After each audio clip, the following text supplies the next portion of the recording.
The following live stream may contain words or phrases used on children's playground. Discretion is advised for parents.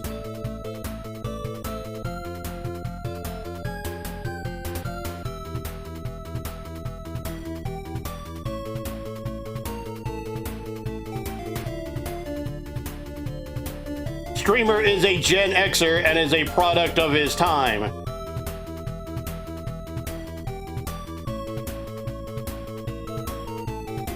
Stream may contain certain words or phrases that are less than politically correct for 2026. No offense or insult intended at any time.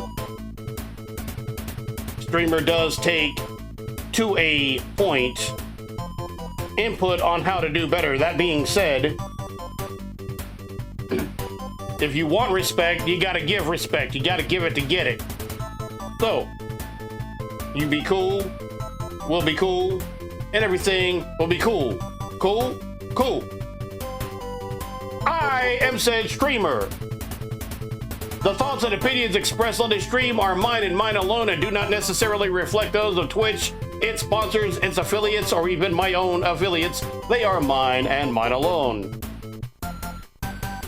Now, with all that said, and because it's taken me the better part of 2 hours to actually get everything ready here, it's taken that long, but we're here. We are here where we are finally here where we want to be. And because we are finally here where we want to be, I can say with absolute sincerity,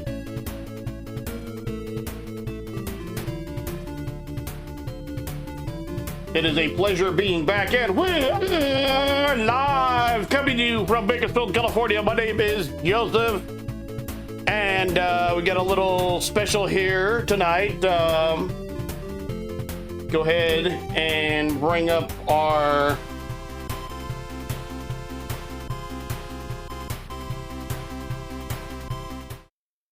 Smack Top Yapping Session, Smack Yap Smack, whatever the hell we're calling this week. Not bad. Hope you're having a good weekend. It's been a weekend.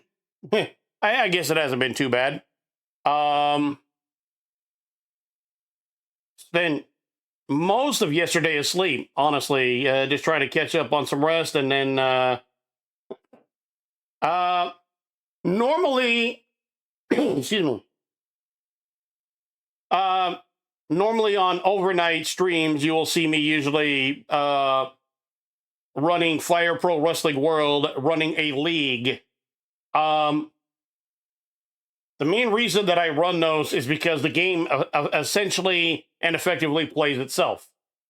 Just a little bit of setup, and it will run by itself. That being said, it is a league. There are limits to where that could go, and each wrestler, I believe, has a total of 32 matches if you use the entire 2 brackets, which I do.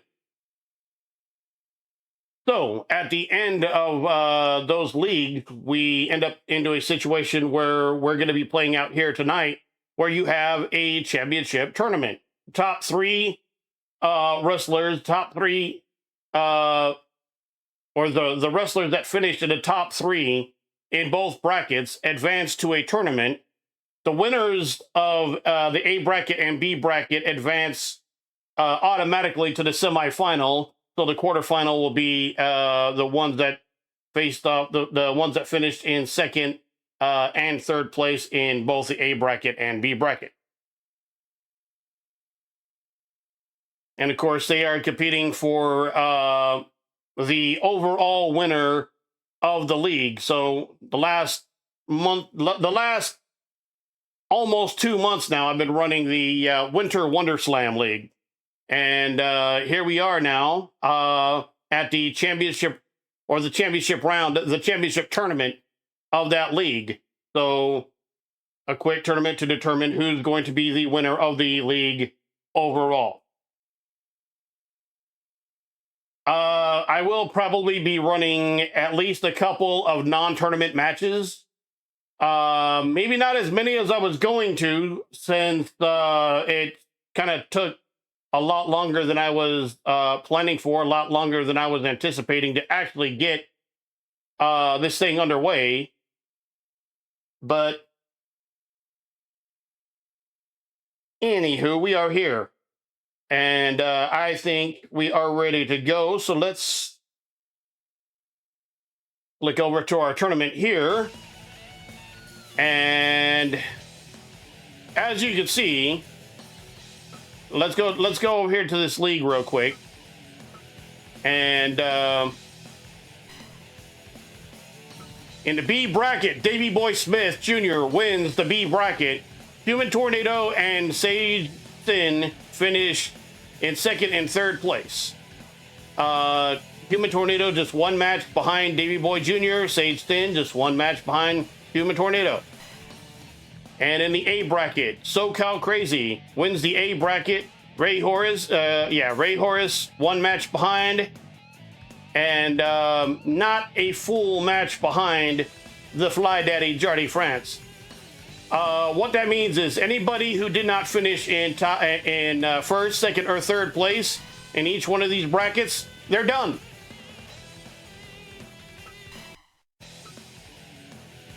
And what this means is our quarterfinal matches in the first round, Human Tornado will be taking on the Fly Daddy Jardy France. Following that up, Ray Horace will be taking on Sage Sin. The winner of Human Tornado and Jardy France takes on SoCal Crazy in the semifinal. The winner of Ray Horace and Sage Sin takes on Davey Boy Smith Jr. in the semifinal. The winners of those matches advance to the league final. All right. Excuse me. I am going to try my bestest here. I'm going to try my bestest here to provide half-ass decent live commentary, and half-ass decent might be the best that we can hope for, but that's what we're going to try to do. So, well, thank everybody for coming in so far. Sit back, we about to do this. Once again, these are CPU versus CPU matches, just like the entire league has been. So I have no control over who wins, and I have no idea who's going to win. I know it's going to be one of these six, but I don't know which one, and I don't know who's going to beat who. I do know Human Tornado will, in fact, not be defeating either Ray Horace or Sage Sin in the first round. I can tell you that. Because he's going to be taking on Jardy France right here, ladies and gentlemen. This is the 2025-2026 Winter Wonder Slam Tournament. Ladies and gentlemen, our opening contest is a first round match in the tournament of the 2025-2026 Fire Pro Wrestling World Winter Wonder Slam, scheduled for one fall, 30-minute time limit.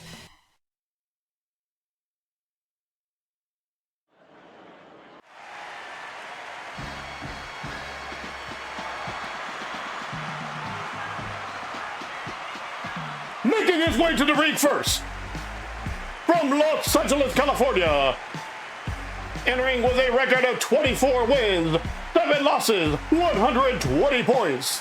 He is the Human Tornado. His opponent,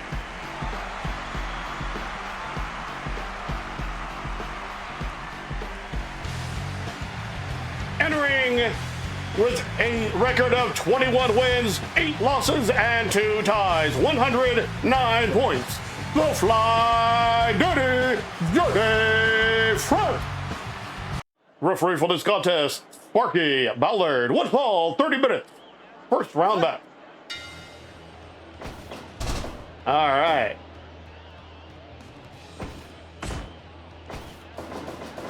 Off the ropes. Nobody home there for that clothesline, but sweeping Human Tornado off his feet.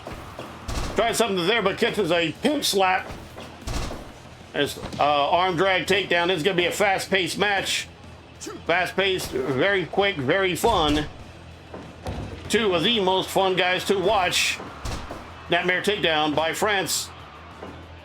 Nobody home there. That enziguri attempt. Blocking and dodging that drop kick there. But now big scoop and a body slam. Human tornado now. Sucker kick right to the lower back. And the way my lower back is feeling right now, I kind of feel that one. Basement drop kick there by Jardy France. Pimp slap by the human tornado. Let me give Tornado a shout out. I know he's not really on a lot anymore, unfortunately. But I am going to give him a shout out anyway because he is my dude.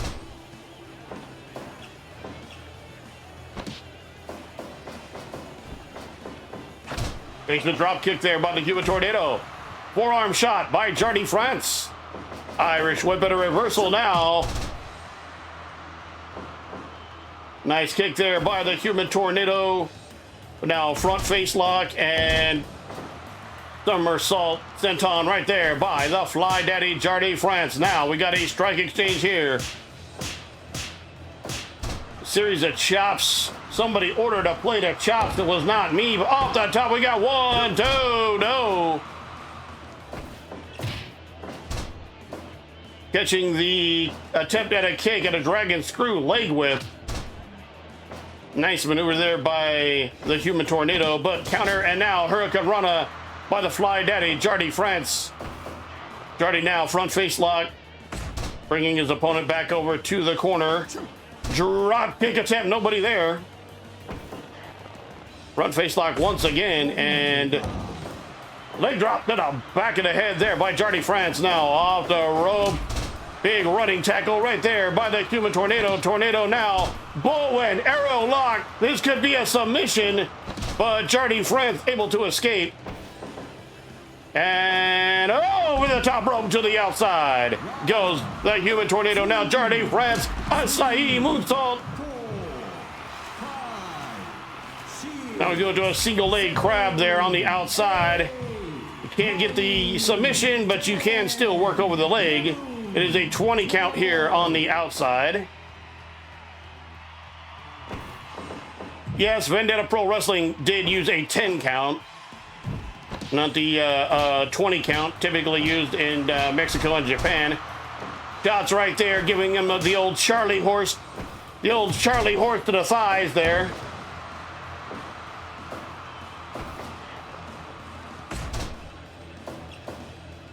Jardy now, drop kick to the back of the head, nicely done.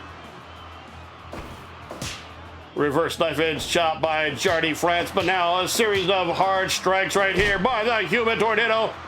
Backhand right now, and then off the top we got 1, 2, no! Spectacular maneuver right there by the human tornado, but not enough to keep the Fly Daddy down. Fly Daddy now once again going to the single leg crab, but human tornado able to get out of that.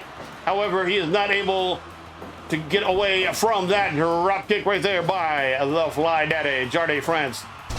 Step up enziguri, nobody home. Arm drag takedown now to the top, the high red district. Shooting star press, 1, 2, no. Step up enziguri right there by Jardy France. Big scoop and a slam. Now off the top. Corkscrew moonsault. 1, 2, no.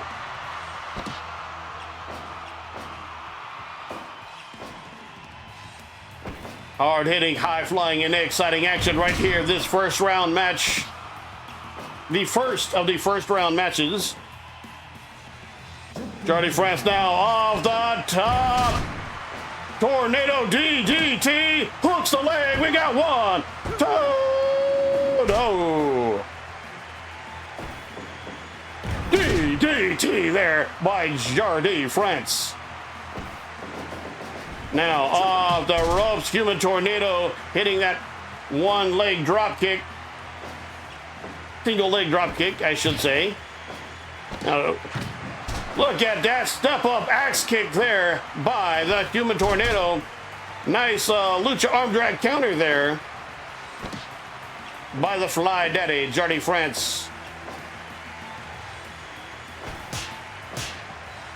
Here we go, strike exchange again. Somebody ordered another plate of chops, drop kick, but a drop kick of his own there for the human tornado. Now once again, a soccer kick right to the back. No bueno. Running clothesline there by Jardy France. Jardy France now from behind. Back drop suplex. Nice counter right there by the human tornado with that drop toe hold. Getting in a little bit of movement, a little bit of grooving now off the top rope. Spinning head scissor takedown by the tornado. Tornado now into the corner. Now, once again, off the top, tornado DDT by Jardy France. Jardy France once again up to the top. Corkscrew, we got one. Oh, no. Oh, my goodness. Look at that Fisherman Buster now off the top. Tornado. Tornado DDT of his own.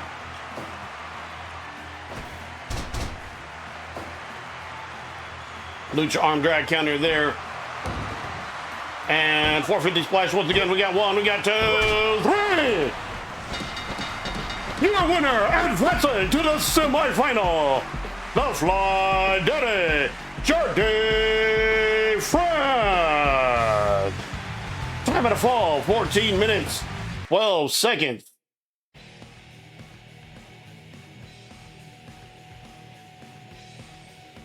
Match evaluation 89%, 3.5 star rating at 14 minutes 12 seconds. Jardy France winning a 450 into a pinfall.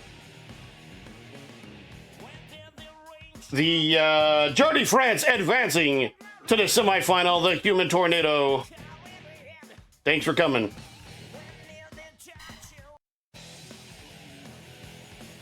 All right, that is going to set up the second of our first round matches. Ray Horace taking on Sage Sin. Let's not waste any time. Let's get right into it. Ladies and gentlemen, the following contest is your second first round match in the 2025-2026 Winter Wonder Slam. It is scheduled for one fall with a 30-minute time limit. Making his way to the ring, entering with a record of 23 wins, 8 losses, 115 points.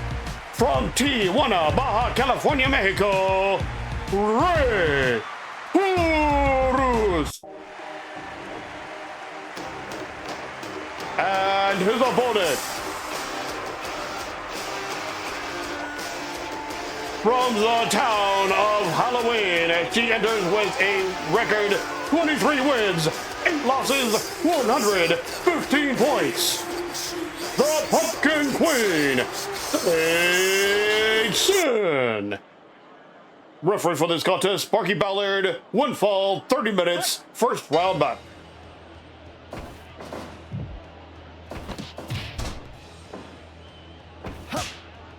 All right, the second of our first round matches here.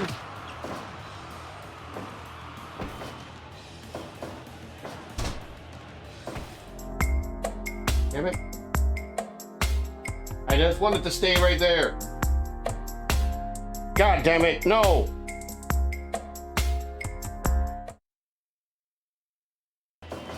Sorry about that.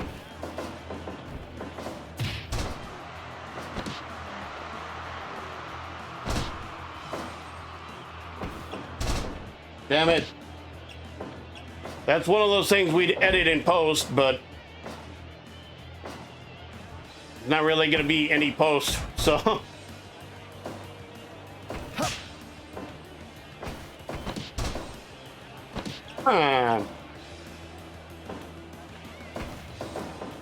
All right. Chin lock right here by the Pumpkin Queen. Rey Horus, formerly known as the second iteration of Hijo de Rey Mysterio, of El Hijo de Rey Mysterio, trained by Rey Mysterio Sr., who trained both the first iteration of Hijo de Rey Mysterio, literally his son, as well as the WWE, no doubt future Hall of Famer, and in actuality, nephew of Rey Mysterio Sr., WWE's Rey Mysterio Jr. Forearm exchange here by both competitors. Hook the leg, but not even a count of one. And do not think for 1 second this being a intergender match. Do not discount Sage Sin. Many men have made that mistake. Many men have paid the price. She is triple tough. Daughter of extreme wrestling icon, the human horror film Streem, king of the death matches. So, and she's been known to compete in a death match or two herself. She's no stranger to the barbed wire, no stranger to plate glass, fluorescent light tubes, hypodermic needles, all kinds of crazy stuff.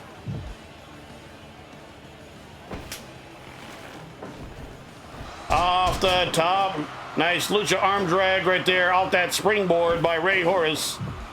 Sending her back into the corner again, but this time there's a counter. Able to hit that kick right there from the apron, Rey Horus, but now, just like that, Sage Supreme, Sage Sin, she has alternated. We've got it 1, 2, no, she has alternated in the past by being known as Sage Sin and Sage Sin Supreme, so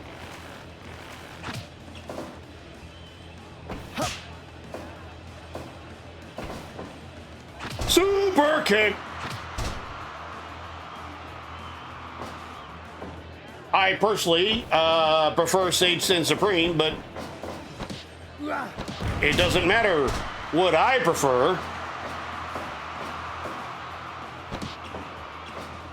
And now, Rey Horus, just like that, quick arm drag right there by Sage Sin. Again, never, ever, ever make the mistake of discounting her. Big scoop of the slam. Cover, 1, 2, no. Leg drop there by Horus. Single leg drop kick right there, basement drop kick style. Vertical suplex, nicely done there, but goes to the leg and gets immediately kicked off. Mickey with that big spinning clothesline. Stay now, off the top, cross body. We got 1, 2, no. Yeah. Super kick.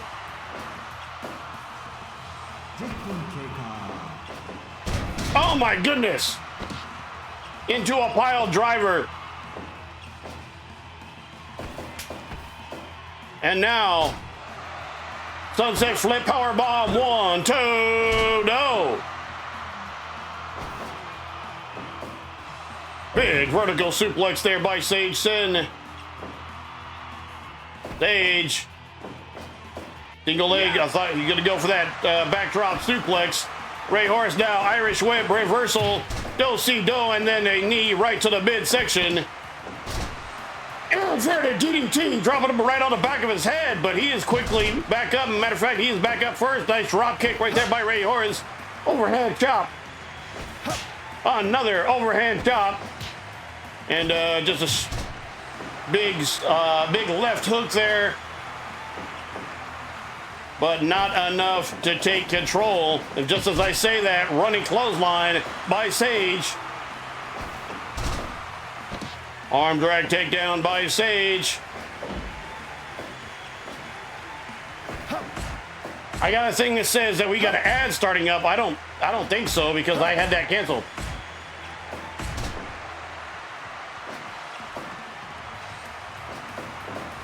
Off the ropes, but eating a knee to the midsection is Ray Horace. Now Sage being tossed to the outside. Horace. Drop back on Hilo to the outside. Step up enziguri by Ray Horace. Fowler up to the count of 10.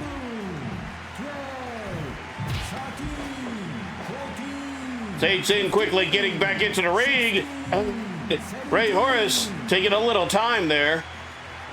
And you can see the exhaustion is starting to get to him. Off the top, guillotine leg drop right there by Sage Sin.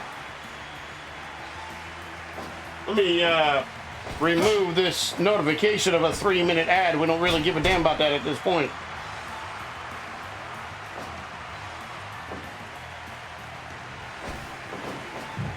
I says we don't give a damn about that.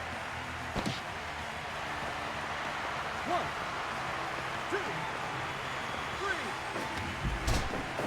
2, 3. That hold cannot win you the match, but it can do some damage. That can right there. That lung blower. Neck breaker there by Sage. Ray Horace, you can see, he's gassed. He's tired. Sage, she's just getting warmed up. Elbow off the top by Sage Sin. As we hit the 16-minute mark. Series of forearm strikes and an overhand chop there by Ray Horace. And sunset flip powerbomb once again. We got 1, 2, 3. Your winner, ladies and gentlemen, your winner advancing to the semifinal, the Pumpkin Queen, Beeg. Time of the fall, 16 minutes, 36 seconds. Code SIN. Match evaluation, 94%. 4 stars. All right.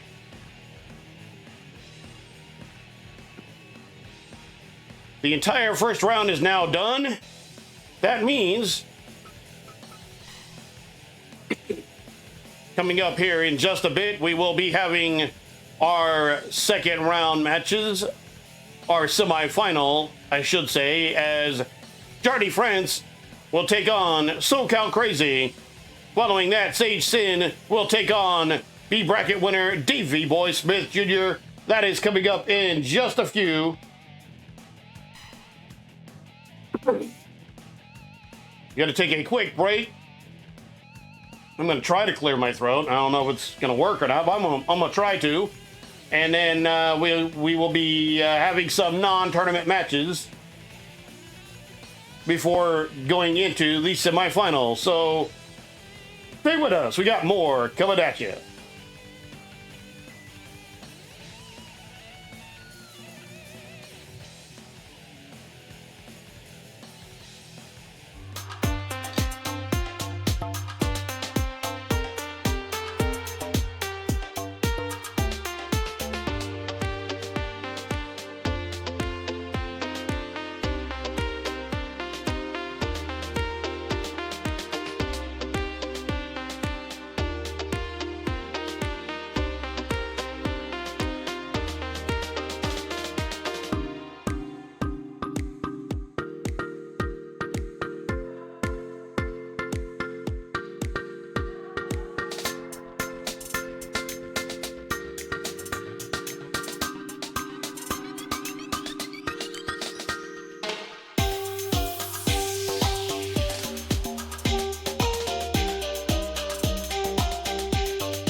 We are so back and we are live, coming to you from Bakersfield, California.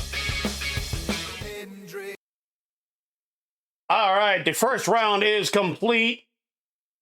We will be having our semifinals here coming up in just a bit. First thing first is as we always say about this time, hit Baby, boom. Go check out Baby and the amazing Baby Brigade there. Link is there. Baby, how you doing tonight?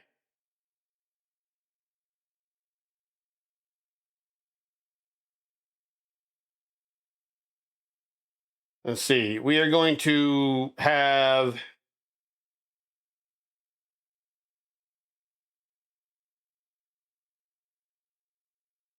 I think this is the one I'm using.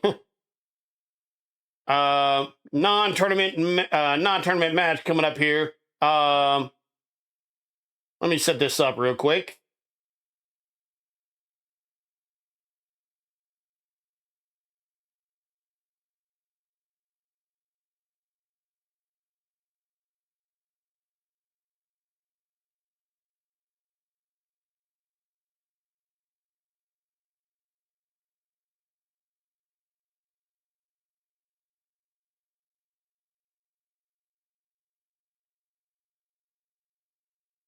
Dying. Oh, well, again, I hope you're better soon. I'm okay. I'm just dealing with like freaking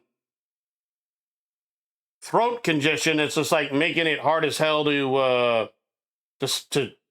speak, which is only problematic when you're trying to like do live commentary on a stream.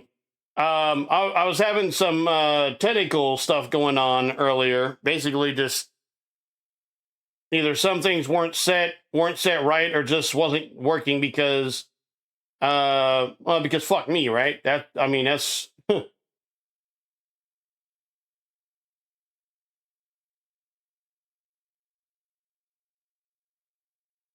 but we are here now, and that is what is important. So, all right, non-tournament match here, tag team contest. Midnight Delight taking on Carnival of Shadows.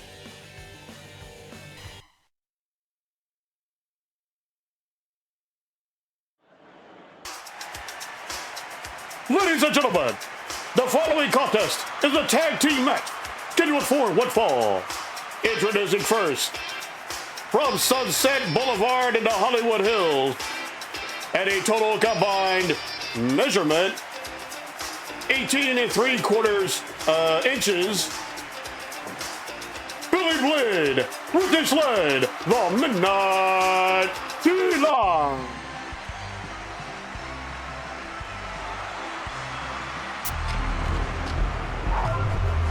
Their opponents, hailing from the farthest reaches of your mind, the Warlord of Weird, Sin Bodhi, the Freak, Jekyll's the Jester, the Carnival of Shadows. Referee for this contest, DC Brown, one fall, 20 minutes. Fight. All right, so I think that. Give me a second here. Give me a second here. God damn it.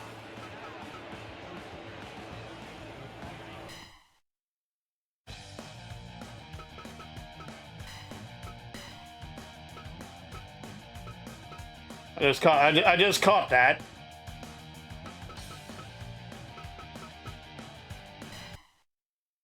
Okay, so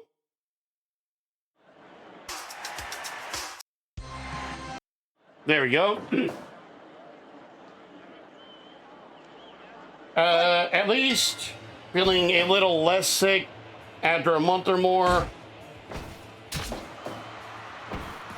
Oh, we want you to feel all the way not sick. That's right. And while we're at it, we both need to feel like less sick. The carnival dude style. So in the ring, Sin Bodhi taking on Richie Slade. Sin Bodhi, he had a cup of coffee in WWE. I think everyone's feeling you lately. I always say this during during the high school basketball games. I love basketball. I just hate the time of year it's played normally. You had both men checking in. I was just saying, yeah, Sid Bodie he's the one that's gonna be going out. Jekyll's the Jester, he's the one in purple. He's gonna be taking on Billy Blade, but I don't think I think he's confused and he thinks Richie Slade is still active. Boston Crab here by Billy Blade, not gonna get a submission, and definitely not this early on. Nightmare takedown by Billy.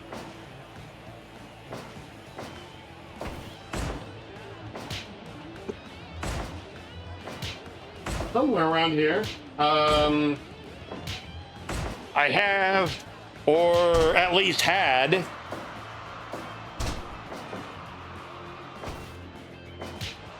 I think it's back here. Let me see. It's gonna be the other side, huh? Yeah.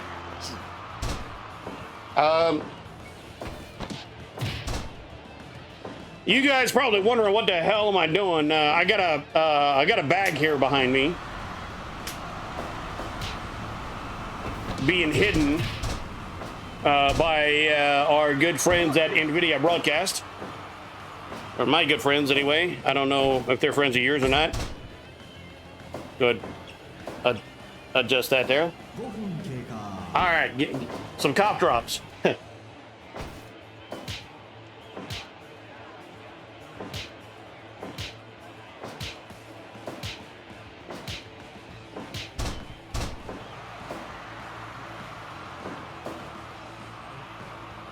Okay, so once again, Richie Slade taking out to Billy Blade.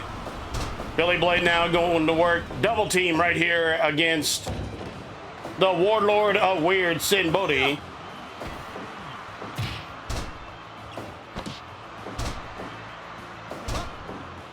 Now, Sin Bodhi is I don't know who certifies this exactly, but he is a trained, legitimately a trained carnival performer.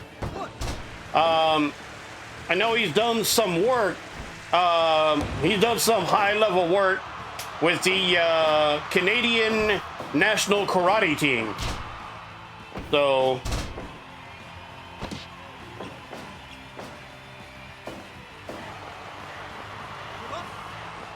Jekyll's now going to work. Jekyll's a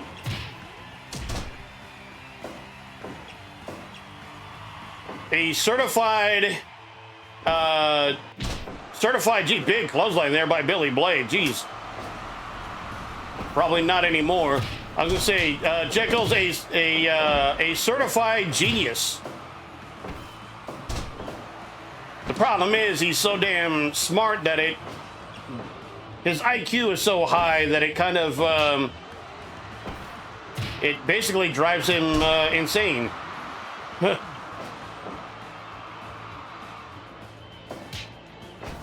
Very, very friendly guy outside the ring.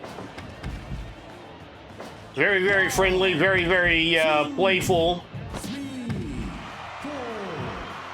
If you have patience with being on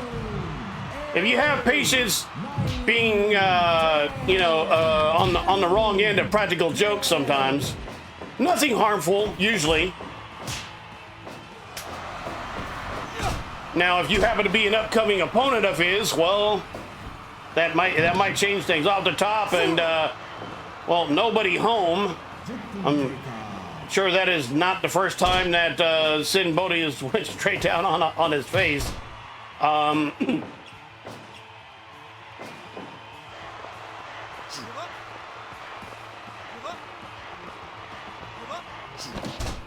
Everything that Sin Bodhi does, all his antics, his look, his demeanor, everything, all for effect.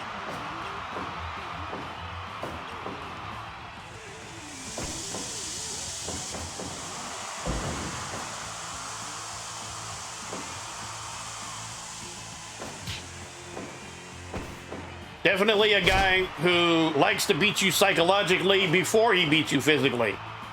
He likes it when you have the match lost before the match is even won. And that's pretty smart if you think about it.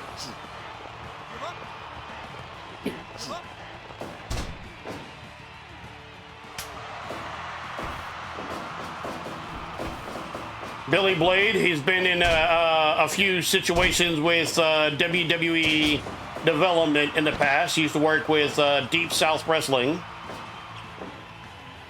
back when it was developmental for WWE.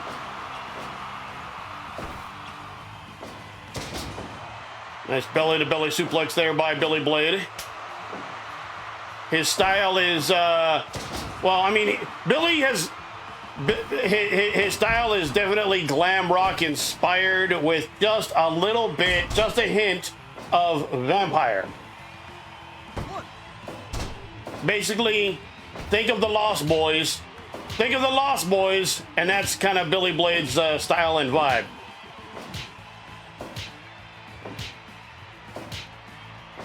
Got a nice long strike exchange going back and forth here. Nobody home on that enziguri attempt there by Sin Bodhi. Knee drop right there by Slade, and then another one by Blade. Billy is... Wait, got to cover. We got 1, 2. No, not even a count of 2. Billy Blade has actually won a Bret Michaels lookalike contest.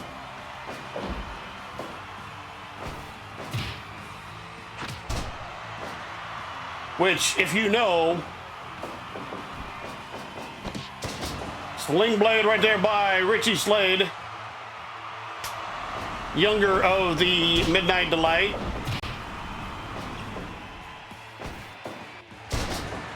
Spinning neck breaker right there by Jekyll's the Jester. Jekyll's now going up to the top. Elbow drop off the top. You don't see Jekyll go up to the top very often. Hurricane Rana there by Richie Slade.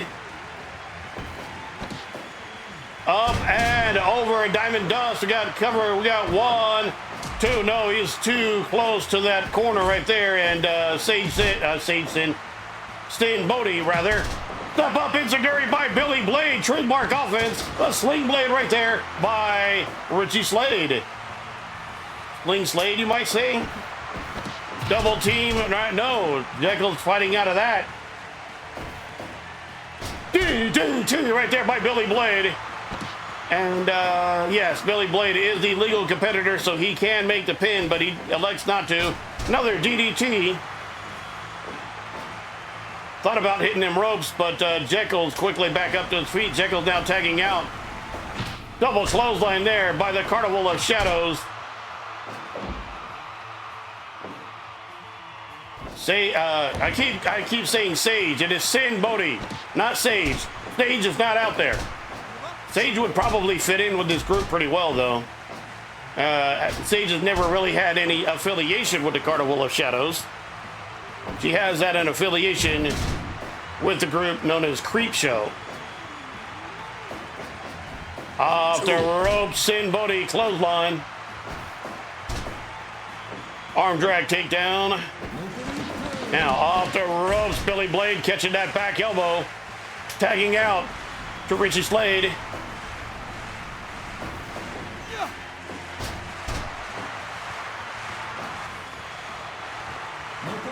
Well, look at this submission, but no. Coming up on 30 seconds remaining, this match might just go to a time limit draw. 10 seconds, and it's going to be a time limit draw. Ladies and gentlemen, we do not have a winner to this contest. The 20-minute time limit has expired. Referee's decision, a draw.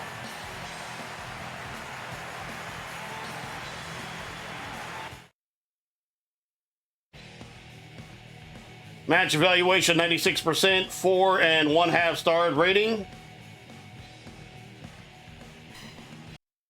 All right, so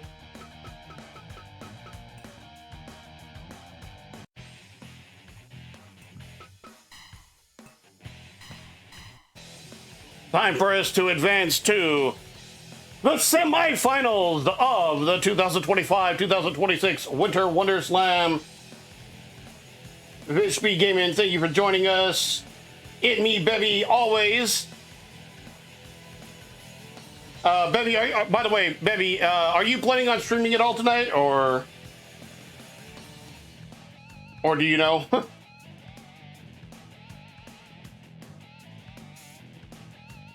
I know. Sometimes we do things just on spur of the moment, but. No, on Monday? Okay. That 9-hour stream, yeah. I was gonna say, I woke up. I honestly, I have no idea what time it was, but I woke up, might have hit the restroom, and I'm like, damn, she's still on? But 9 hours. Okay, well, I wanted to make sure. Hopefully then I can, hopefully I can be at 2 long streams to pay it back for missing 2 weeks. Well, I mean, yeah, but I mean, we understand. Again, we want you to take care of yourself. We're just having a lot of, just having a lot of fun. That's really what it's about. But I mean, as far as missing a couple weeks,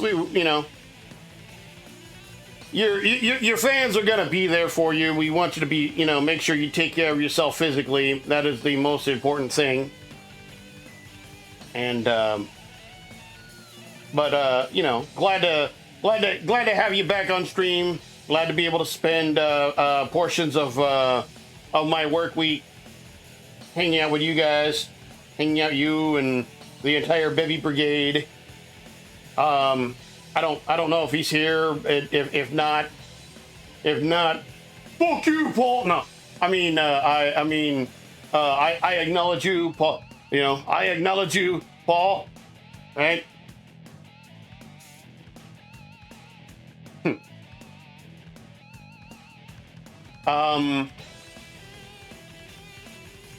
Hopefully I can, provide a little bit of entertainment. I don't claim to be, quite the streamer that Bevy is, but, all of us would love to be, the streamer Rotten Poppy is. But can at least try to make sure you guys, do what little I can to try to entertain you guys. We are all the greatest streamers. You are all the greatest streamers, but I appreciate it. Why did my bitrate jump high as fug right there? Oh well. I'm trying. I'm trying to get there. I'm trying to get there. Doing things like being 2 hours late. Yeah, it's because like half this stuff wasn't cooperating with me, or trying to capture, trying to make sure I can get a good capture from my Nintendo Switch 2, only to realize the reason it's not capturing it is because the battery's dead. Oh, there's nothing to capture. Let me plug it back in and charge it back up. I didn't realize I had unplugged it when moving stuff around, but yeah, we'll have at some point here tonight. I'll have at least a little bit of Final Fantasy X-2 coming up. But if I don't get into this semifinal match, and by the way, this would be Nuck and Futz in real life. This would be a Nuck and Futz match right here.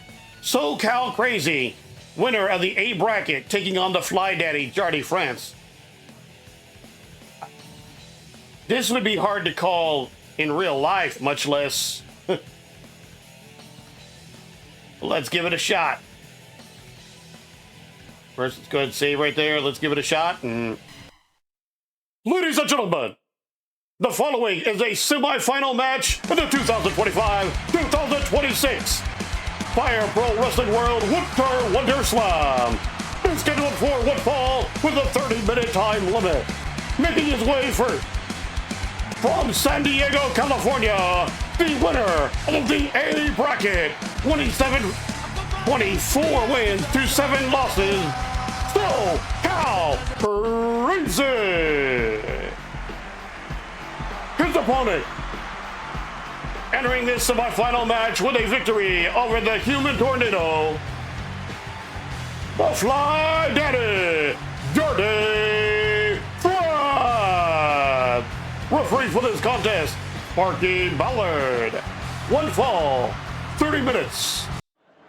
Semi-final match. Fight. All right. Yeah, like I said, this IRL would be a crazy ass, fast paced, quick moving, hard hitting match. Arm drag takedown there by Jardy France. Now off the ropes, going off the ropes themselves. Spinning wheel kick misses. Couple of quick stomps there by SoCal Crazy, but SoCal eating a reverse knife edge chop.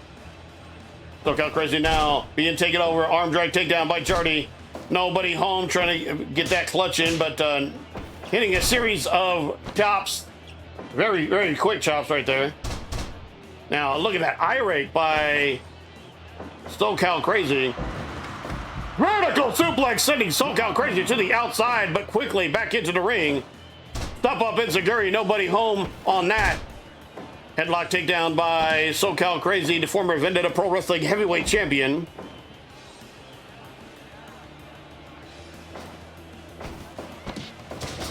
Hurricane Rana right there by Jardy France. Nice vertical suplex also. This is not the first time for SoCal Crazy being in a league semifinal. I do believe SoCal Crazy won a league here just recently. Might have been this last one, the Fall Brawl League. Off the ropes, and both men colliding with each other, actually coming at you so fast, even the guys in the ring can't keep up. Up to the top, the higher end district. Breaking Steiner off the top. Now, seated drop kick right there by Jardy France, but quickly back up, and look at this, into a submission hold. SoCal Crazy, after taking all that damage, is quick to get right back into the action.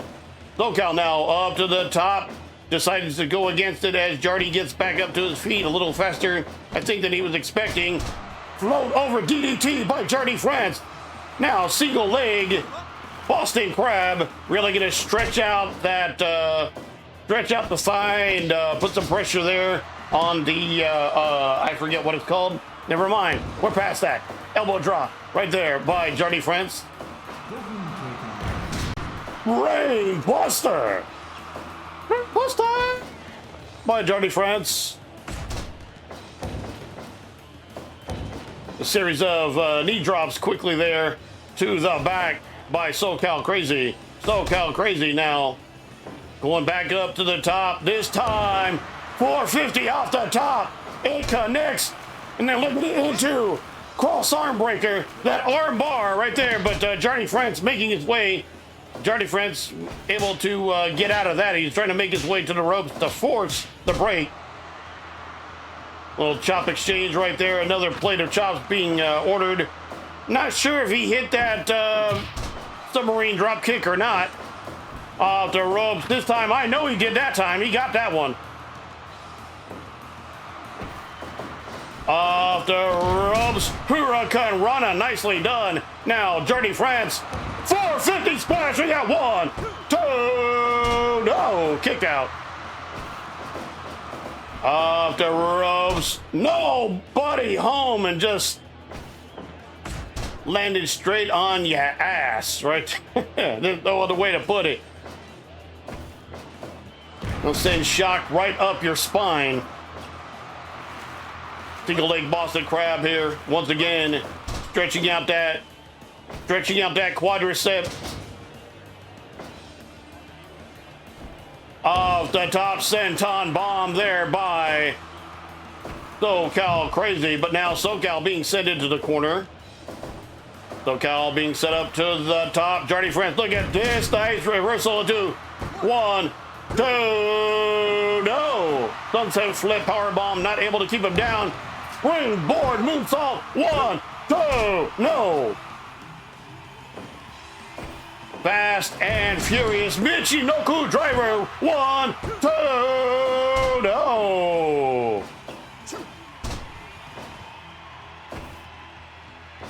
Jardy France would easily be able to keep up with SoCal Crazy. It's kind of funny that Stenton bomb there off the top. I was going to say it's kind of crazy that Jardy did not have anywhere near the type of resume. 450 splash. We got 1, 2, no. So Jardy looking to add a title to his resume here. Another 450 splash. 1, 2, no. Kick out just in time. Counter right now. 1, 2, no. Jardy keeping the action on. Counters that with a power bomb. 1, 2, no. Talk about the resilience of SoCal Crazy being able to kick out of all these pinfall attempts. Oh, the guy connects. It's going to be a submission.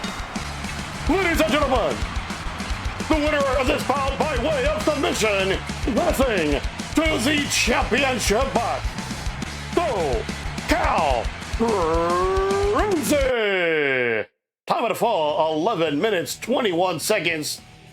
Match evaluation, 82%, 3-star match rating. Time of the fall, 11 minutes, 21 seconds. Your winner by submission to La Mystica, SoCal Crazy.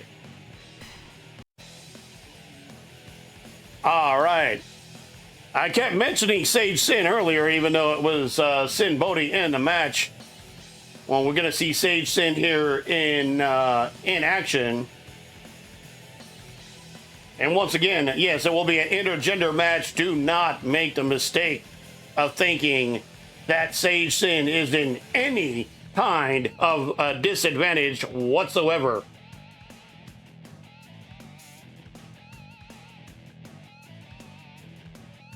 Sage Sin is the type. She will take a bottle, break a bottle, and then use the broken half of it to slice your damn head off. She would do that. So do not think for a damn second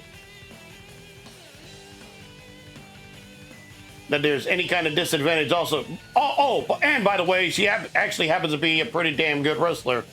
So, but she is taking on second generation Davey Boy Smith Jr. Ladies and gentlemen, the following is your second in the semi-finals of the 2025-2026 Fire Pro Wrestling World Winter Wonder Slam. This contest scheduled for one fall, 20-minute, check that, 30-minute time limit. Introducing first, making her way to the ring,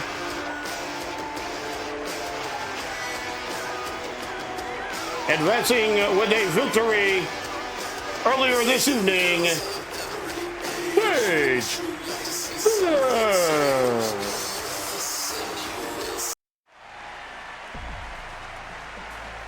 Her opponent,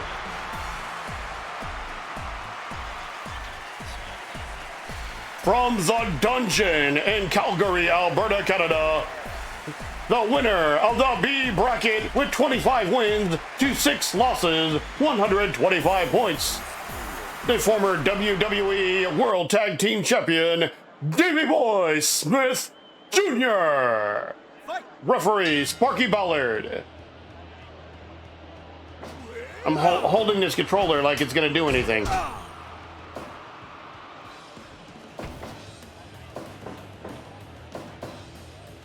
Nice vertical suplex there by Sage. Davey Boy may be the larger of the two, but I do I do honestly believe Sage could pull that off. I'm gonna take every bit of strength she has in order to do it, but I think she could do it. Once again, both of these competitors actually second generation. Davey Boy Smith Jr., formerly known as David Hart Smith, member of the Hart family, but is also the son of the British Bulldog, Davey Boy Smith. And as mentioned earlier, Sage Sin, daughter of the former King of the Death Matches, the human horror film Streem.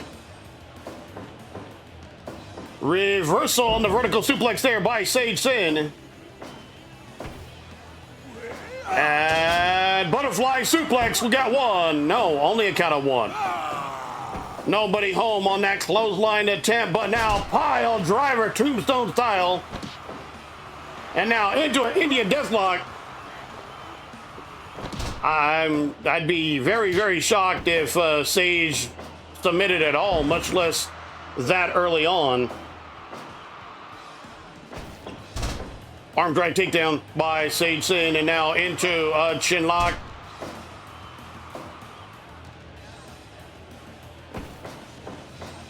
Shout out to Wrestling Bios. Be sure to give a subscription there on YouTube, and also check out chinlocks.com. Vertical suplex there by Davey Boy. Davey Boy, also former one half of the NWA World Tag Team Champions, the Killer Elite Squad.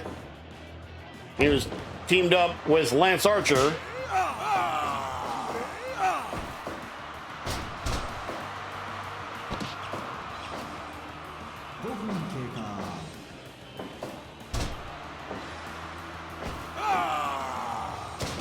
Big scoop and a slam to the outside. Sage Sin going to it. Looks like some kind of claw. Some kind of sharp object. Definitely something you would see Sage. Oh, look at that. Arm drag takedown landing right on top of it. And yes, with the mod, with the mod that I'm using, if you take a move, Angel Slam, sending her to the outside. I was gonna say, with the mod that I'm using, if you land on that object, it does count effectively as being hit with it.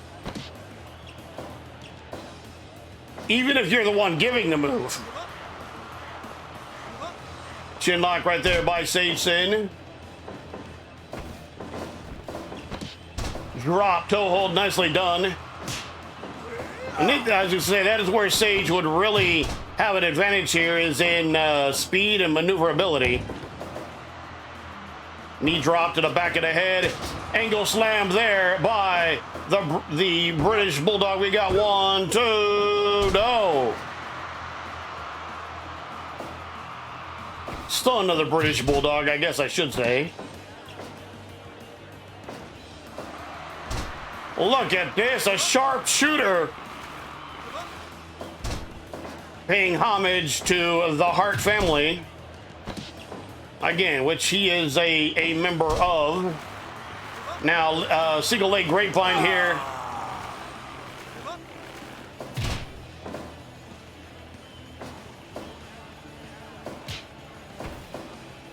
DDT right there by Sage Sin, but not able to really capitalize on it as she's been taking a lot of damage here.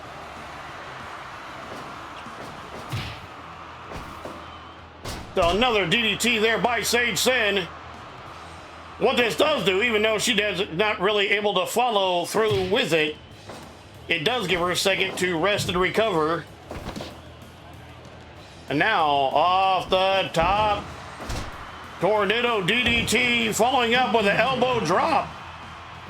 Now a clothesline there by Sage Sin. And she was going to attempt something, but that is broken up by that powerful Davey Boy Smith Jr. Elbow drop. DDT. Reverse knife edge chop, missing the clothesline. Arm breaker right there. Now off the ropes and a running knee drop there by Sage Sin. But Sage gets caught and jackhammer right there. We got 1, 2, no. And Code Sin, we got 1, 2, no. Well, look at that. Exploder suplex, modified exploder suplex there. But Sage Sin able to kick Davey Boy off. Whatever he had on his mind. DDT once again.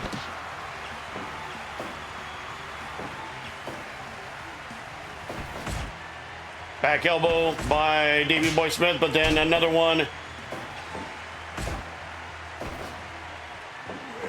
Davey Boy with a sit out power bomb. We got 1, 2, no.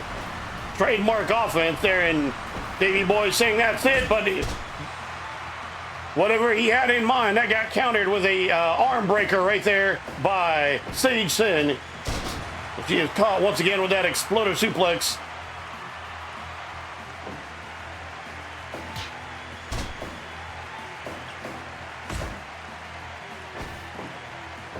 Nail breaker. Elbow drop by Sage Sin. Sage now. She is caught. Lifted up and jackhammer once again. We got 1, 2, no. You can see Davey Boy starting to get a little tired here. Running. Big boot kick, and look at this arm bar right here by Davey Boy. Had her positioned just where she could not get to the ropes. Now, knee to the midsection. Off the ropes, running clothesline. Off the ropes once again. Cross body, 1, 2, no. Off the ropes, but that is countered by Davey Boy. Got to take a second to catch his breath. Been having to do a lot of running, a lot of moving. Ducking the clothesline, and now being sent to the outside. Sage Sin following in, and believe it or not, this is an area where Sage would have a significant advantage. T right there on the floor. Very thin layer of padding does more to protect the floor than does anybody being dropped on it. Look at this though. Jackhammer connects. 17, 18, 19, and Sage able to get in just before the count of 20. Code Sid connects. 1, 2, 3. Your winner. Ladies and gentlemen, the winner of this bout advancing to the tournament final, the Pumpkin Queen, Beeg. Time of the fall, 17 minutes, 26 seconds. 96% match evaluation, 4 1/2 stars.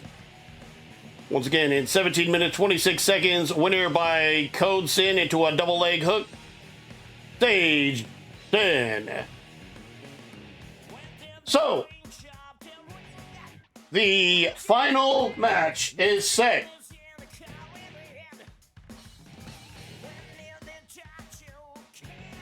Like I have a mouse around here somewhere.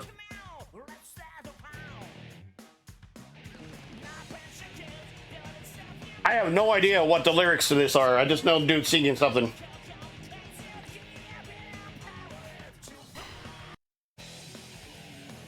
All right, so our final match in the 2025-2026 Winter Wonder Slam will be SoCal Crazy taking on Stage 10. Got more non-tournament matches coming up. Gonna take a quick break here as get ready to set that up. Also, I gotta get myself some more water.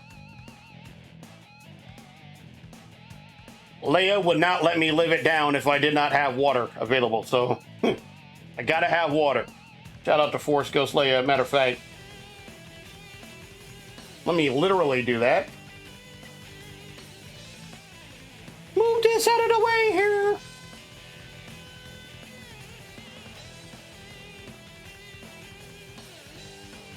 All right.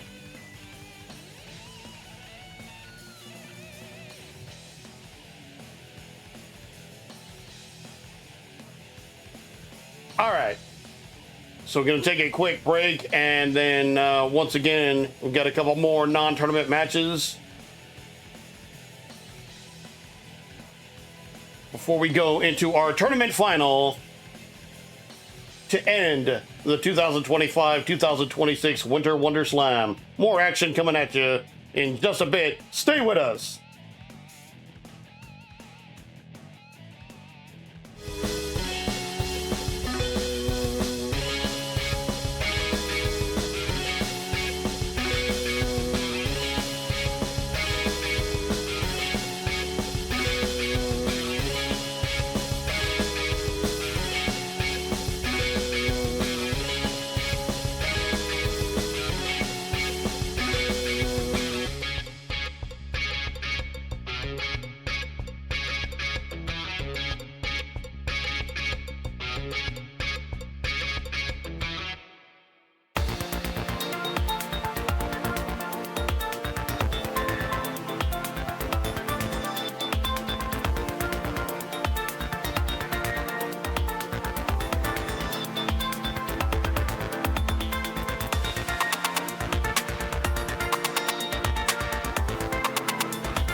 Ladies and gentlemen, the following contest is a three-way match.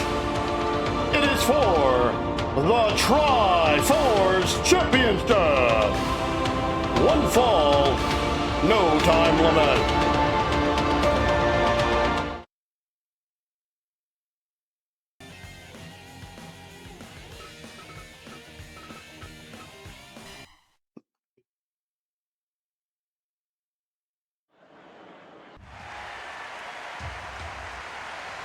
Introducing challenger number 1 from Leon, Nicaragua.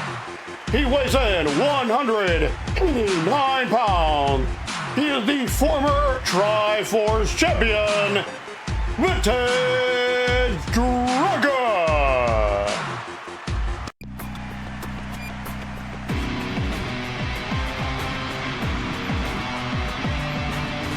His opponent from Texas, he is the reigning and defending Tri-Force champion. He is the Lone Star Outlaw, Shane Owens.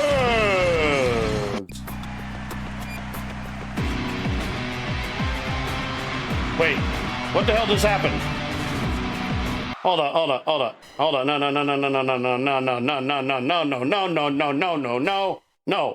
No. What? Why did you put a second Chase Owens in? What the hell? The hell wrong with you, man?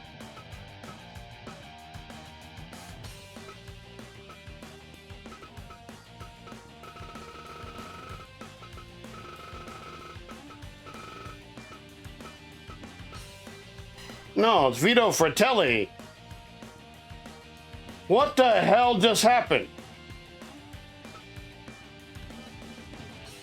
No. Hell no.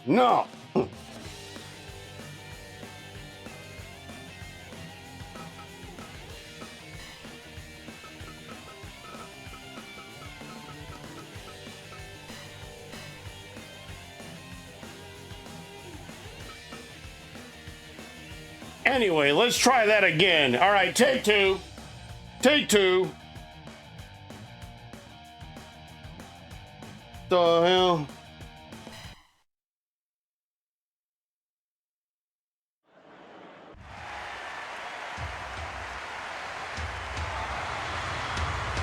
So what we'll do is we'll edit that in post and we'll use the original introduction for Vintage Dragon.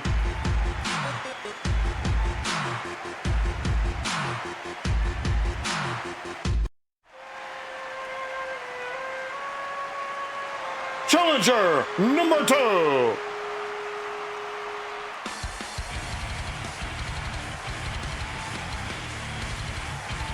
From Sicily, weighing in at 291 pounds, he is the Sicilian powerhouse, Vito Fratelli. And now, we'll use... I did think it was weird that the Tri-Force champion was coming out second. Tri-Force champion, Chase Owens. Referee for this contest, Jamie Christensen. One fall for the Tri-Force championship. Fight!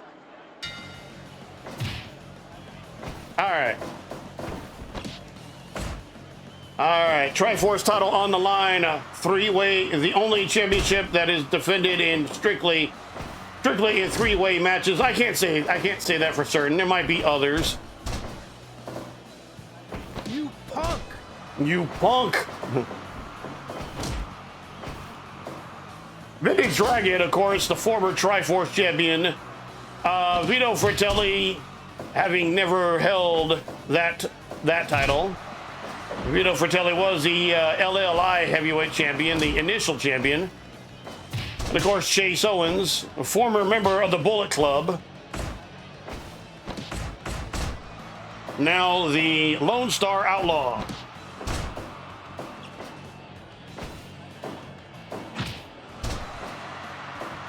and also somebody on Twitch. So I'm gonna give the Lone Star Outlaw his due.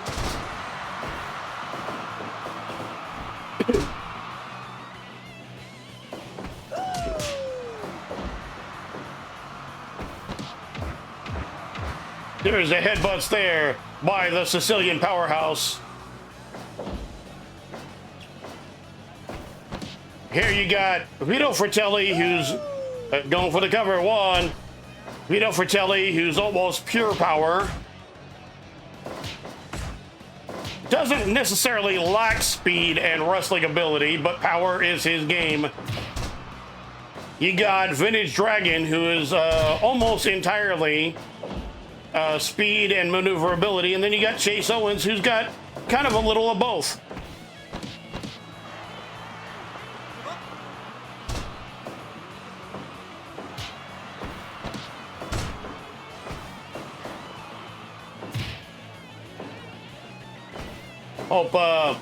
Hope everyone's having a good night tonight. Hope the break didn't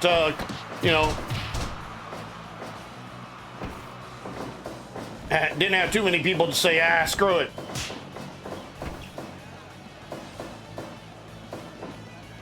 But, you know, I had to get some water. Force Ghost Leia will see this at some point and is like, drink water.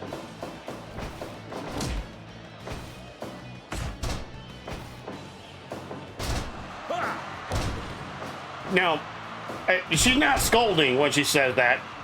She's concerned. She, you know, genuine concern, and that is very appreciated. We appreciate Force Ghost Leia here. We appreciate Betty here. We appreciate Rich B Gaming and anybody else who's here but haven't made themselves known. That's okay.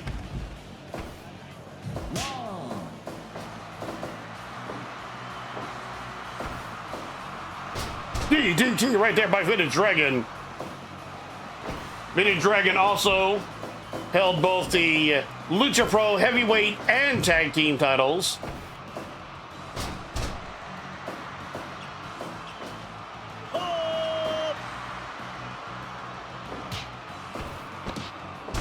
I do believe, I could be mistaken, I do believe Vito Fratelli did eventually.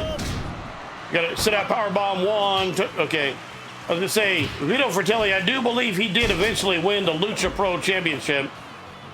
Not too long after the last episode that we produced. Big diving splash right there in the corner. One, two, no, just a count of one. Broken up by Vintage Dragon. That's the thing with these matches. You always got to watch out for that second guy. And even if you're putting in a submission hold, if that other guy thinks that there's a chance that this match might come to an end, that guy's going to do everything he can to make sure it doesn't.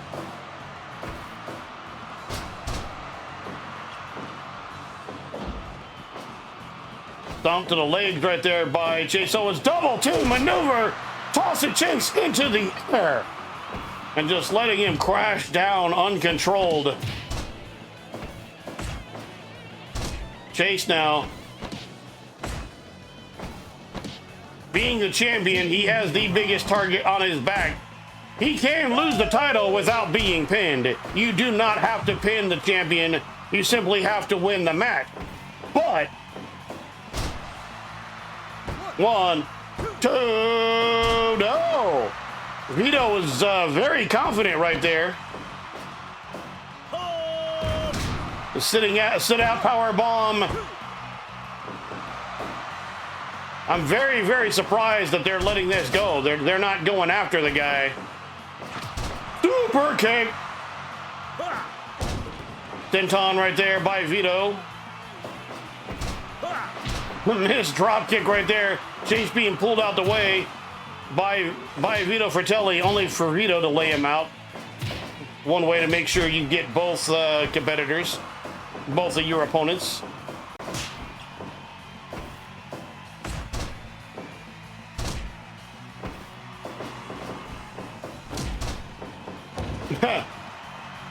Chase is the one that sent him into the ropes, and unfortunately for him, ended up getting floored by the guy you sent running. Big scoop and a slam there by Chase Owens. Chase now.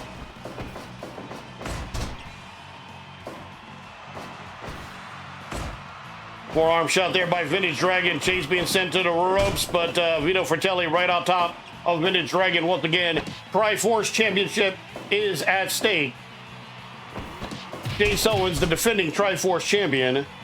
But once again, he can lose a title without being pinned or forced to submit.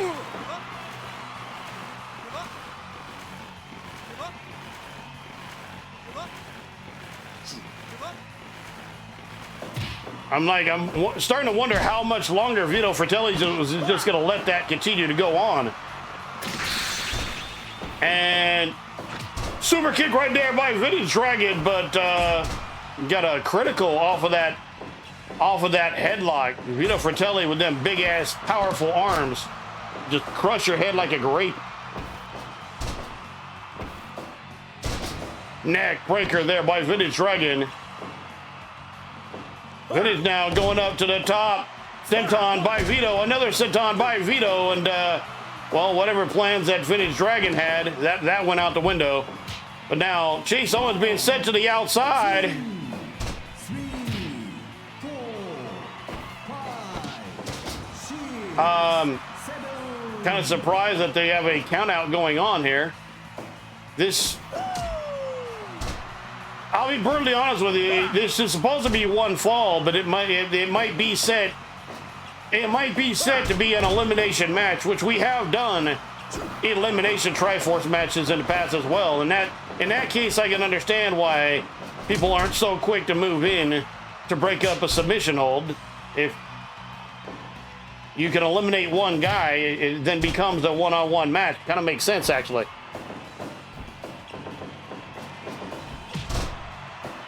We have had the count on the outside in Triforce matches, but usually only when at least 2, if not all 3 guys are on the outside.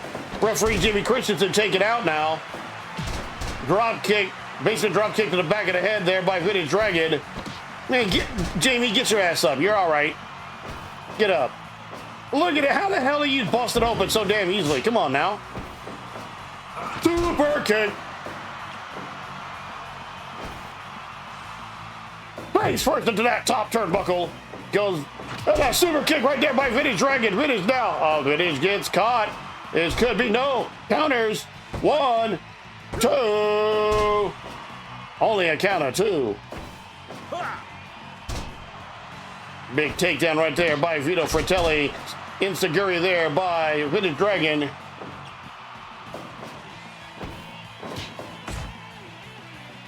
Strike exchange here. Drop kick.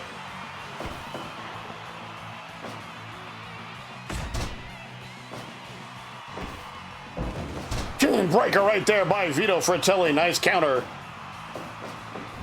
Off the ropes, but Vito stepping in the way, so Vito's the one that gets the drop kick.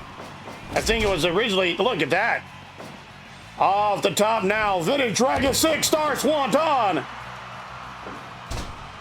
But now Chase going, interestingly, Chase now going after Vintage Dragon.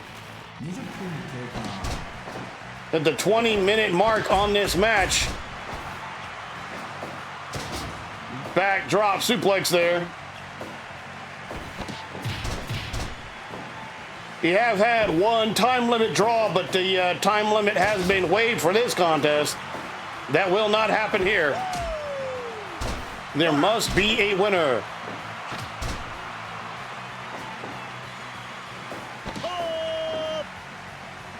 Powers him up and spins around.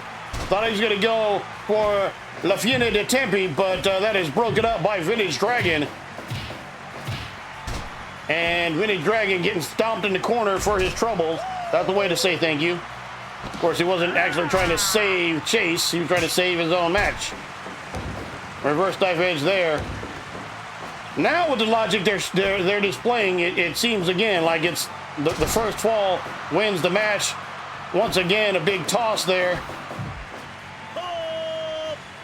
The setup and La Fiera de Tempe. 1, 2, 3. And yes, it is. Okay, so it is elimination rules. Fiera de Tempe once again. 1, 2, no. The champion, by the way, has been eliminated. We are guaranteed a new Triforce champion. That is going to happen. We don't know which one it's going to be. Will it be Vintage Dragon? Will Vintage win the title back? Will Vito Fratelli win his first Triforce championship? Big Star Swanton off the top by Vintage. Now, shoots the half. We got 1, 2, no! Spinning neck breaker there by Vintage Dragon, and he's taking a second to catch his breath. Reverse knife edge chop to the back. Ouch.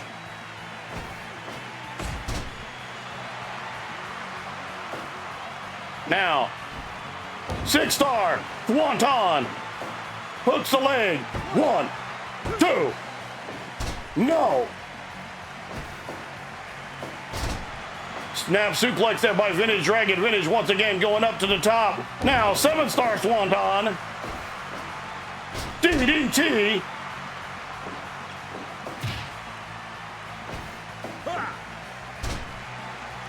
Big takedown there. Full body tackle right there by Vito Fratelli. Vito now. Double axe handle to the back of the neck. Going for the cover. 1, 2. No. Vintage Dragon remaining alive here in this elimination Triforce match.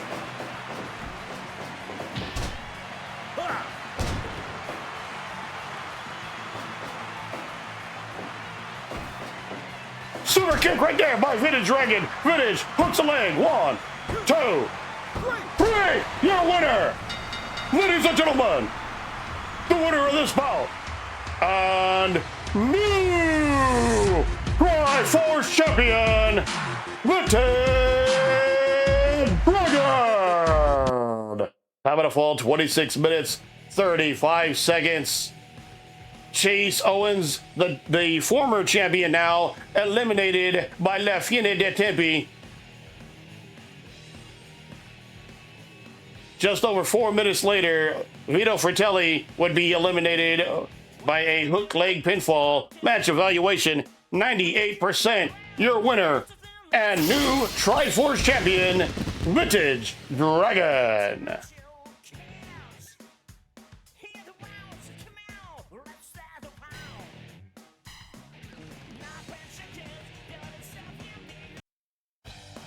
All right, well, we've got one new champion crowned here tonight.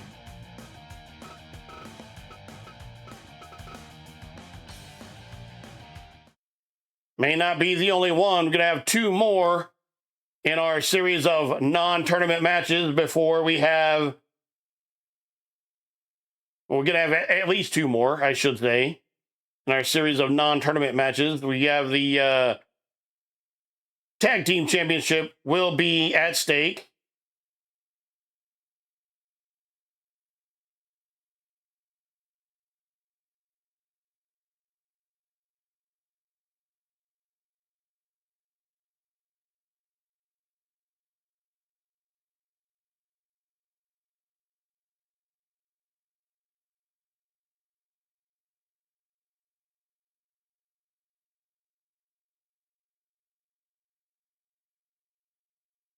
Okay, so like I said, we got one new champion already.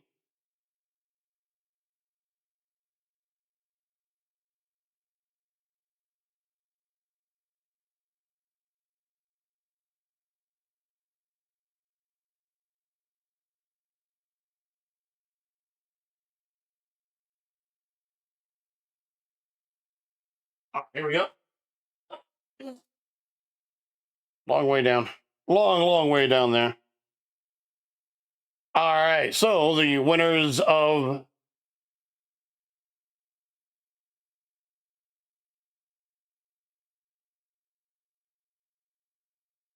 winners of the Summer Tag League, finally going to get their shots at the Tag Team Championship here.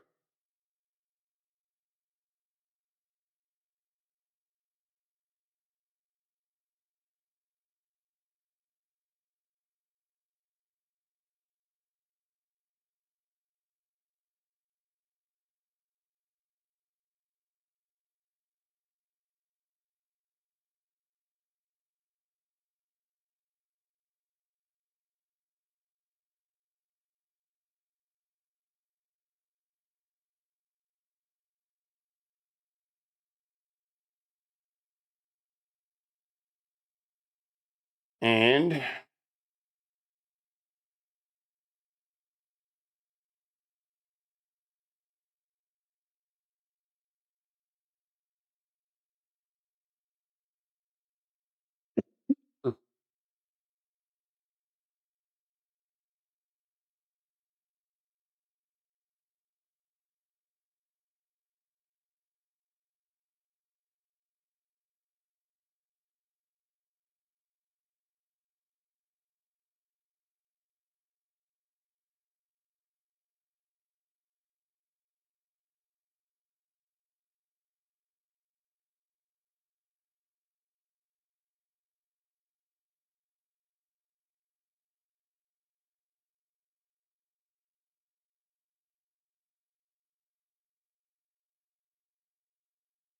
let's see.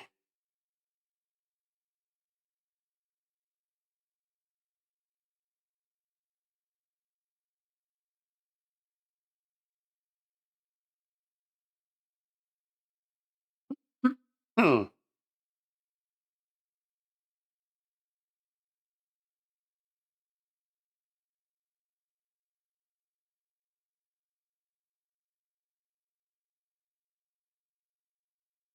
Um,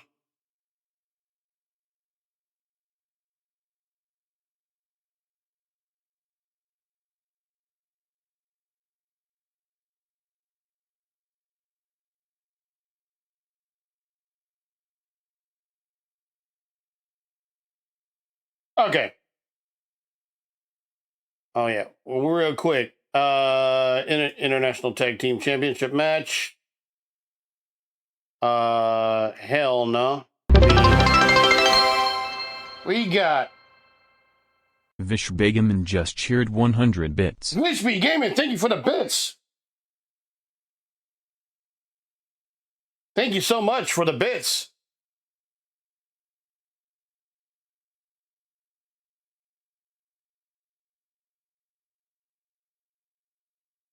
Um.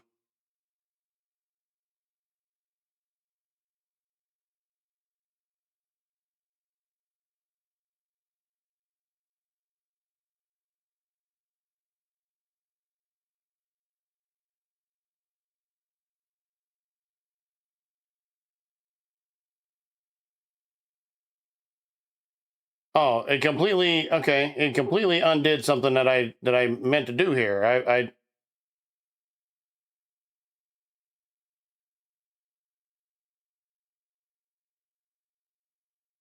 why did it do that? Rich, thank you so much.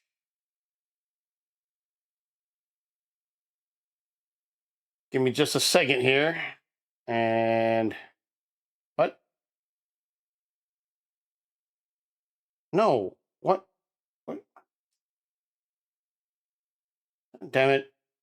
I already had it set up. I don't know why it had to do that. All right. So let's see.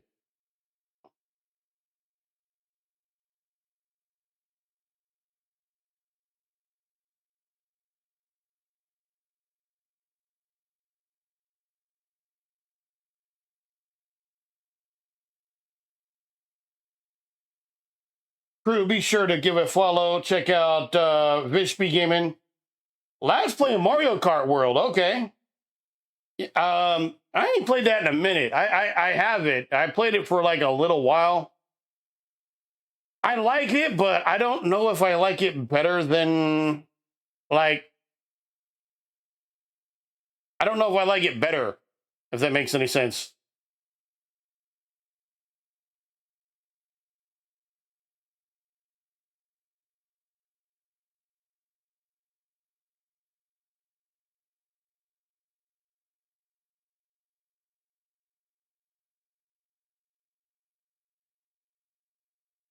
Okay. We should be ready to go now.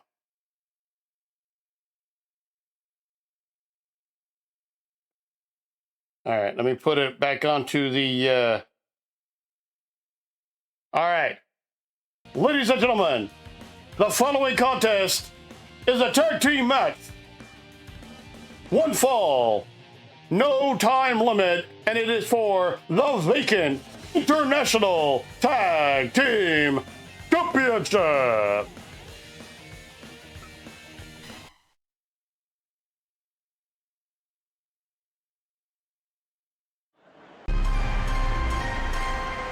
Introducing first, accompanied to the ring by Tab Jackson,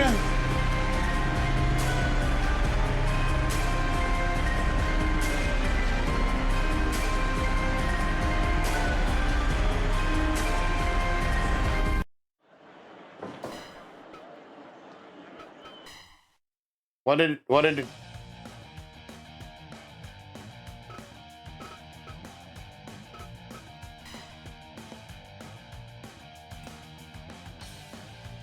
Okay. Maybe it can't have seconds. All right. Well then, fine then. It weren't that all that important anyway. I just wanted to have Tab in a damn show. Introducing first,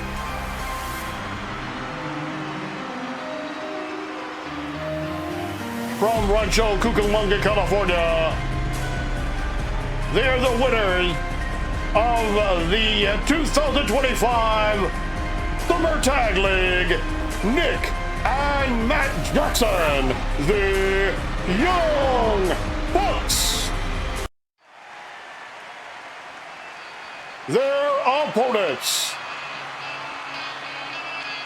from Vancouver, British Columbia, Canada, at a total combined weight 420 pounds. They're the former International Tag Team Champions, Shane and Shannon, the Bullard Brothers. Referee for this contest, DC Brown. Fight. Let me look at something here real quick, because okay, again, I want the International Tag Team title to be on the fucking line. What are you not understanding about this?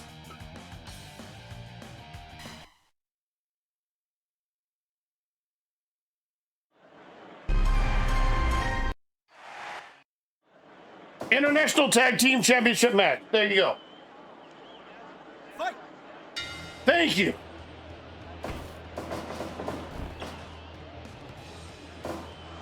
Nick and Matt Jackson, the Young Bucks, the executive vice presidents of All Elite Wrestling. I wanted to include their cousin Tab Jackson, but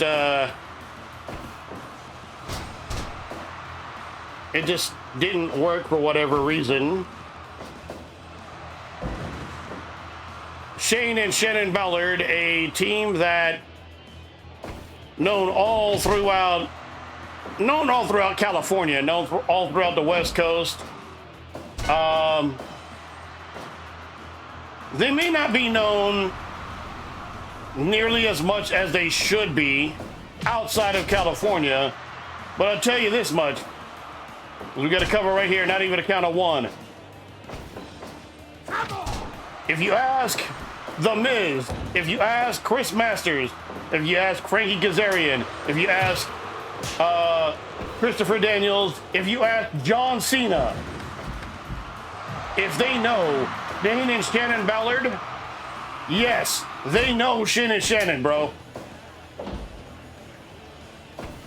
So they may not be big stars and not nearly as big a stars as they should be in their own right.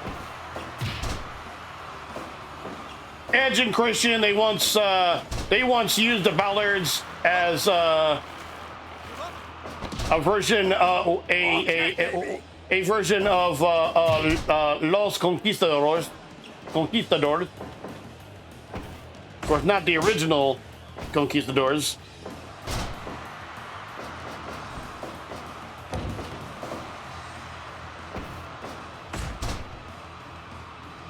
I forget the names of both the original conquistadors. I forget the name of, well, there's one guy I forget the name of. The other guy I know was Jose Luis Rivera under a mask.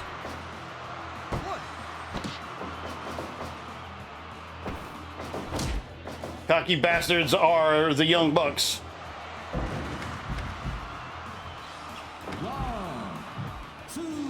Cocky, but good.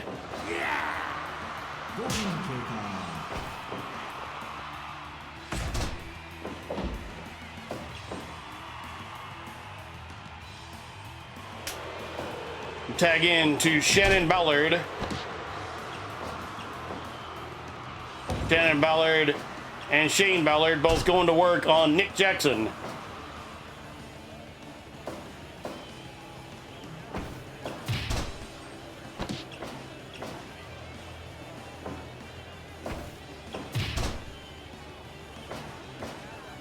Going for the cover. Nick and Matt Jackson were also once briefly known as Generation Me. Max and Jeremy Buck. I'm not sure which one was which on that, if I'm being brutally honest. Kind of glad that gimmick didn't last long, but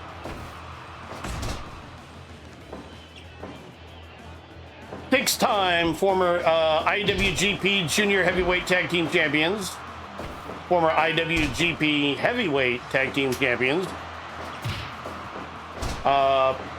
PWG World Tag Team Champions, of course, AEW World Tag Team Champions.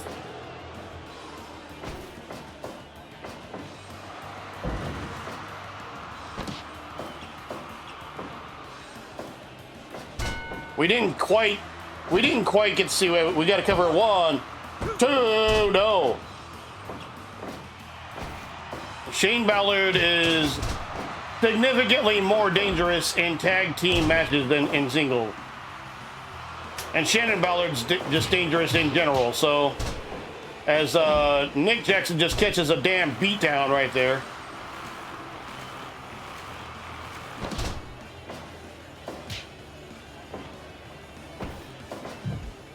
Ballard Brothers, of course, former APW Universal Tag Team Champions.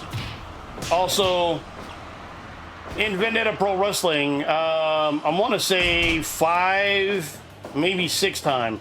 At least 5 times they held Vendetta Pro Wrestling's Tag Team Champions. NWA International Tag Team Champions. They did defend the titles. Of course, obviously here in the United States, but they also defended them in Tijuana, Baja California, Mexico, and up in Canada.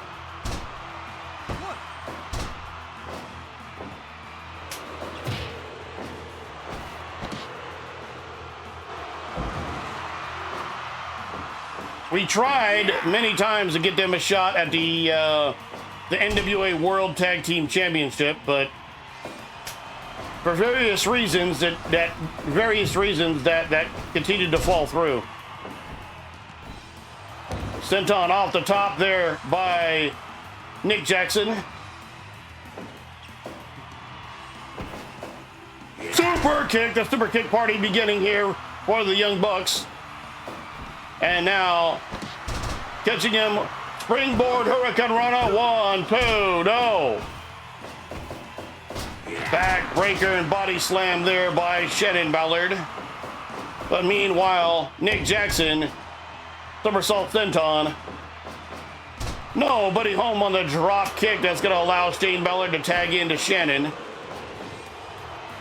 By the way, this color combo, Shane wearing purple, Shannon wearing green. While the Ballards did wear attire in both colors, they would always wear the same color. So you would never see one wearing purple, one wearing green. They would either both wear purple, or both wear green, or both wear red, or both wear whatever color they're wearing. The only reason I have it set up for them to do that is so it's easier for me to tell which one's which.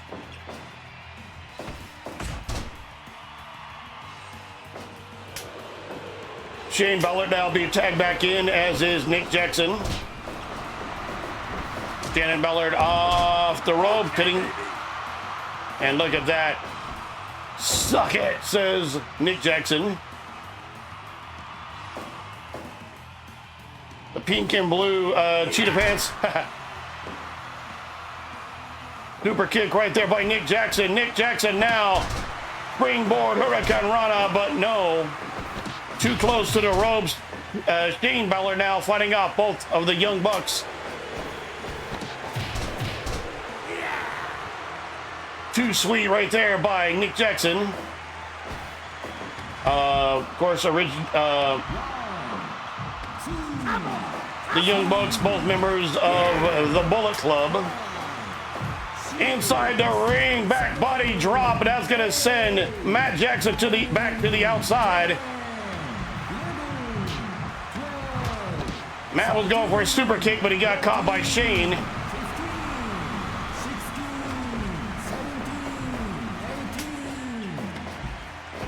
Oh, look at this. Breaking up the count. Trying to remember, okay, Shannon and Nick, although Nick now tags out to Matt Jackson. So Shannon Ballard and Matt Jackson are your legal competitors in the ring. Flatliner there by Shannon Ballard. Mule kick right to the nuts. Obviously, in a real match, if the referee sees that, it should be an automatic disqualification. Then again, your referee for this contest, DC Brown, he might not call for the DQ. For shoot. Love you, bro, but you know.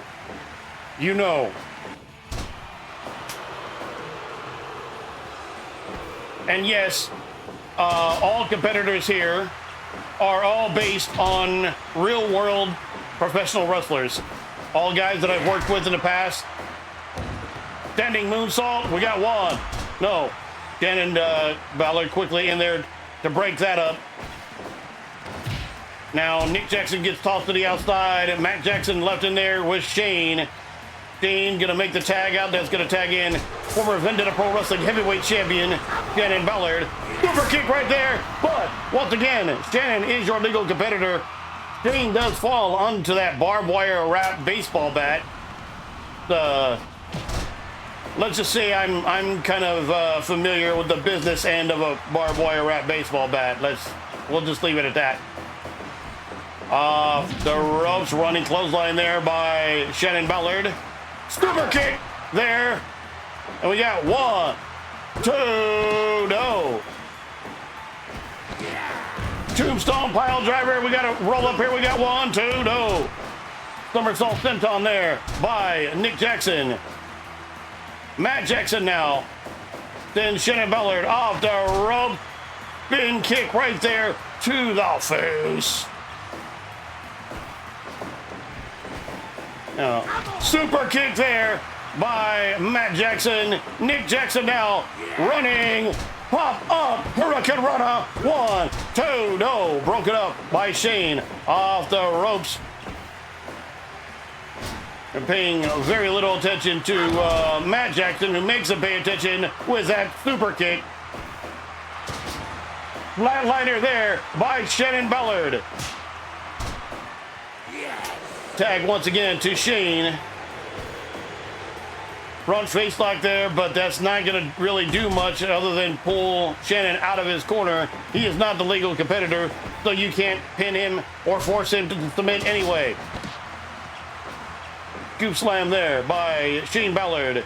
Once again, International Tag Team Championship on the line here. The title is vacant. Look at that moonsault being missed. We got 1, 2, no. I don't know if Nick particularly appreciates Matt Jackson there pulling his target out of the way in midair.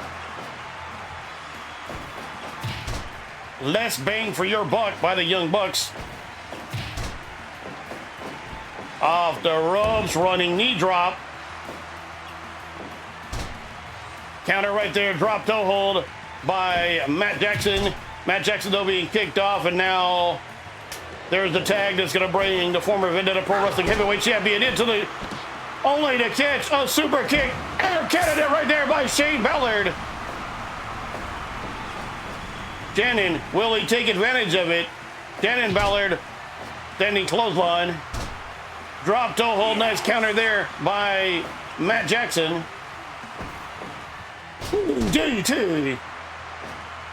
But Matt Jackson, rather, back up quickly. Air Canada by Shannon Ballard. Goes for the cover. 1, 2, 3. Your winners. Ladies and gentlemen. Time of the fall, 25 minutes, 16 seconds. The winners of this bout. And new international tag team champions, Shane and Shannon, the Ballard Brothers. Match evaluation 100%, 5-star rating for that match. The Young Bucks are like, well, of course it's 5 stars. That's all we do. We do 5-star matches. And another 5-star match by the Young Bucks, even in a losing effort. Yeah.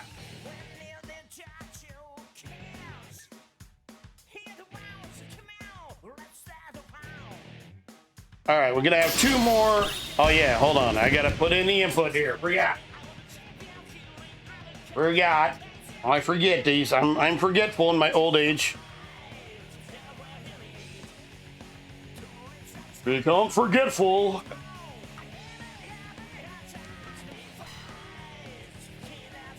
Definitely not at all related to the number of shots to the head I've taken in my life. Not at all. Hey, baby!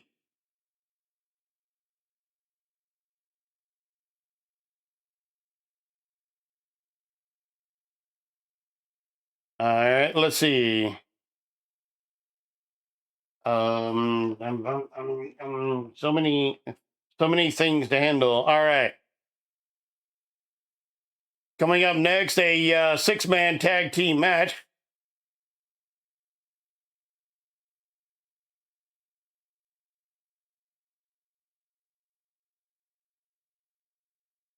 Then we will have a match for the Western States Heavyweight Championship, followed by the final.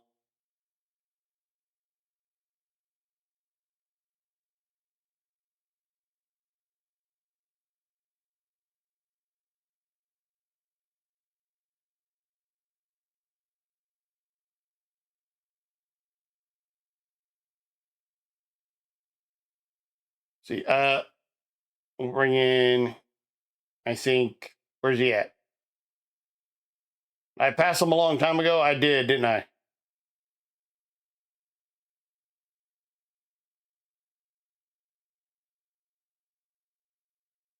Two guys, two members of a tag team I wanted to have happen, but just never quite worked out that way. And sometimes sometimes things go that way.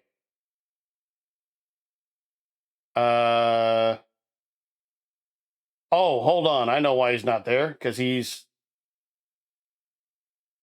a member of the WWE roster now.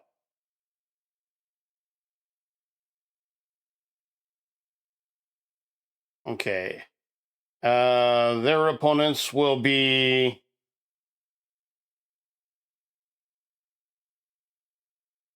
Let's see.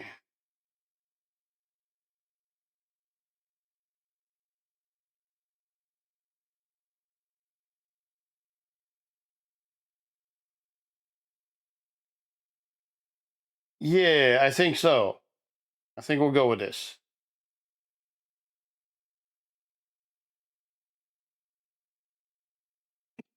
Hmm.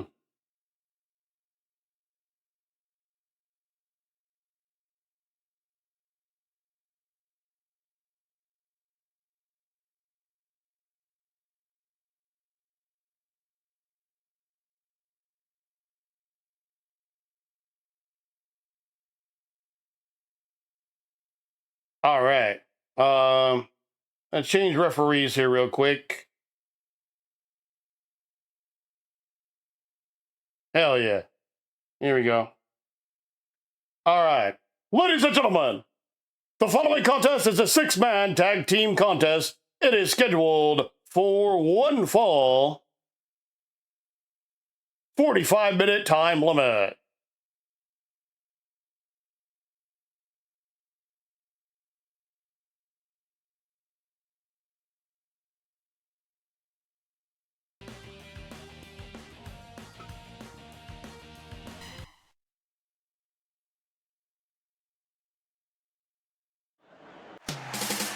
Introducing first, from Pittsville, USA,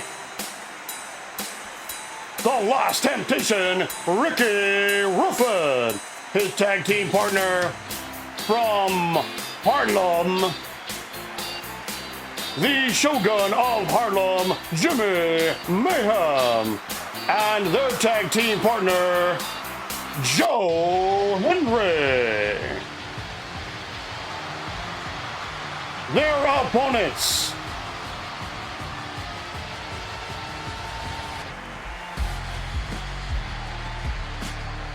the team of Jeff Cobb and Tamatanga Tongaloa, the Gorillas of Destiny. Referee for this contest, Rick Knox. One fall, 45-minute time limit. Starting off, Last Temptation, Ricky Ruffin taking on Yahoo Kabu! Jeff Cobb, known now in WWE as JC Mateo, and actually in a stable in WWE along with his tag team partners in this match.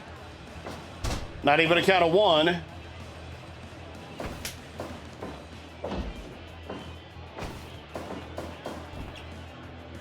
Of course, the Gorillas of Destiny were former IWGP Heavyweight Tag Team Champions back when the National Wrestling Alliance had a working relationship with New Japan Pro Wrestling. Gonna add real quick, since he's in the ring,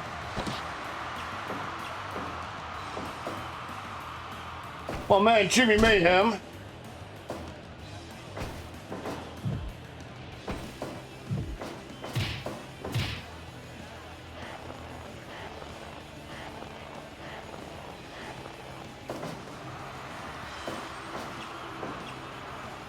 Be sure to give Jimmy Mayhem a look.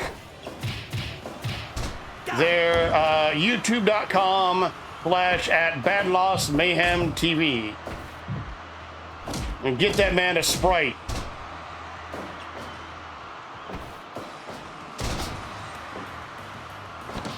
Get that man a Sprite.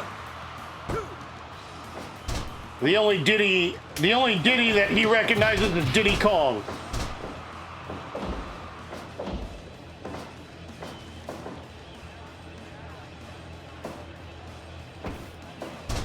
Nightmare takedown, and he's gonna tag in Joe Henry. Say his name and he appears. Tag him in and he enters the match.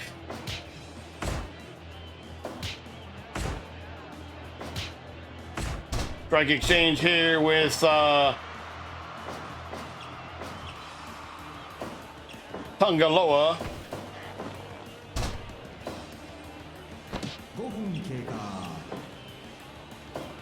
Tamatanga Tongaloa, sons of the world's baddest motherfucker.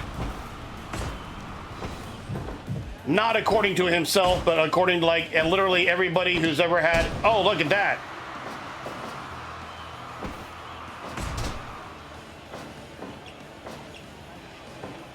World's baddest motherfucker, according to everybody that's had interactions with him. Some people know him as Ming. Some people know him as Haku. Some people know him as both.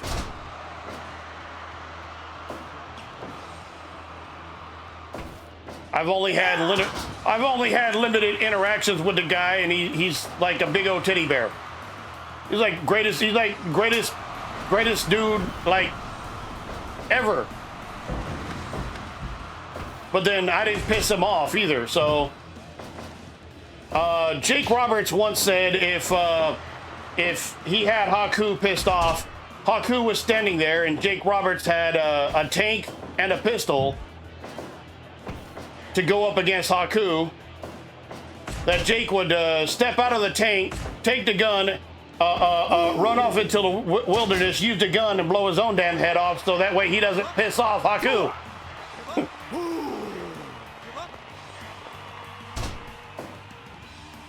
When you're that bad of a dude, right? And so yeah, his sons, Tamatanga Tangaloa, Gorillas of Destiny, founding members of the Bullet Club.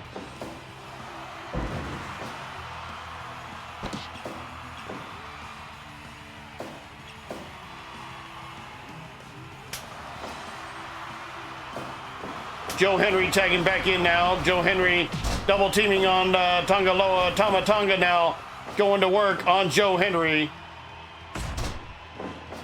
The bad boy Tamatanga.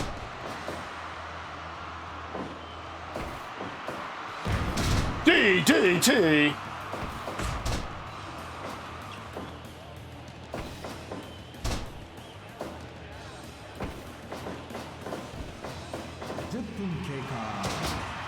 Alabama slam right there, and then into a cutter.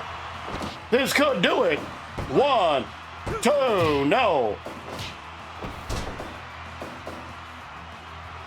Mr. Athletic, JC Mateo, Jeff Cobb. Stalling suplex here by Joe Henry, taking his time, letting all the blood rush to the man's head. Now he tags in the former Western States Heavyweight Champion, Ricky Ruffin.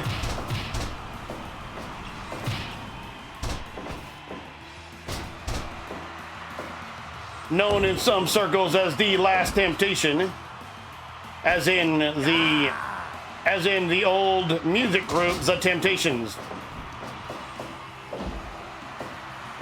Running splash, 1, no, broken up by Joe Henry. And look at that. Tamatanga not having any of that triple team, but he does get caught with that side Russian leg sweep. Now Jeff Cobb with ease. Press power slam, 1, 2. Double team maneuver right here. Double suplex onto Yafu Kabu. In case you guys are wondering why I keep saying it like that, that's because that's how the ring announcer at New Japan Pro Wrestling, whenever you say something in Japanese, but you don't have a Japanese pronunciation for it, basically you say it in that language, and just like Jeff Cobb, there's no direct translation for Jeff Cobb, but you can say Jefu Kabu. Jefu Kabu! So that's why, you ever wonder the story behind that? It's just because that's what they call them. Jefu Kabu.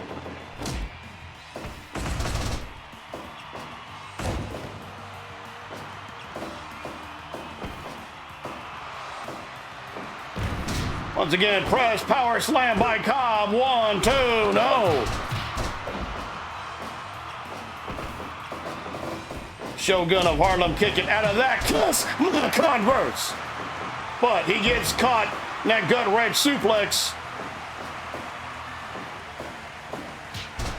Overhand shot right there by Jeff Cobb, now tagging out to the silverback Tangaloa.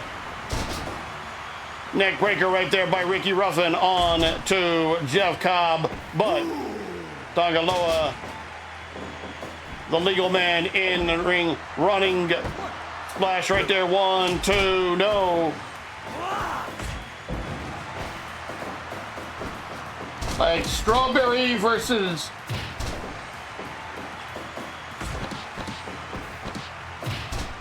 Strawberry. Okay, yeah, I see what you're. Okay.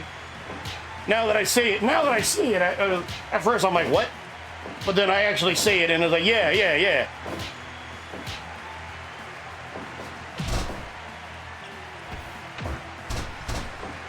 But I'm not sure though. I still think in Japanese, I think they would still say baby.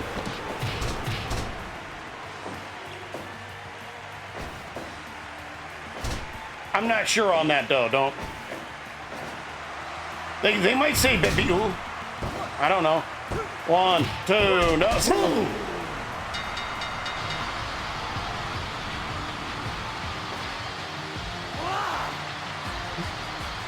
Here are your winners, the team of Tamatanga, Bungaloa, and JC Mateo, aka Jeff Cobb. Who are the islands? 17 minutes, 40 seconds. Match evaluation, 82%, 3-star rating from Dave Meltzer. All right. We got one more non-tournament match coming up. And then our tournament final.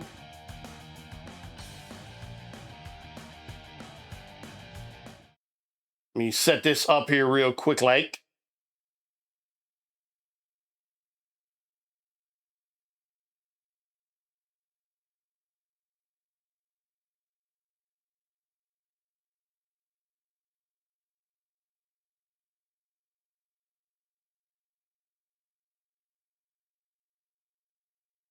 Now, this one, ladies and gentlemen, I can visually represent. This is for the Western States Heavyweight Championship. Get it on the camera there. This contest is for the Western States Heavyweight Championship, one fall, with a 1-hour time limit. Put this one on my back, over my shoulder here. Western State, I said get on my damn shoulder here. I know the chair keeps knocking it off. This is a replica. This is not, unfortunately, not the original. This is a replica NWA Western States Heavyweight Championship belt. In Vendetta Pro Wrestling, we teach that chair a lesson. Pile driver. Ha. Yeah, but then I won't have a chair.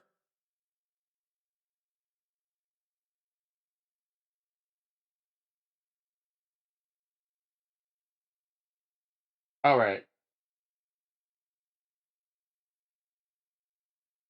Once again,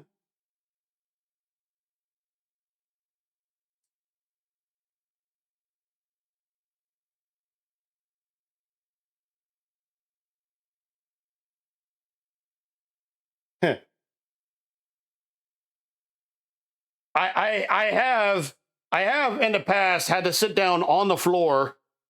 I've even done streams. I've even done streams on camera. And now you couldn't tell from the camera angle. How the hell with it? You guys can't see the shit anywhere.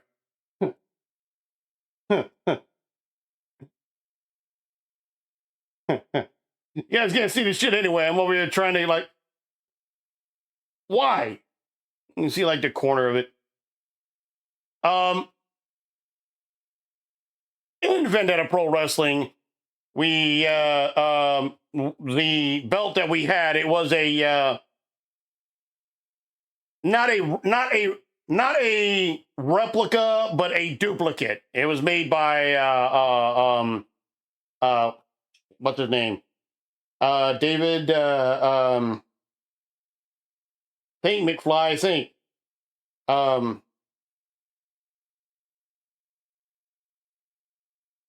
Fucking Dave Marquez. Dave Marquez tried to tag us in a thing and said, Dave, what is his last name? I'm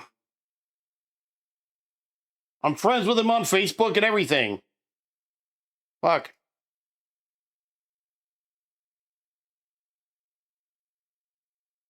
Dave Milliken. God damn it.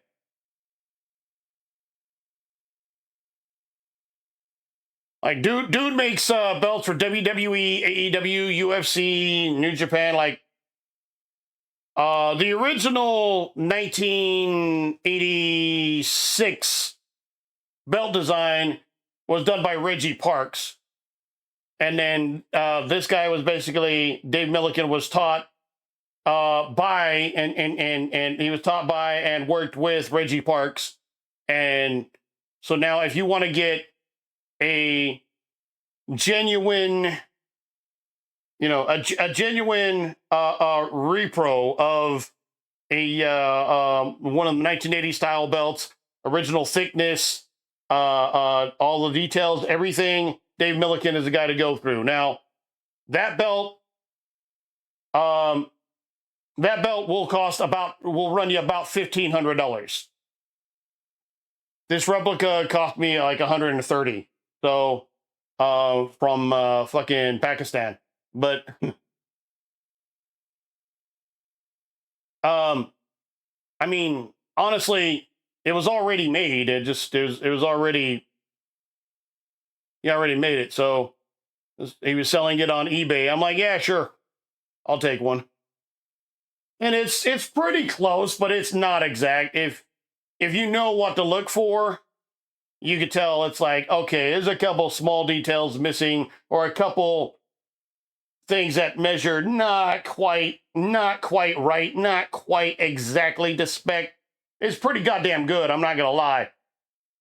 But again, if you know what to look for, then you will notice a couple things. If you want the genuine article, I will say, or you just want a really, really good belt for, you know, whoever's watching this, you want a really good belt for your promotion, Dave Milliken.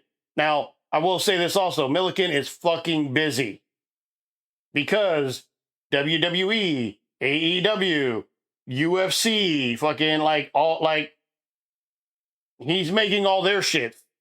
So you might have to wait a little while, but,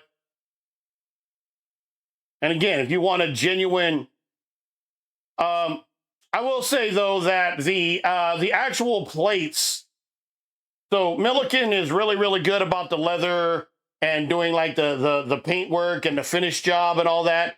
The actual plates though are done by my man out here in Vegas, Rico Man.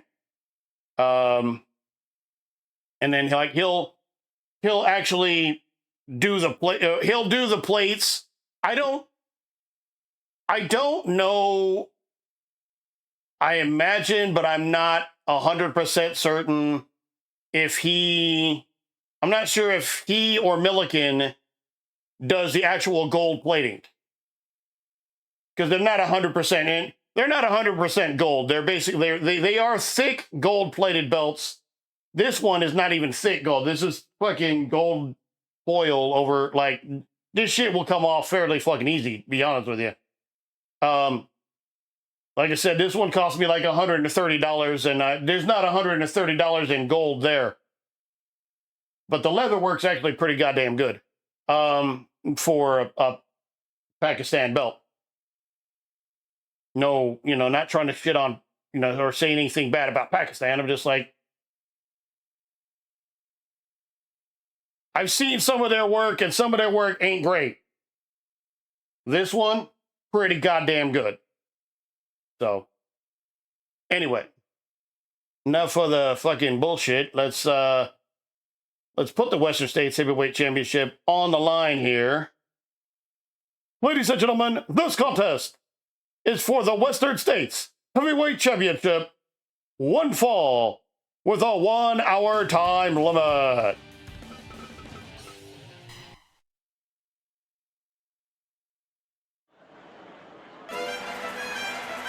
Introducing first,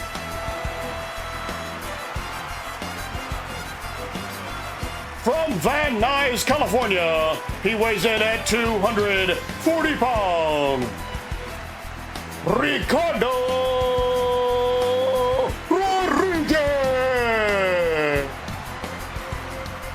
have a microphone, but if I did. And his opponent, representing the conglomerate from the Kingdom of Eternia, weighing in at 237 and 1/4 pounds, the self-professed King of California and Western States Heavyweight Champion, wrestling personified, Rick Luxury. Sparky Ballard, your referee. 1 full 1 hour Western States Heavyweight Championship. And no, the match would not have started until I finished my announcement. But this is a video game. It doesn't give a fuck. Ricardo Rodriguez, the first ever Vendetta Pro Wrestling Triforce champion, technically never lost the title. He had to relinquish the title. He had to give it up, and for reasons that are totally understandable. He got signed to WWE. Spent a good long while serving as the personal ring announcer for Alberto Del Rio. And I mean, if you ask me, there's the main thing that got Alberto Del Rio over was Ricardo Rodriguez.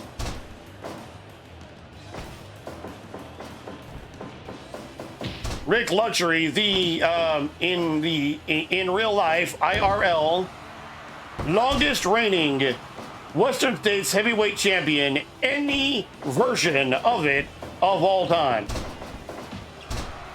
Drop kick, but that is blocked there by Luxury. Luxury now with the side slam. Forearm shot there by Rick Luxury.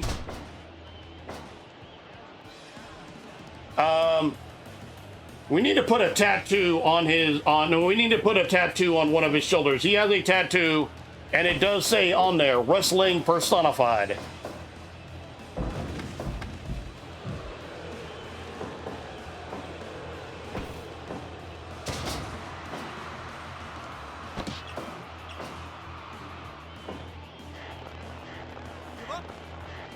Now I said he represents the conglomerate. He did kind of break the conglomerate up, to be fair.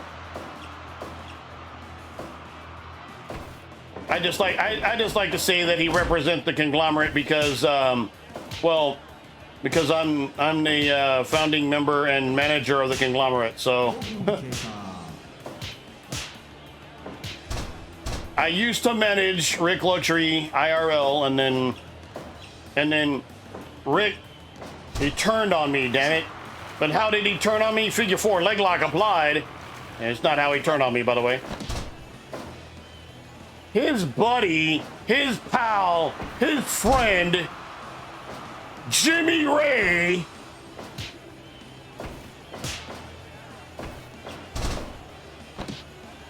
Jimmy freaking Ray sneaked me from behind.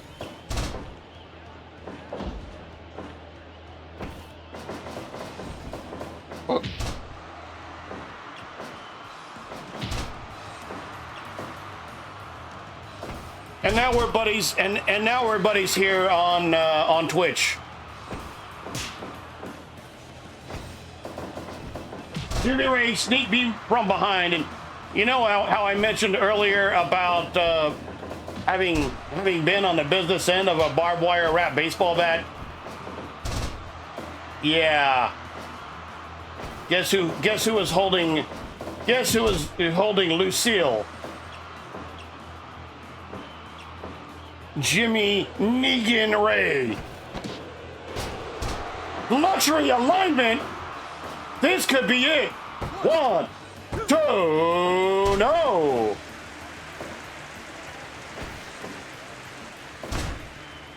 Still, having hit that finish, Rick Luxury has Ricardo Rodriguez in a bad way. Now he's going to put him in that camel clutch, try to make him humble, but his feet are underneath the ropes, so the referee's going to force the break. Now when I say force a break, you might ask, well, what happens if he doesn't break the hold? Hold on, gotta cover here, but he's in the ropes once again. If he doesn't break the hold, referee then will put in a 5 count. At the end of that 5 count, if that hold's still not broken, the guy who has him in the hold is disqualified.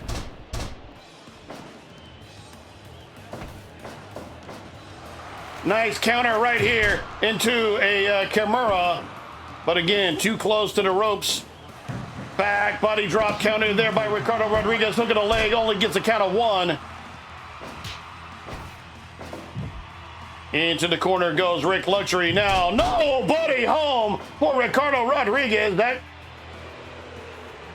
could absolutely devastate you, putting him once again into the camel clutch. Thinking about breaking his back and making him humble. Shades of the Iron Sheik. Tiki baby. You're no good motherfucker. Running clothesline there by Rick Luxury. Another running clothesline by Luxury. Luxury now once again center in the ring. Figure 4 leg lock. And I can tell you from experience that hold fucking sucks.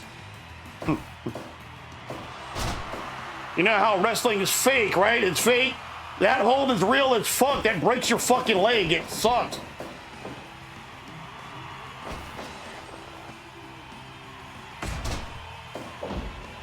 Fake my ass. Knee strikes to the top of the head here by Ricardo Rodriguez.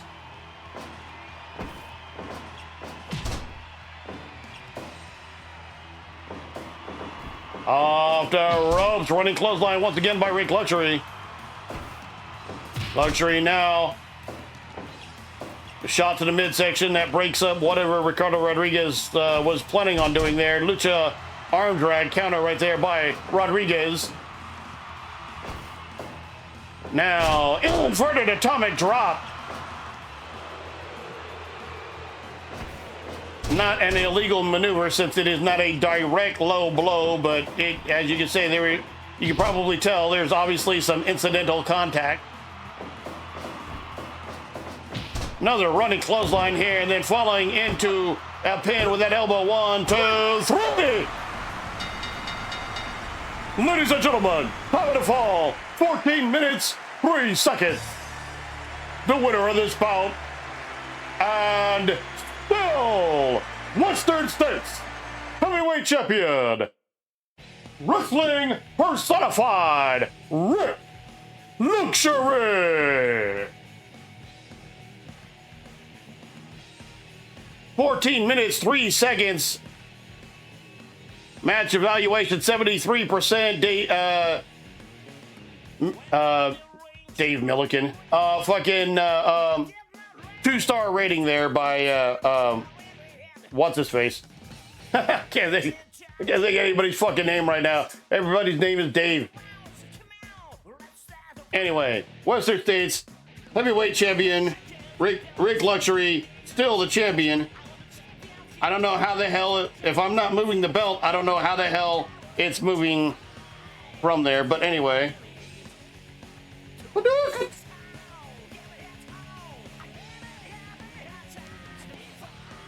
It's all right. It's literally just on my bed. Okay. All right. Well, we've had title defense.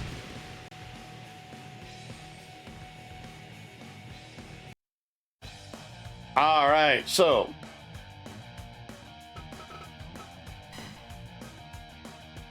ladies and gentlemen, the time has come. The Winter Wonder Slam comes to an end in just a few moments. Ladies and gentlemen, the following contest is your main event of the evening. It is the championship final of the 2025-2026 Winter Wonder Slam, scheduled for one fall. Introducing first,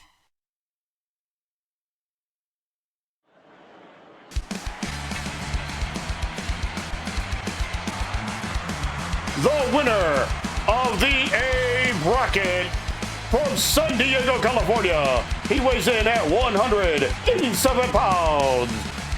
SoCal Crazy.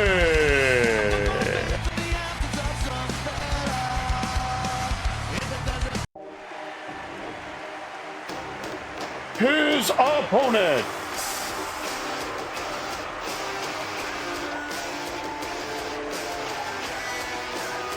entering with a record of 23 wins to 8 losses, 115 points, the Pumpkin Queen, Sage Sid. Referee for this championship match, Sparky Ballard. One fall for the Winter Wonder Slam. This is Halloween, yes. And by the way, the real life, the IRL Sage Sin does come out to that. She does come out to that. Hailing from the town of Halloween, Sage Sin, second generation. Her father, Supreme, known as the King of Death Matches and the Human Horror Film. I always liked that dude. I always liked Supreme. Supreme was a great guy. R.I.P. Supreme.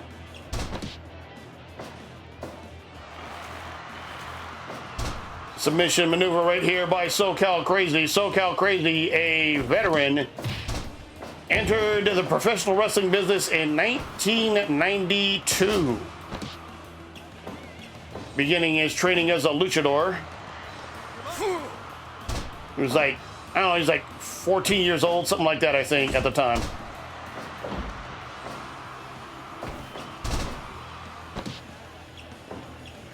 SoCal Crazy, winner of the A bracket, also the winner of the Fall Brawl League. However, he was unable to take the Western States Heavyweight Championship from Rick Luxury, so he is aiming for another shot by winning the Winter Wonder Slam. Sage Sin has other ideas. She's like, I think I would like to be the Western States Heavyweight Champion, and while we've never had a woman be the Western States Heavyweight Champion, we've never had a woman be the Western States Heavyweight Champion. We have Topek on Hilo by SoCal Crazy. We have had women hold the Western States Tag Team Championship. That was the team of Holodead and Thunder Rosa. They then took those titles on tour with them to World Wondering Stardom in Japan, and they're in at the year-end climax for Stardom.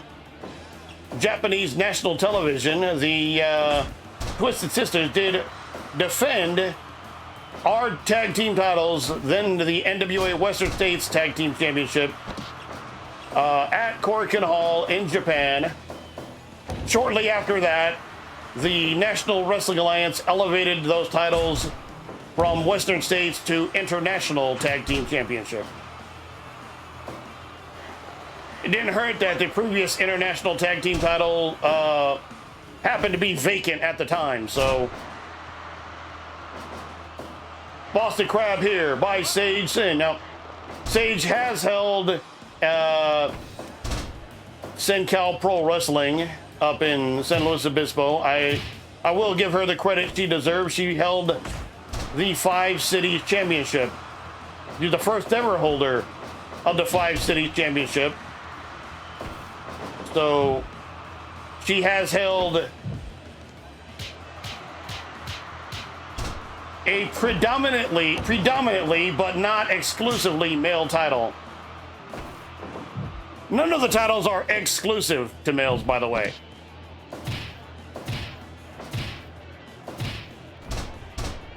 Kicking SoCal Crazy out of the tree of woe, and then a long blower right there. Sage Sin, headlock takedown.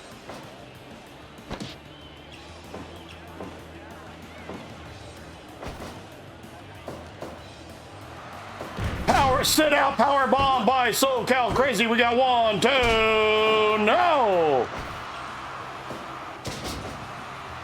Belly to belly side suplex there by Sage Sin.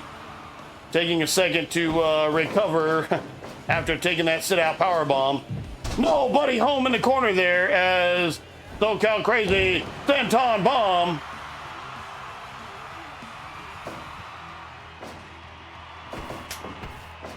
And Code Sin by Sage Sin. 1, 2, no!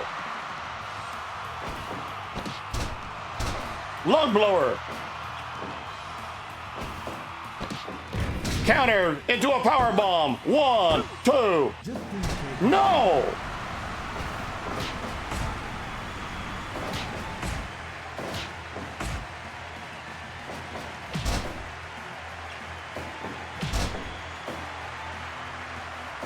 Drop kick there by Sage Sin. Now Sage.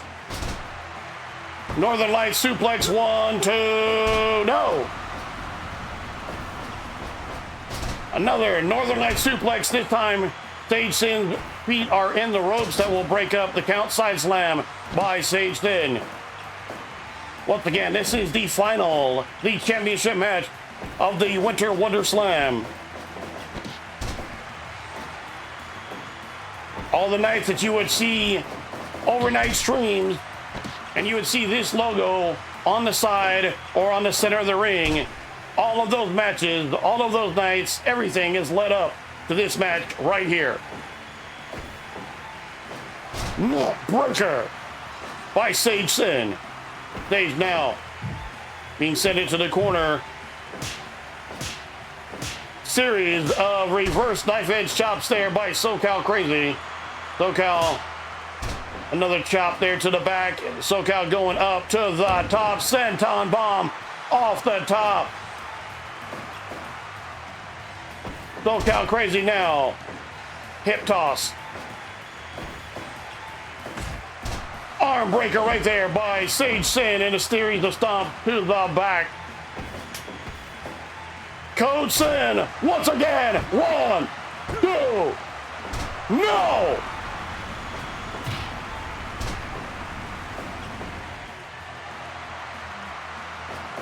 Could this be it right now? Could this be? Spinning head scissor takedown by SoCal Crazy. Now look at that eye rake right there with the heels. Set up, sit out power bomb, but she's able to grab that bottom rope and will break the count. He keeps saying that's it, but unable to put away Sage Sin. Now Senton Bomb off the top once again. Another heel eye rake. And Code Sin once again, but this time 1, 2, 3. Ladies and gentlemen, here, your winner, the 2025-2026 Winter Wonder Slam, Sage Sin. Time of the fall, 15 minutes, 2 seconds. Winner via Code Sin and winner of the 2025-2026 Winter Wonder Slam, Sage Sin.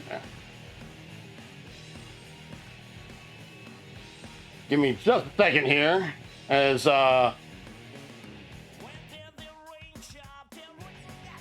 gotta flip this.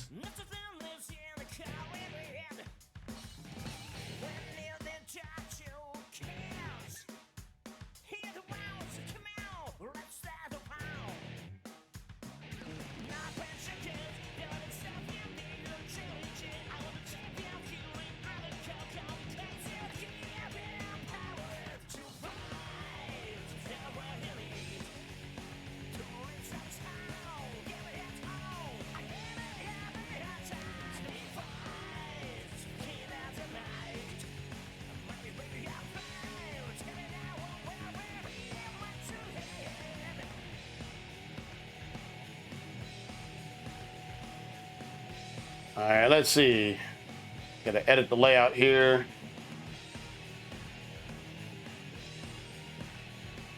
Sorry, I'm trying to get a clip here for socials. I do share the final result of these leagues on social media.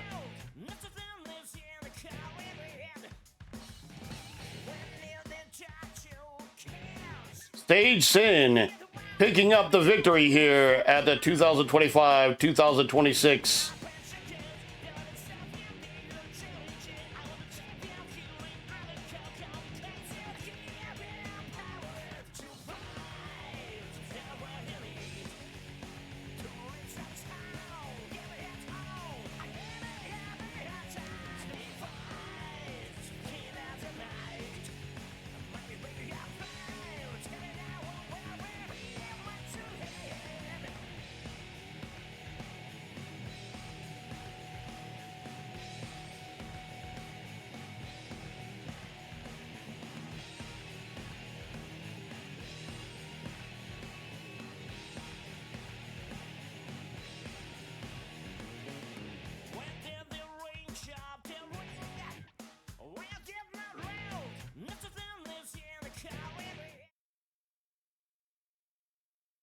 All right.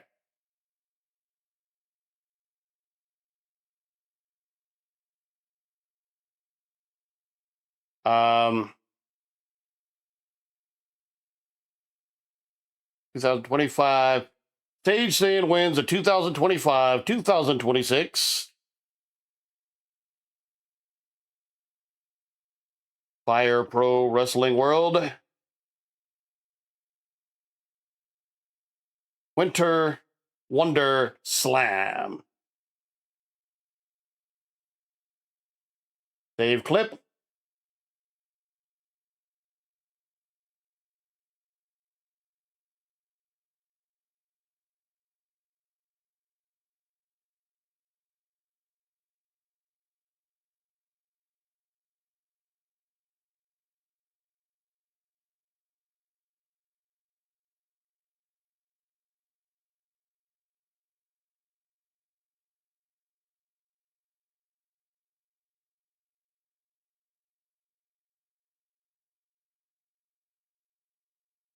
Okay. Save the landscape version.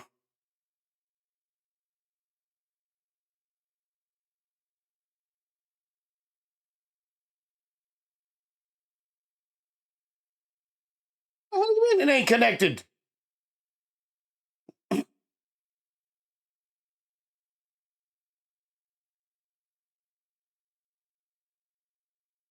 Yes.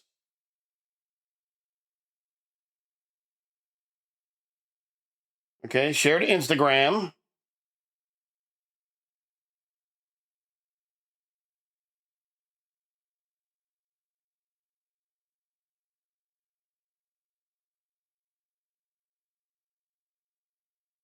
Yes, post YouTube. All right. All right. I am sharing. Okay, the YouTube clip shared, TikTok shared, still waiting on Instagram. But yeah, all right. So the 2025-2026 Winter Wonder Slam has come to a finish. Want to appreciate or want to stop and take this moment to appreciate everyone who has watched those streams overnight. I know they're kind of throwaway streams. I even treat them as such. They're basically time fillers, and they're time fillers, but they're also just trying to have something to have on Twitch while I've been busy with winter sports. Winter sports should come to an end in just a couple of weeks, and then I will have more time to have, more live streams. I'll still do overnight streams, of course, but that was fun. I'm glad you had fun. That's the whole point. That's the whole point. Whether you're watching pro wrestling in a virtual setting or you're watching actual pro wrestling, the entire point. It's not the sport. It's not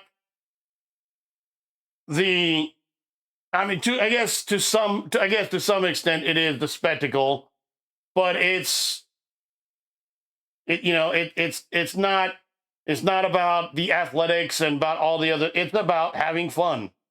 It's about just having fun, enjoying cool shit. So glad I could do that, and I will be starting up a new league here shortly. Probably not tomorrow or even the next day.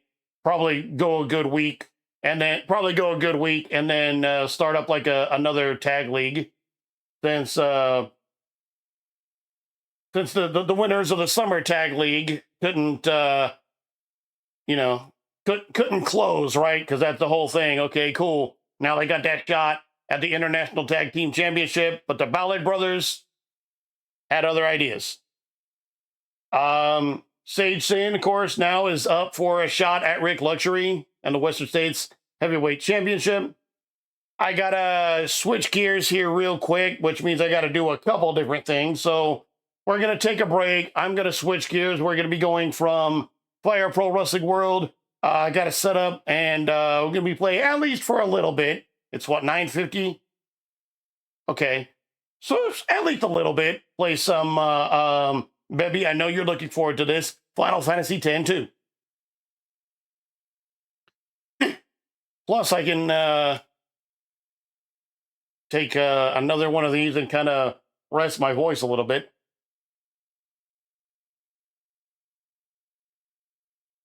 So, got to make a series of changes here. But yeah, I wanted to go ahead and get through that, and shout out, of course, to Vishby Gaming. Vishby Gaming. Shout out to anyone who's been lurking.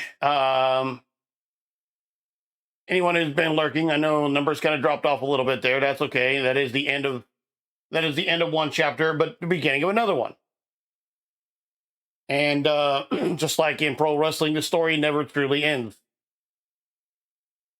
So let me set up everything. Let me take a break, run an ad real quick, and while I'm doing that, I'll start setting up and switching gears here real quick. So, Bevy, hope you'll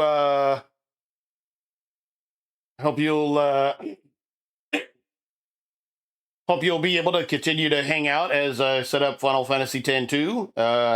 Anybody else out there, and if anybody is on making their way in, we'll have more for you here in just a little bit.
Okay.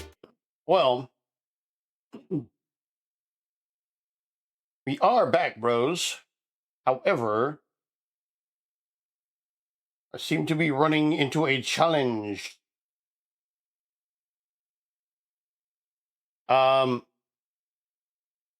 see. The main challenge being that I have video, but I don't seem to have audio.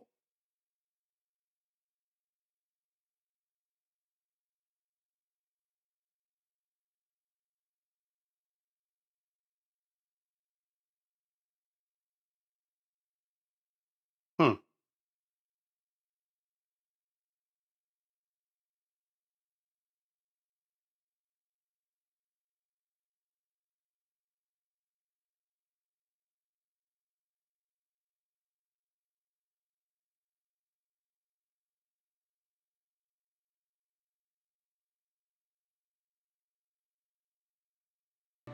And okay.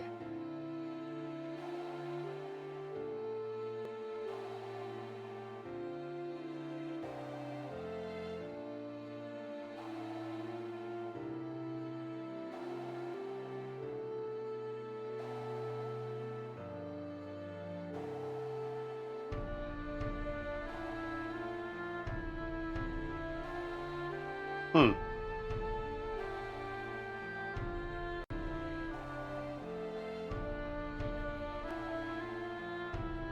Okay, so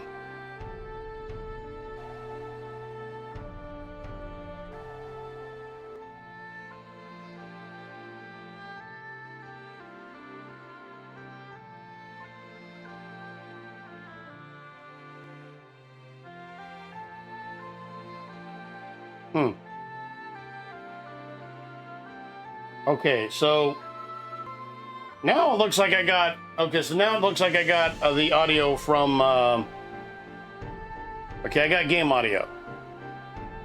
I think the game audio is going over. Okay.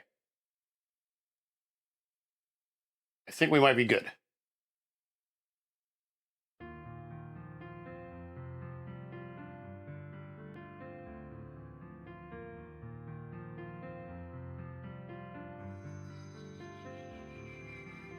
I'll go full screen.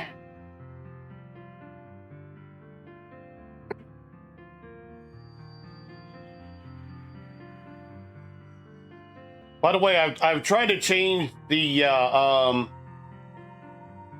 tried to change the overall setup on this particular scene. I've been using it for the Fire Pro Wrestling, but I've tried to like copy it and use it on this one, so that way for games like this, I actually have more.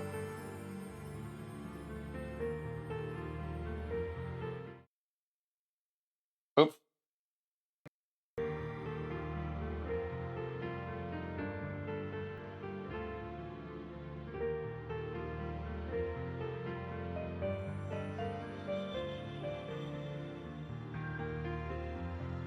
Color correction.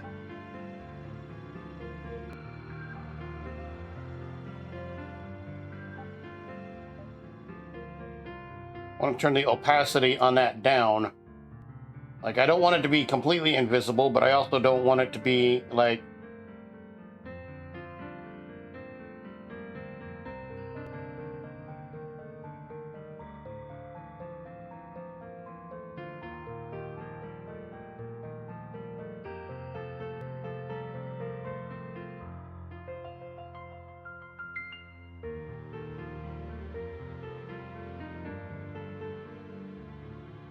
There we go.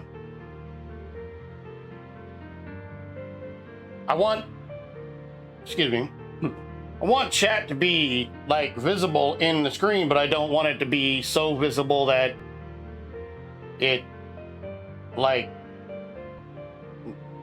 negatively affects the overall like game appearance.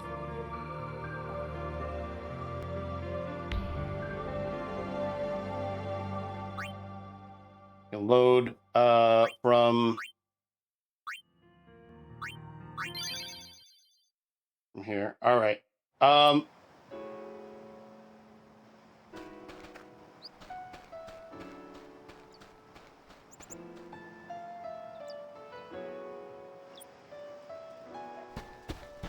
So we've been here, but I don't know that.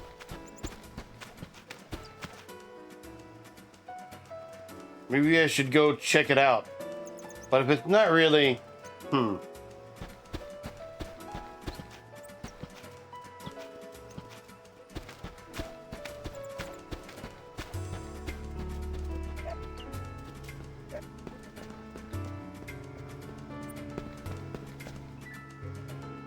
I don't really know, like, what to do next.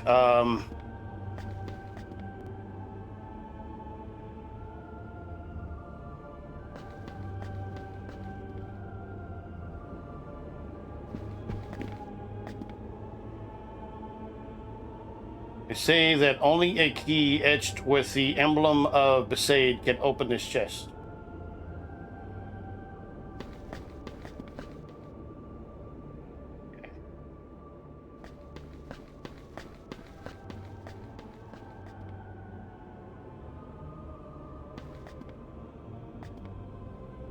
Cloister of Trials is off limits. Surely my lady High Summoner knows this. Of course.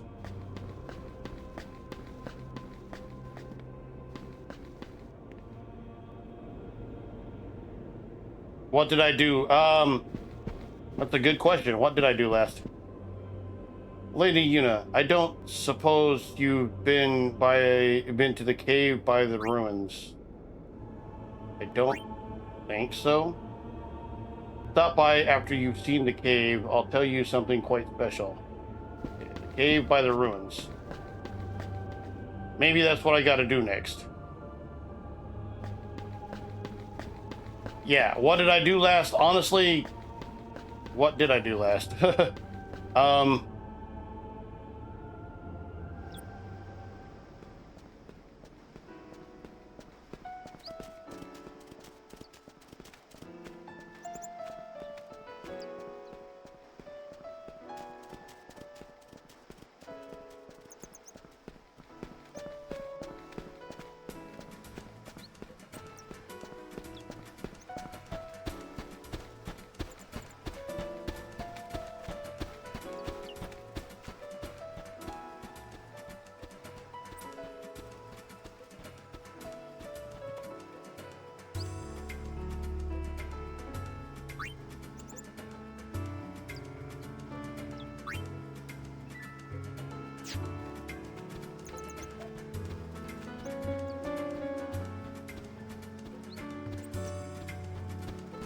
Came here, talked to like everyone.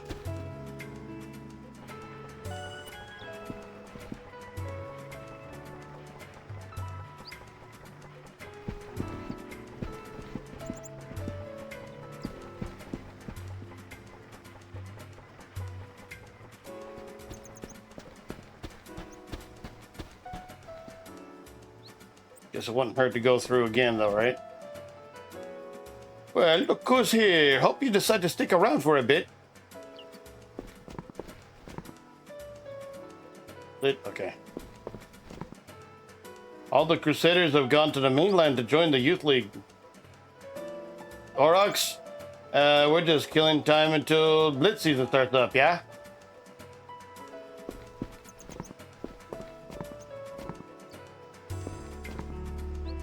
Than every last drop of stamina for Blitz this year. But all this stamina is making me kind of sleepy. I can relate. Hey, it's Yuna, long time no see. Besides the same as always, everyone just taking it easy.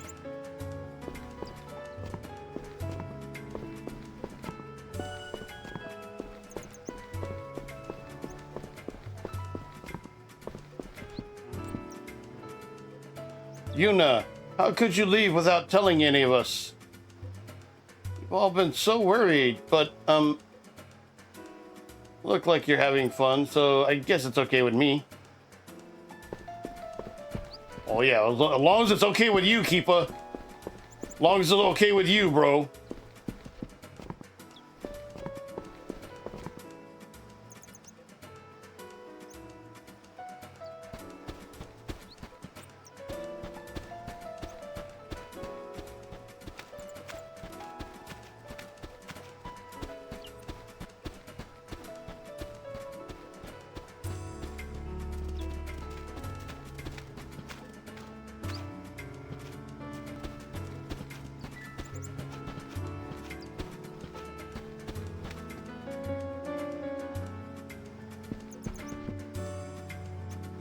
Stop open.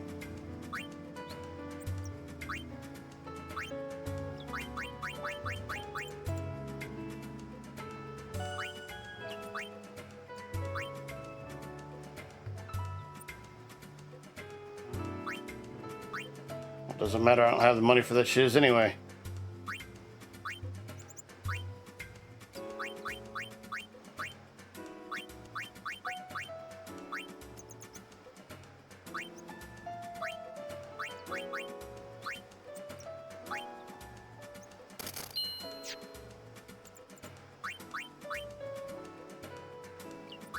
Any rare finds?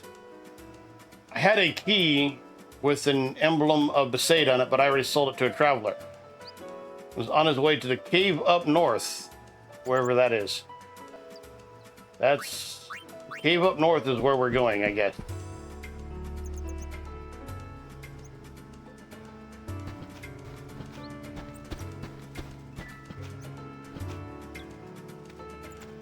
Guess you decided to ditch the high summoner look, yeah?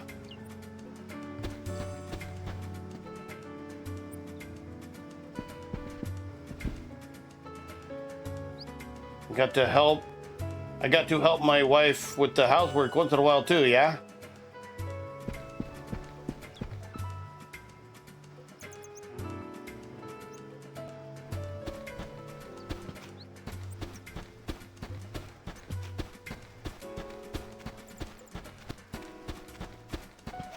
Cave up north.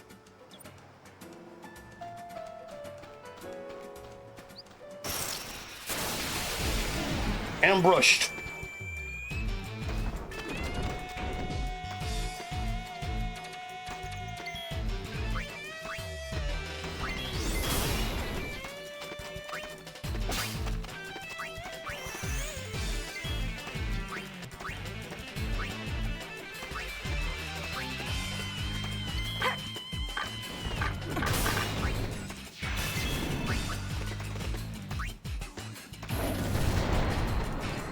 Get dunked on.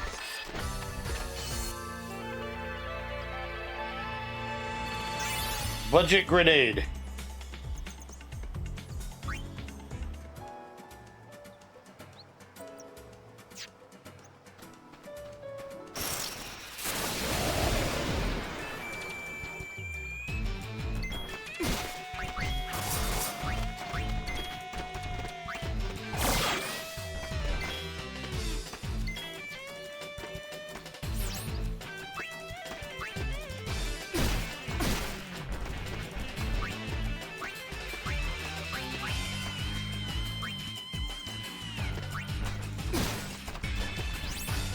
Okay, oh.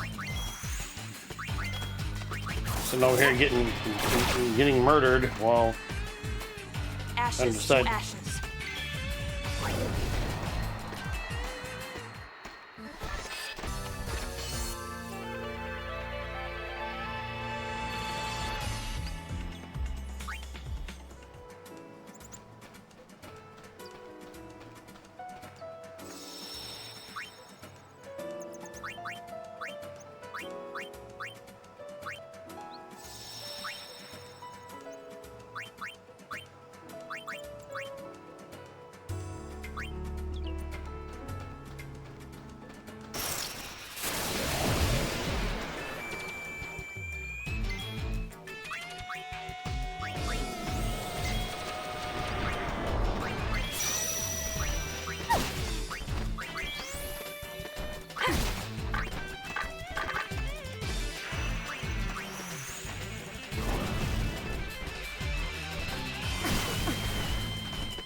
claustrophobic, not me.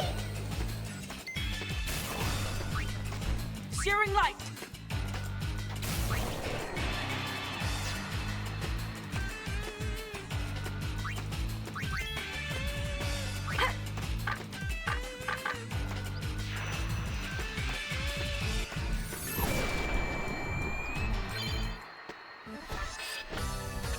That wasn't much fun.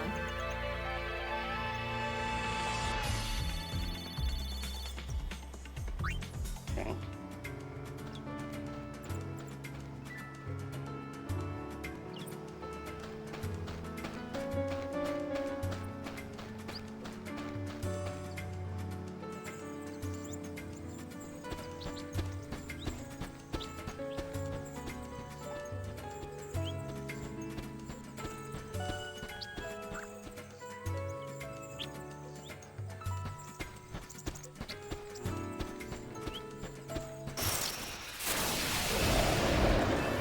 So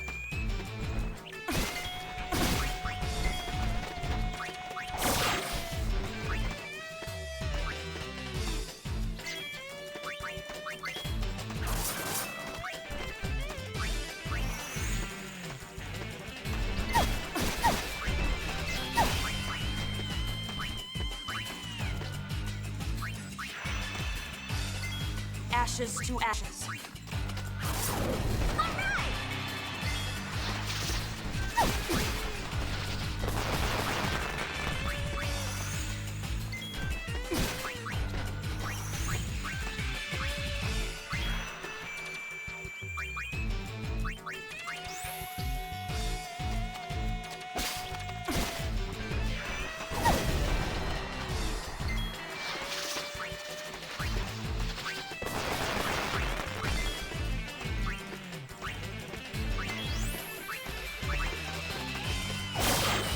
I'm like, can we move the camera? There, okay.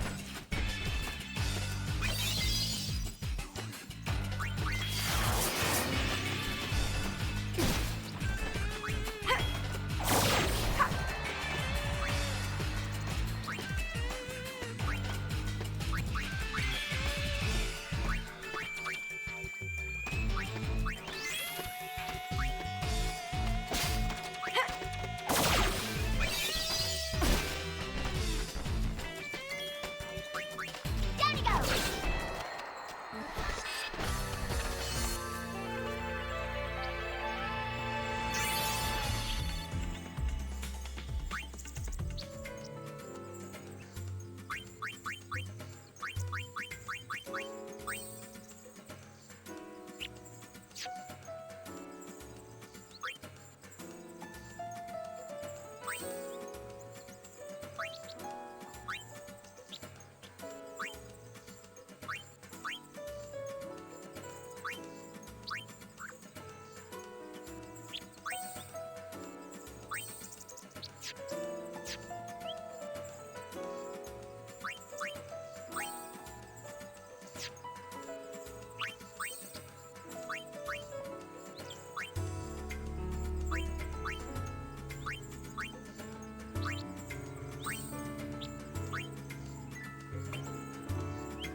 Beer good.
Okay.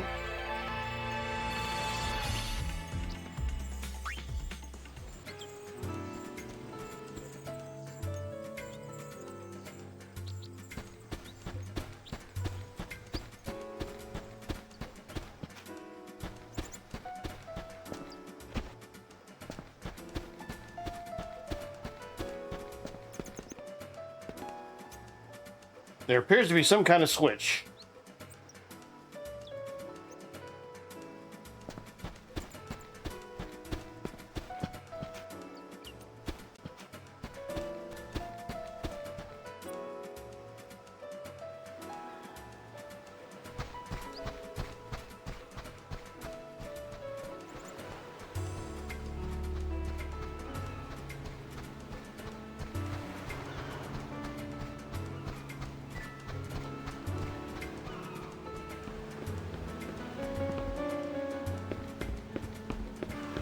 Yeah, so where we left so long ago.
Let's see.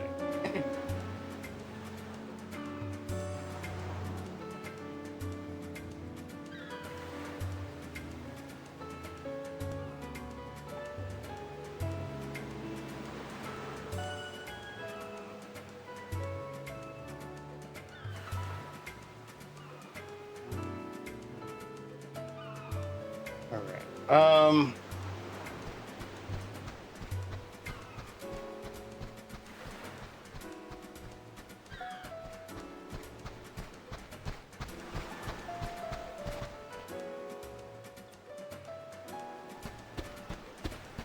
So is the cave this way? Where's this cave? This is the, right.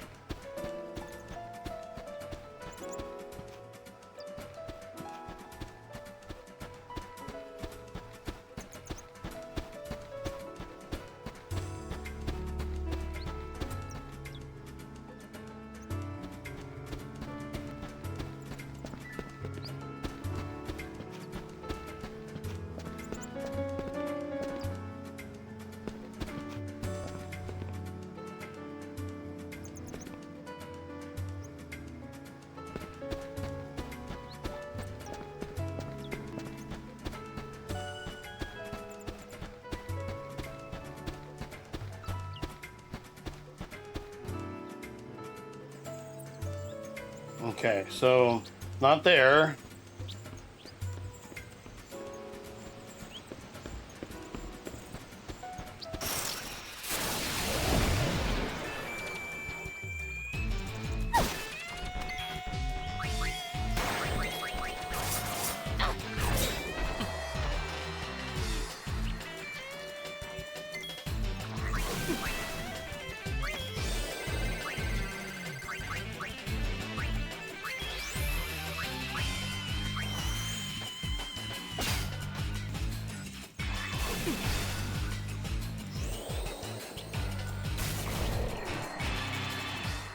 I need this more than you do.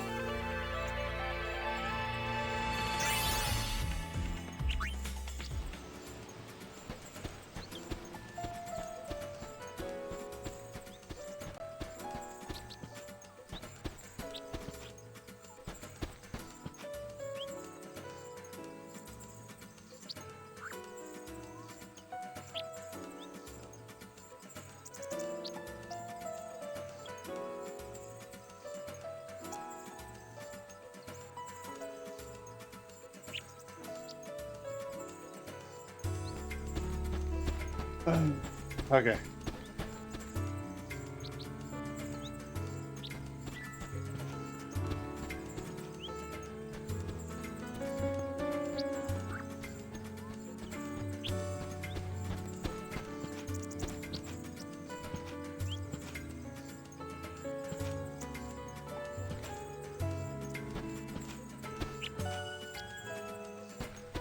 Is there any way to take this?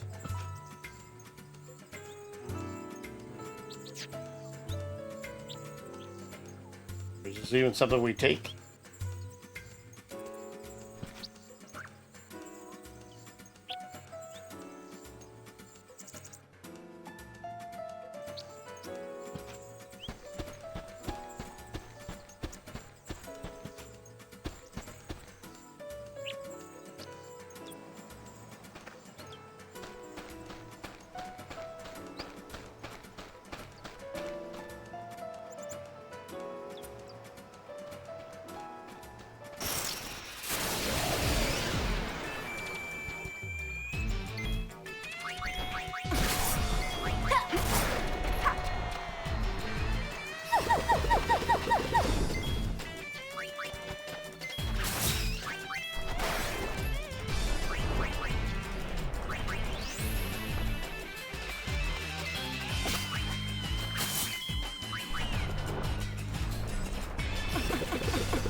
Turned on.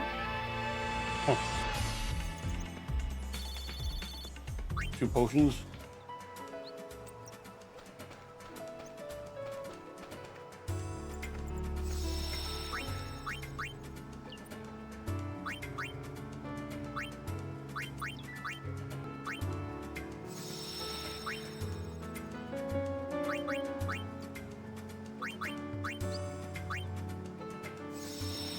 Wonder if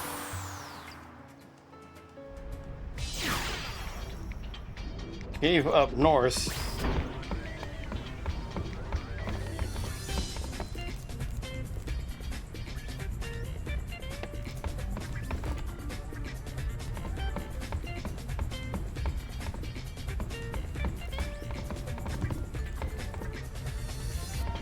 Give it up.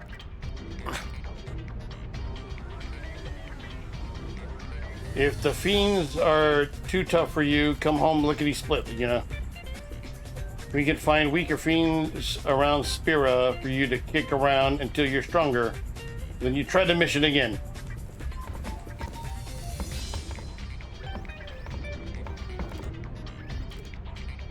That's right, not 1, but 2 treasure spheres. One somewhere in Besaid and the other is in Xanarkand. The thing is, Xanarkand is issuing warnings of high fiend activity. You might want to steer clear until you've toughened up a bit.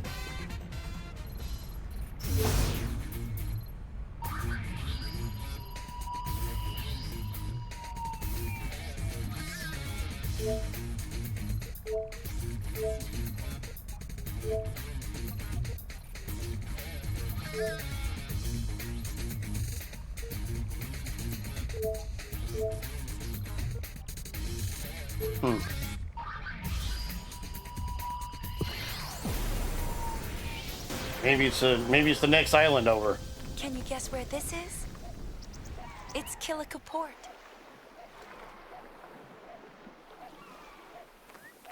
The Youth League helped rebuild it. Now it's a bustling town.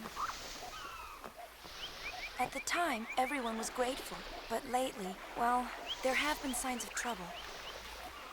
It seems that tension is building between the Youth League and New Yevon. New Yevon.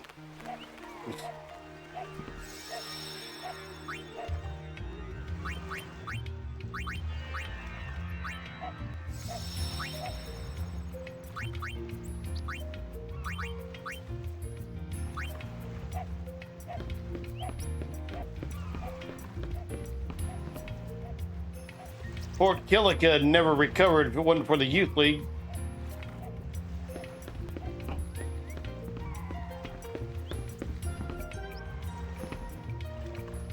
This all they got? They call this a catch? That old lady never buys anything. All she ever does is complain. Buy something, will ya?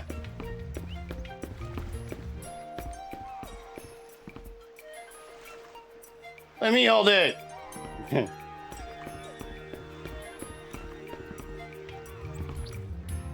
People living in Kilika are divided into the Youth League and New Yevon.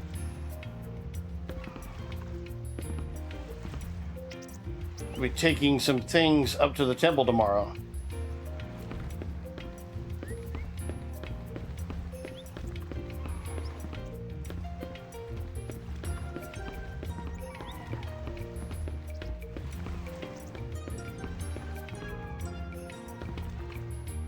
You haven't seen my daughter, have you?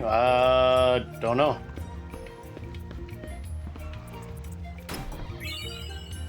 Scored 2 antidote.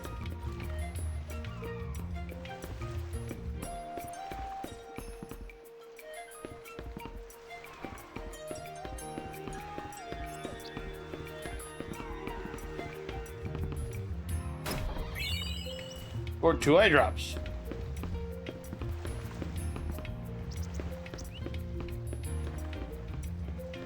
Excuse me.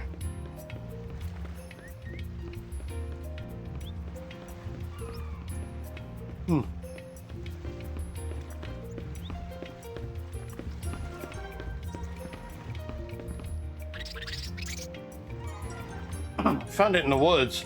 Not something you'd expect to see on the island, is it? Called a squatter monkey. They're very shy, so they like to squat down and hide in their nests. That's where they get their name. Isn't the whittle monkey cute? Whittle. I wonder if Mummy'd buy one for us. Monkey, monkey. I wonder where the monkey's house is. Probably wondering that too. Let me know if you find any other squatter monkeys in the woods, okay? How many squatter monkeys have you brought me? Let's see, 0, I think. Seems about right. Yeah, I literally just heard about them.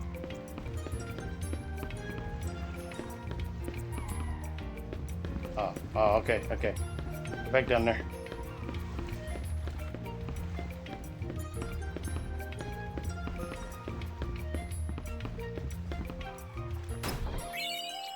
Phoenix down. I'm helping to build the Youth League base over on that coral formation. Actually, it's about time I headed off to work. My boyfriend's working over there too. So exciting watching the town grow like this. There's nothing wrong with building bases, but it wouldn't hurt to get some fishing done too. I don't want people heading out to sea anymore, us old timers.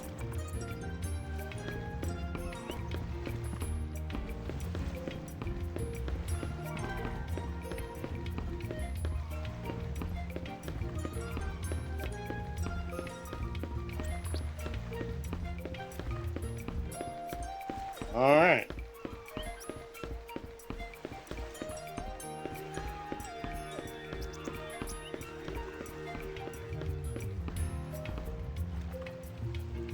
Need to ride down towards the woods? Sure.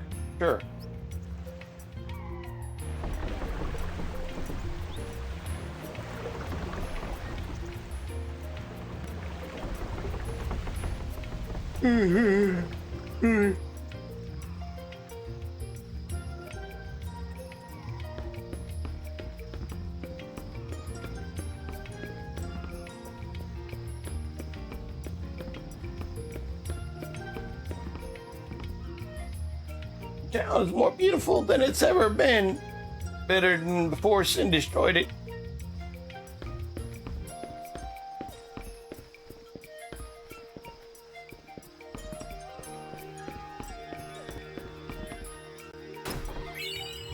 You scored light curtain. Yay, light curtain. Yevon didn't do a thing for us, but the Youth League helped us rebuild Kilika.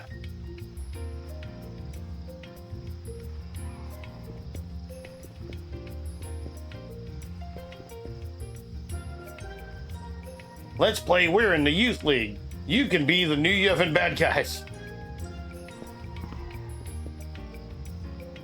I'm good with that. Let's play Sphere Hunters. You can be the LeBlanc Syndicate.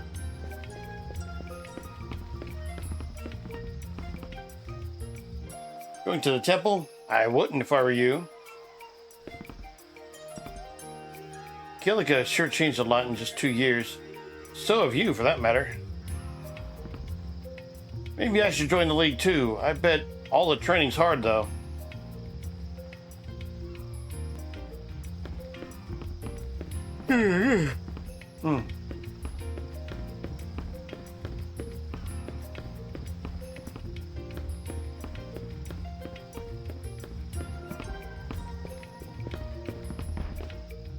Entry to the woods is prohibited at this time. What he said.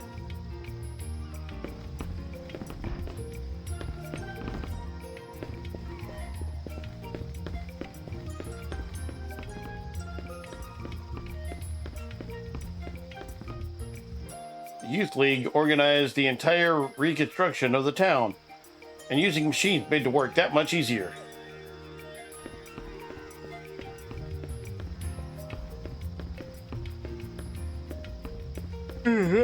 Go in.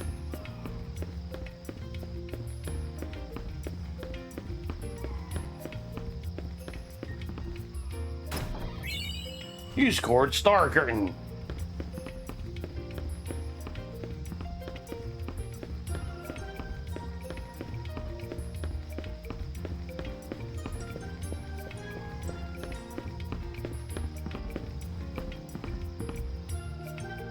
Keep this under your hat, but there's supposed to be an awesome sphere somewhere on this island. Since you defeated Stin, we can actually enjoy sailing. Ah, sea breeze fresh. That's the new Youth League base they're putting up. Go ahead and take a look. Wonder if it'll be done soon.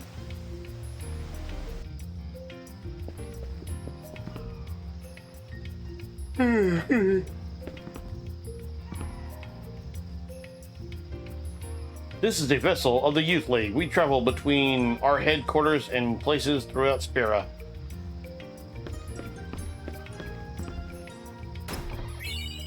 Lunar Curtain.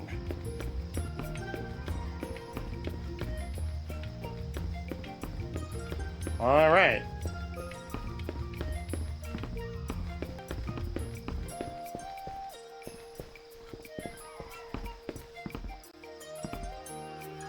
Praying and worshiping at the temple doesn't do any good anymore.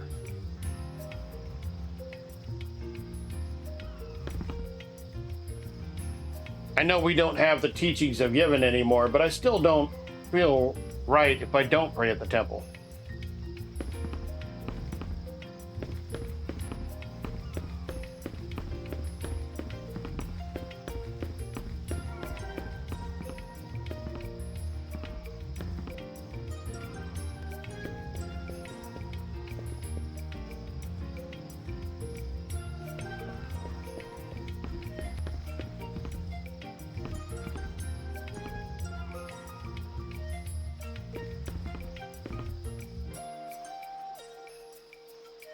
Sometimes stuff comes falling down from above.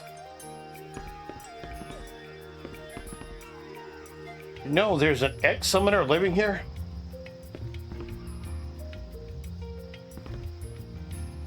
I did not.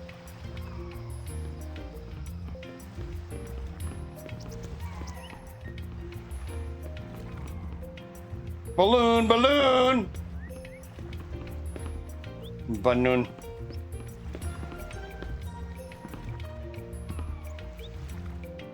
Getting hold of cloth from Besaid has never been so affordable. Take a look around.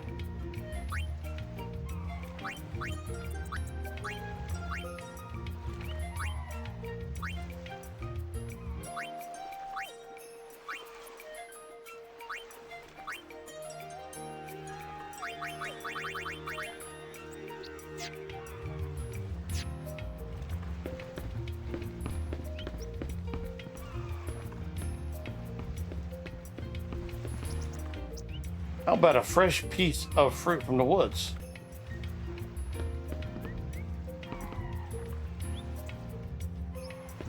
Okay.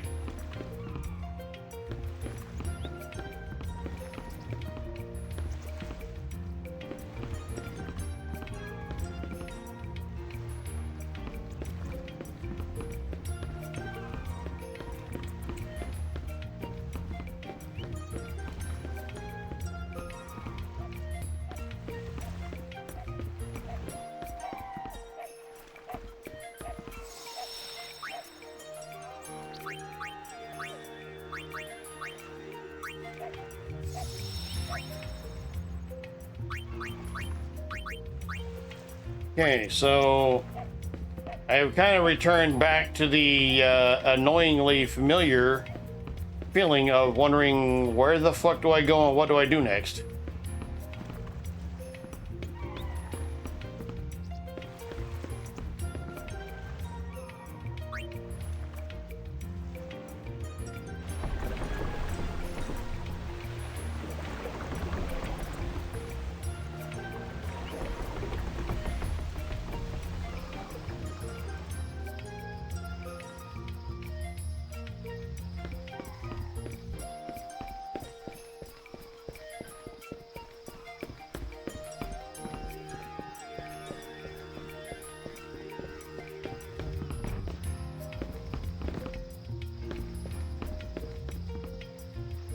I don't want to keep being like, I can help you if you need it, because people like to figure out games on their own, but I genuinely need help right now. I have no idea what to do, because I'm just kind of like running around this town, and it's like, okay, it was cool until I ran completely around it, and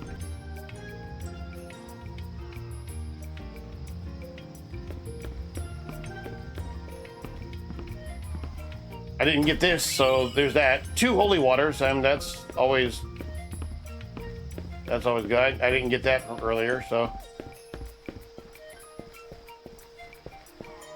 got that one.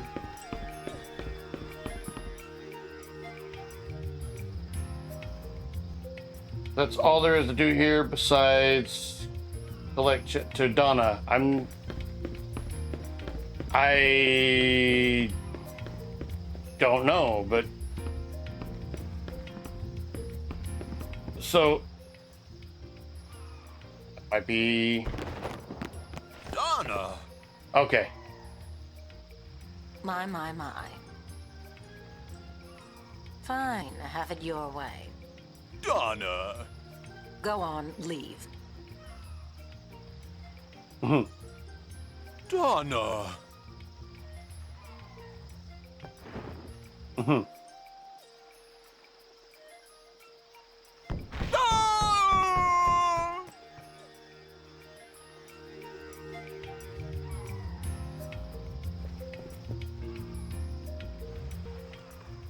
Well, look who we have here.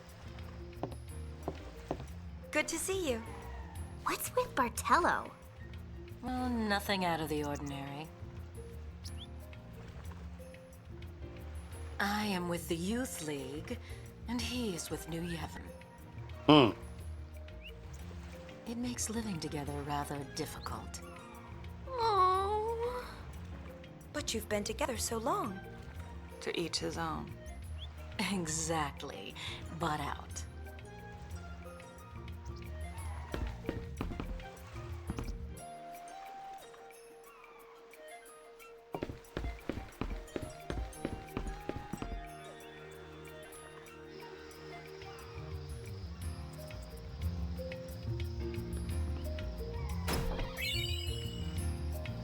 Oh shit, 1500 gil, okay.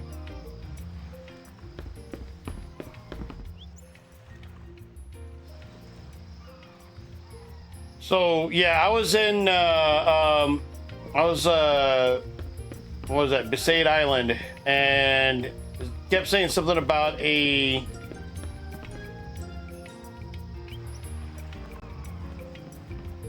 cave up north. And I'm like, I kept looking around, I couldn't find a entrance. Really, I couldn't find anything. So just like maybe maybe they meant the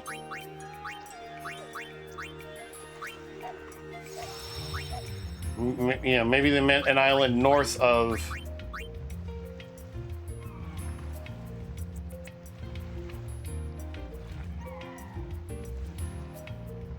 But oh, I have been to the cave already.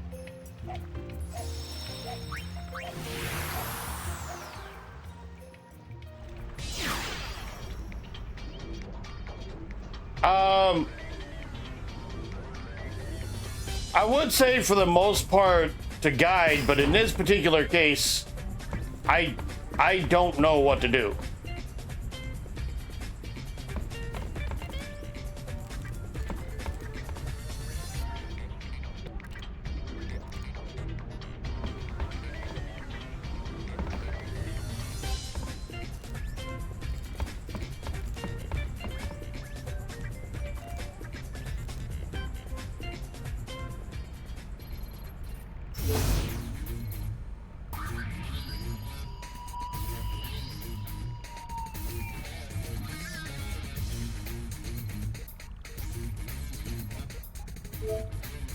Okay.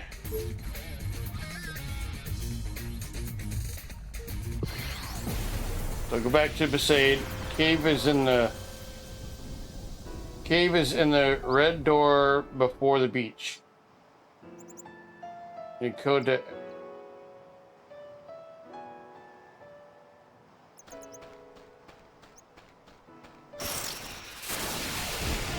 ambush.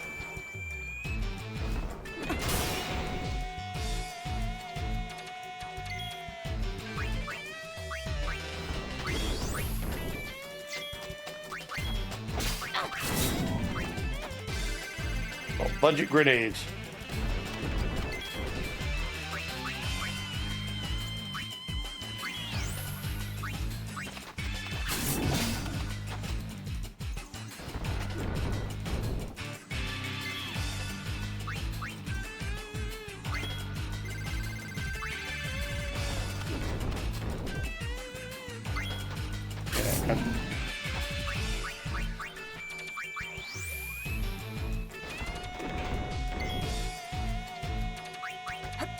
Great lightning!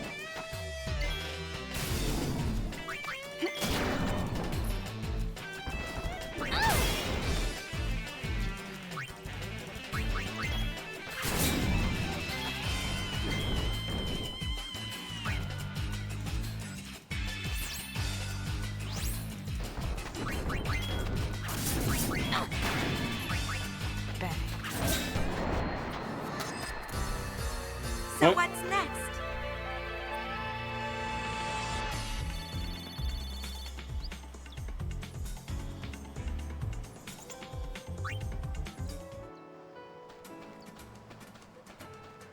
Okay, so it's the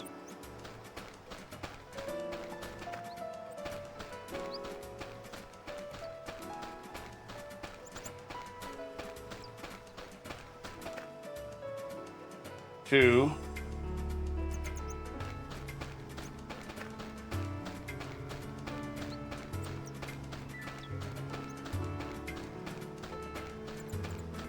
Okay, it's not that way because you can't go that way.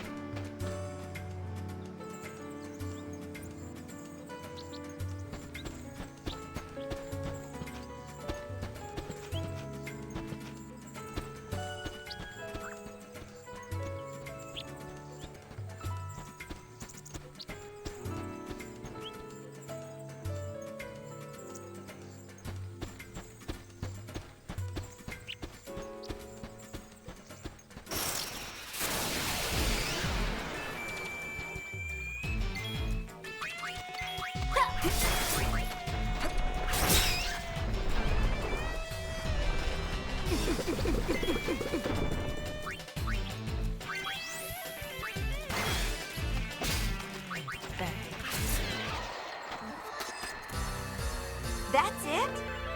That's it.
So let's see.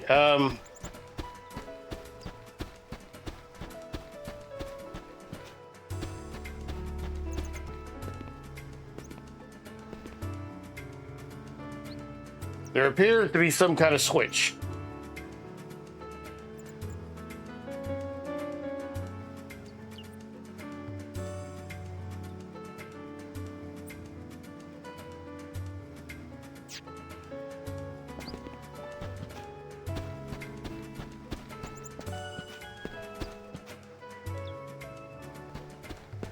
Okay, so that's the cave. Okay. Well, there appears to be some kind of switch. You need 4 numbers for the code.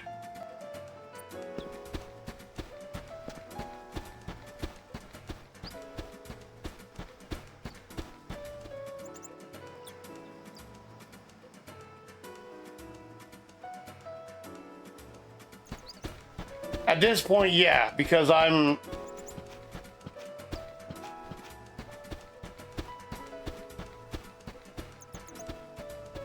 Like, this is like the fourth time that I've been here. Oh, I know we can't dive off this time.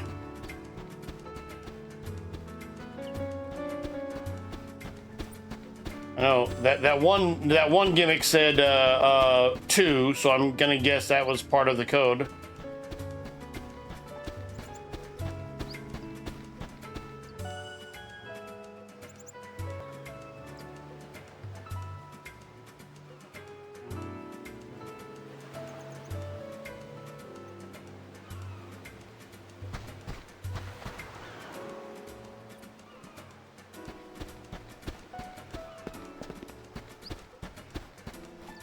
One.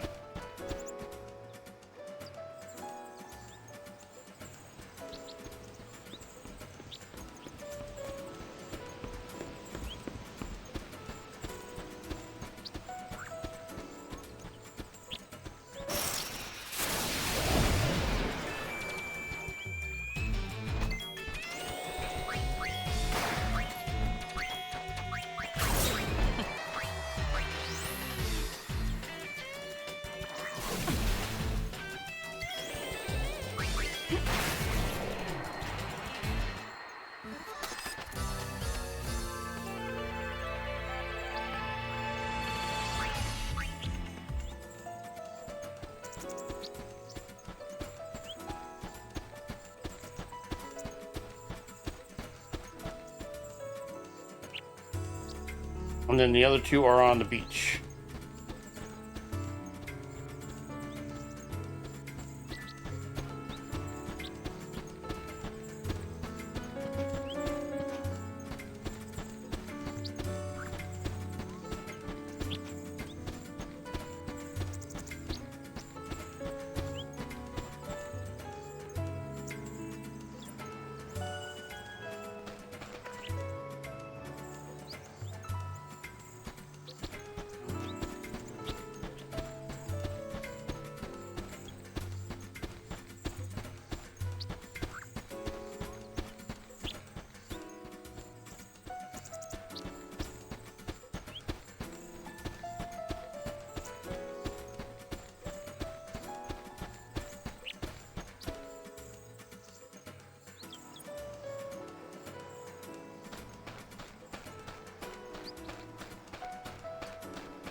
Top of that half pillar.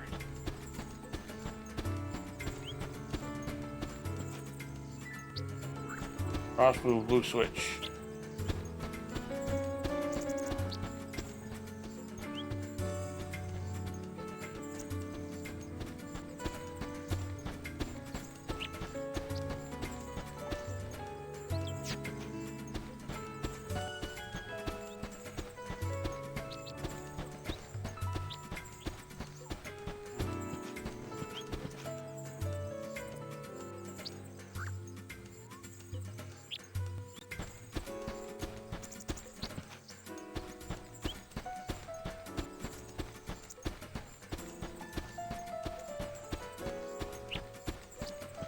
We've got to spam the climb button till it gets up there.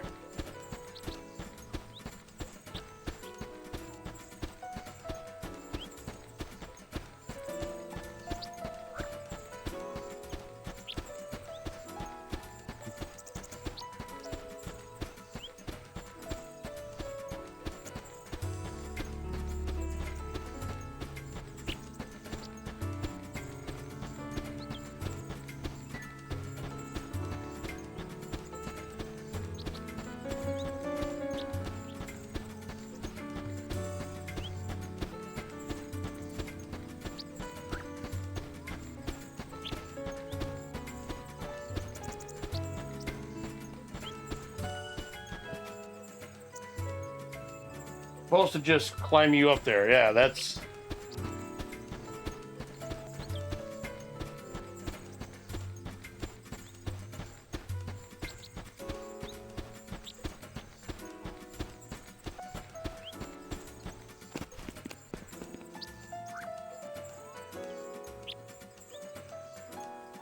Two seven, okay.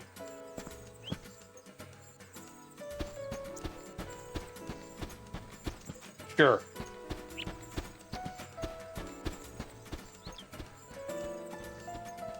Okay, so 2-7.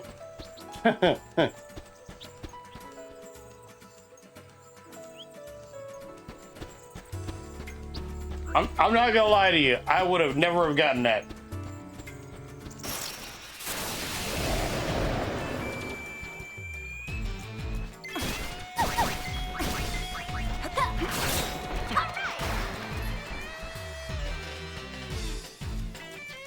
Me dumb. I would have never picked up on that.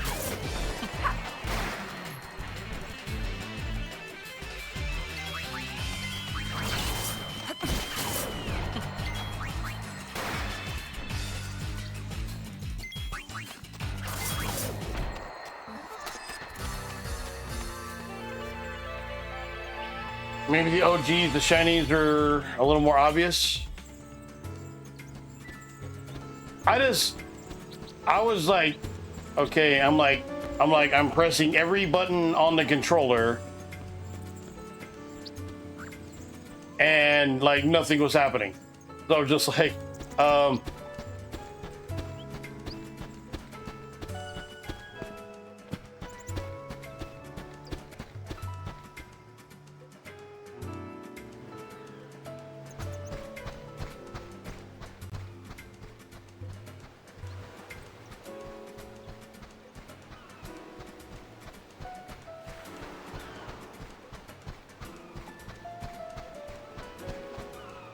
okay, pause.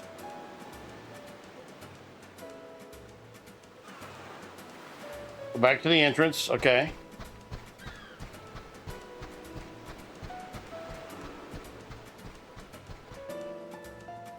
To the left of the entrance.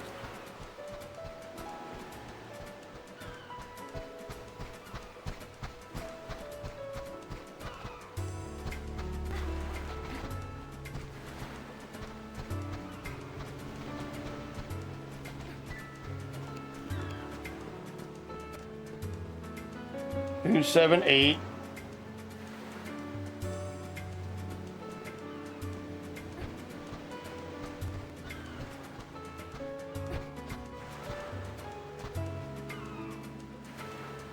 Can't climb up here.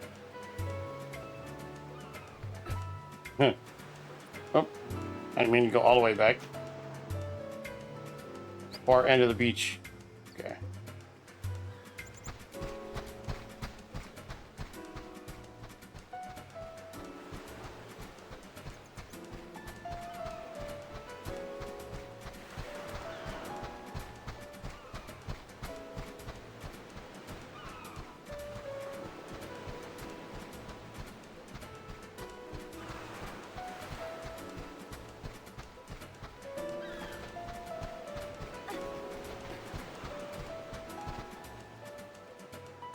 Two, 7, 8, 6. Okay. We got something now. Thank you.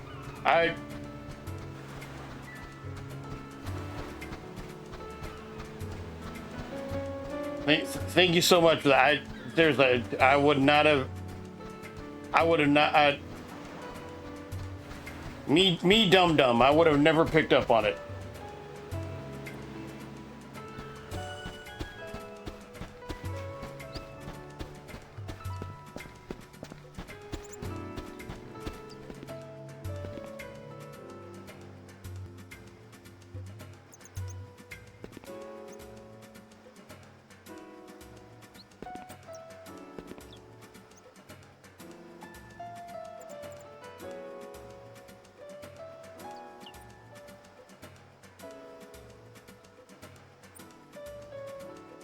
Have you talked to Lulu? I think so.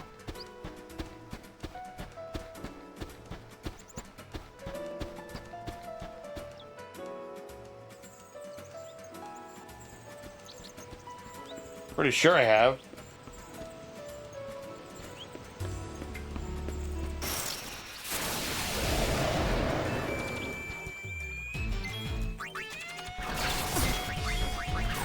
Have I talked to Lulu after getting the code?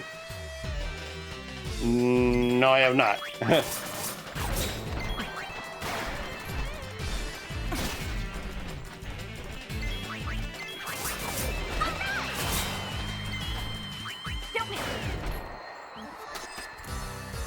No problem.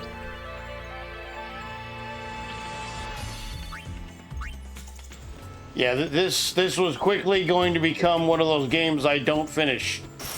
Bring it, punk. Bring it, punk.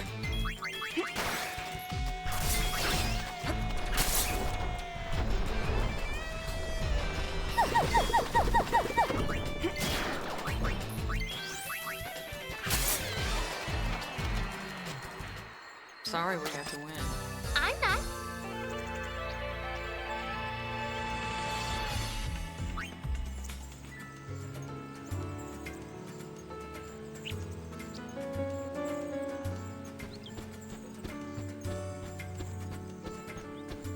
Yeah, I mean, I think I have, but again, it was. Leave it to me.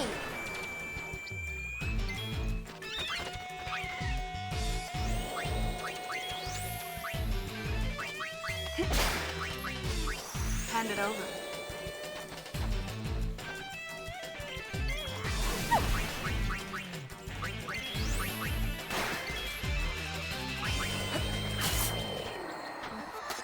Hmm.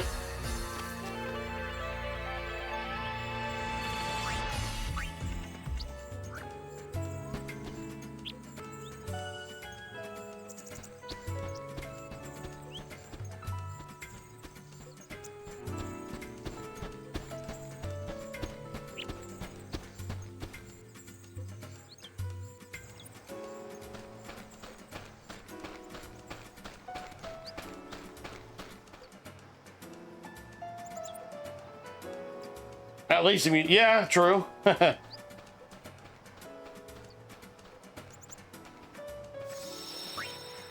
Very true.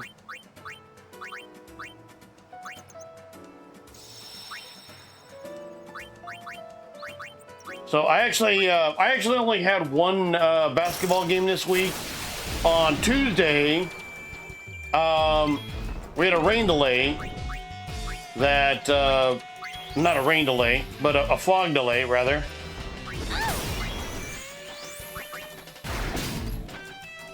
Had a fog delay, and then, so basically there was, because of the fog delay, there was, effectively there was no school, so they didn't have a game.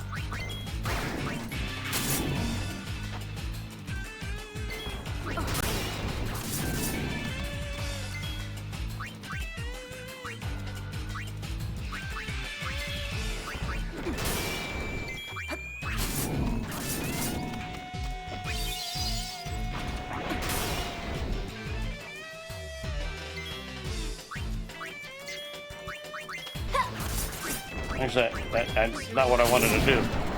All right. Okay.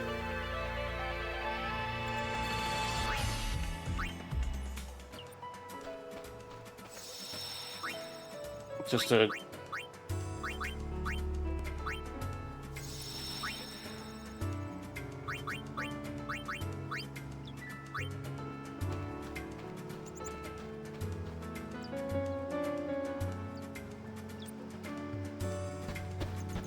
So only had a game on Thursday, but I had an extra 12-hour shift. Now the last few weeks I have done 8-hour shift Sunday into Monday morning. Get off work Monday morning.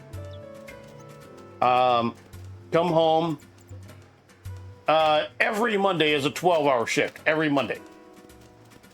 So 8 p.m. to 8 a.m. Then come home, get here just before 9 or around 9 o'clock. That's if I don't have to stop anywhere. That's if I don't have to go pick up some groceries or go run errands or anything like that. Get back here, get some sleep. Normally on Tuesdays I gotta be at Arvin High School. I gotta be there about 5 p.m. So announce the junior varsity game and the varsity game. Come home, get a little bit more sleep, and then go back to work.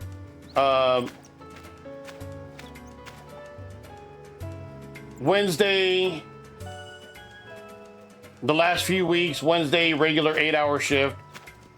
But Thursday would be a 10-hour shift. So I would do the game at Arvin High. I'd get back here and I'd have basically enough time to freshen up, change into my work clothes, and go to work and then work from 10 p.m.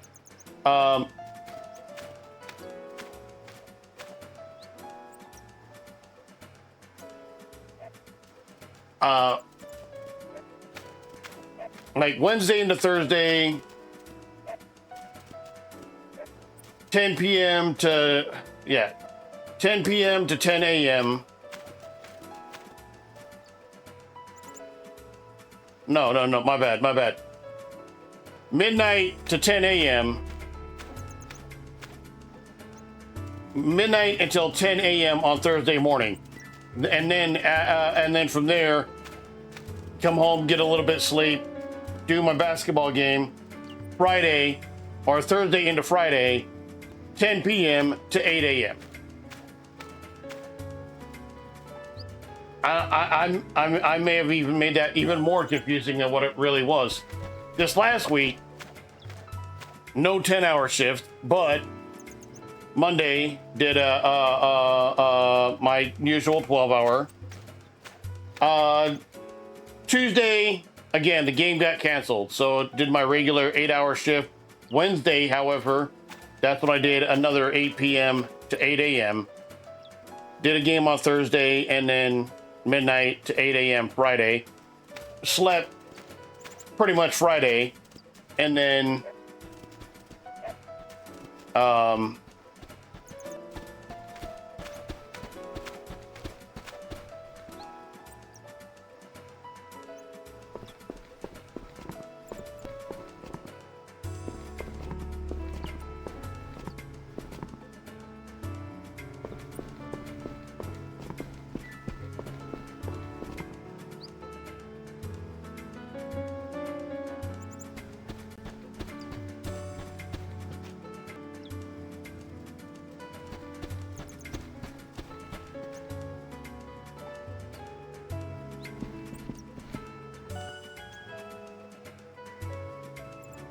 unusual I could buy to remember my travels.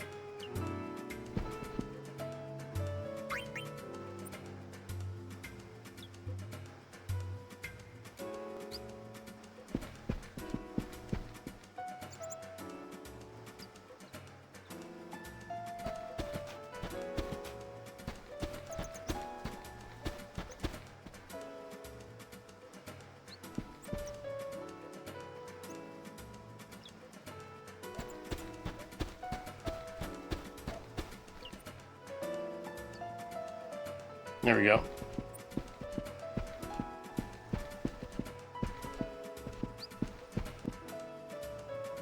Staying the night? Sure.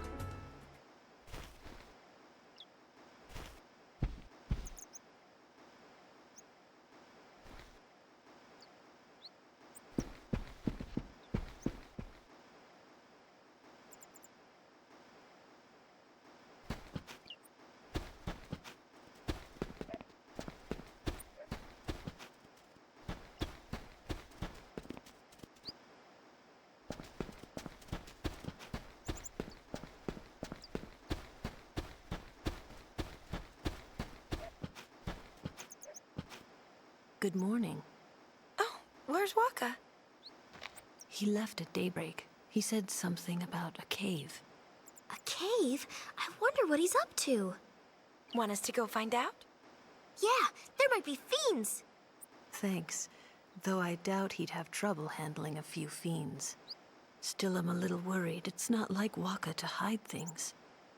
That's funny. I don't remember there being any cave. I don't know much about it either. Would you mind asking around?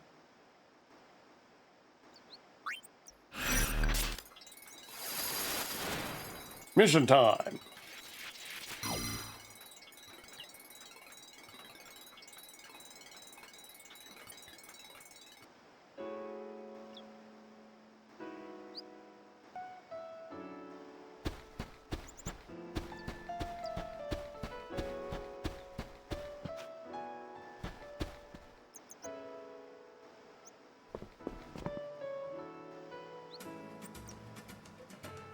The cipher easiest to see belongs before the other three.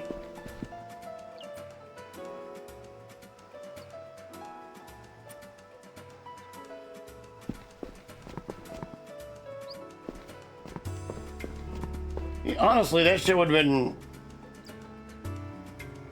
the place where people leaving the island play for a safe trip.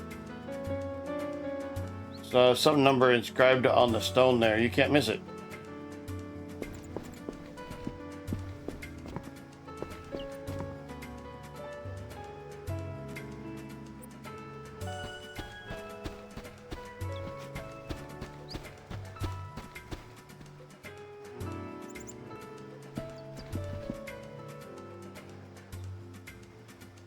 There's plenty of places you could climb using Beeg.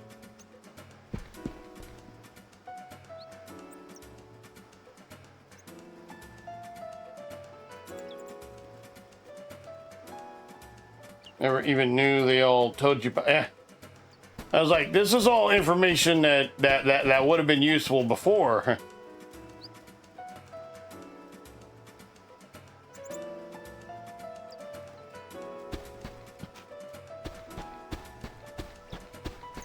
But we got it now. So thank you once again for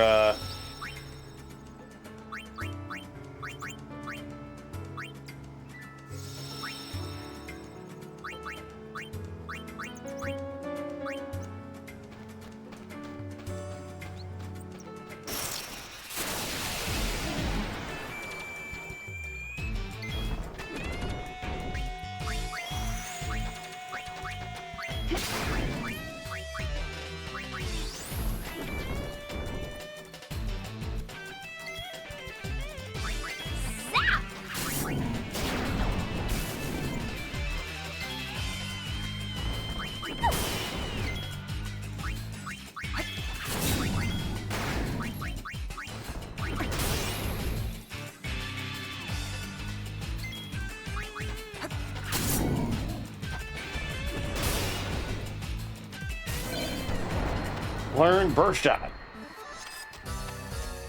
Oh yeah! Leveled up. Be right back. Okay. Thank you.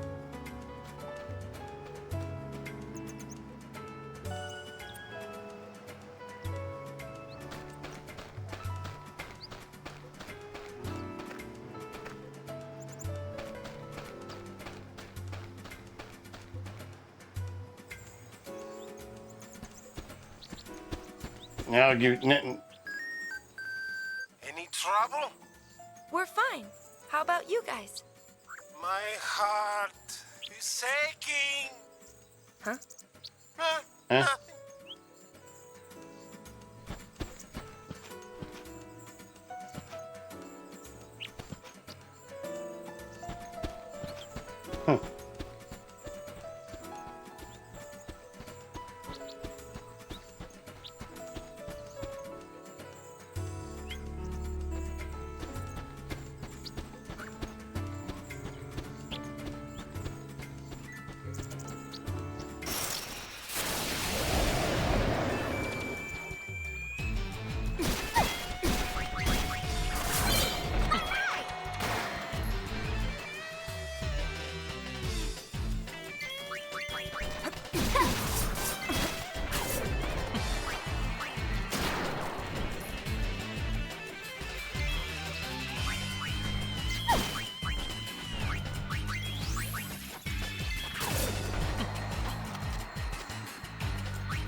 Silver HP. Yo, thank you for the follow. Dem 345 on 45.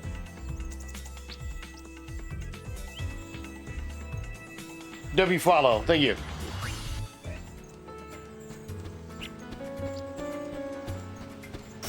Hope you're having a good night. Hope you've had a good weekend. Just there playing some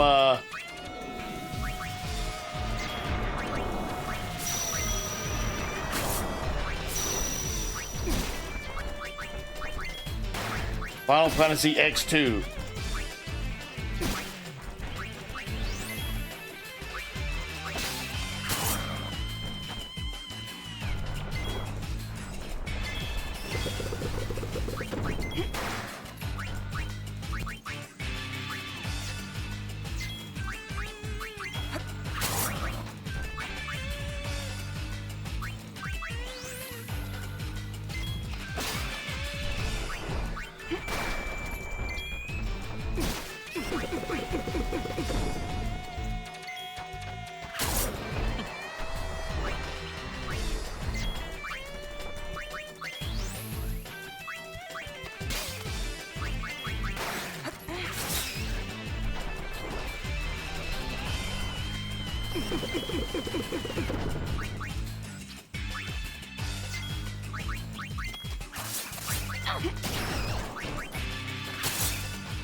It's all in the wrist.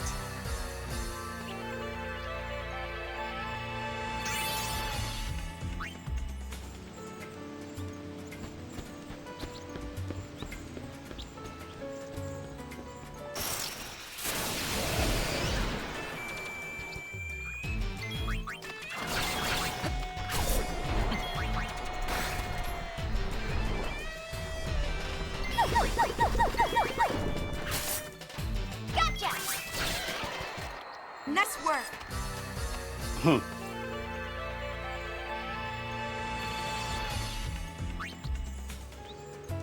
It was like the previous guy who just like took punishment for like hours.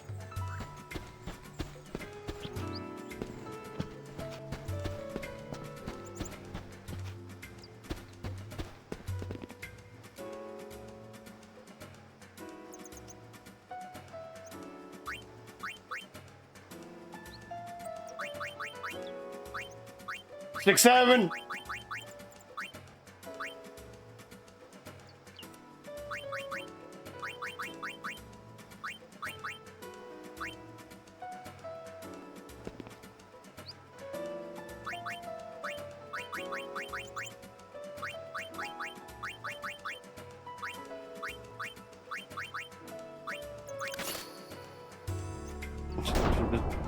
Just enter them in order.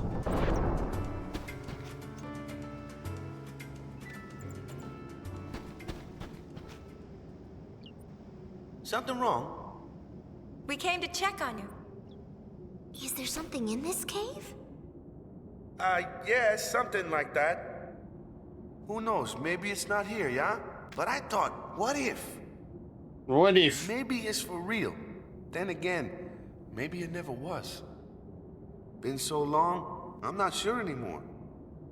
So, you're saying there's something that might be here and you want to know for sure, right? Right, but you see, I want to know, and then I sort of don't want to know. You know? Oh, man, make up your mind. What is this thing anyway? Well, see, I heard there was this old sphere. A sphere? Of what? A sphere of, you know. What does it matter? Hey, whoa! We're sphere hunters, remember? Huh. It's as good as ours. All right, go wings. Time for business. Huh, the Gull-Wings, huh?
This is brother.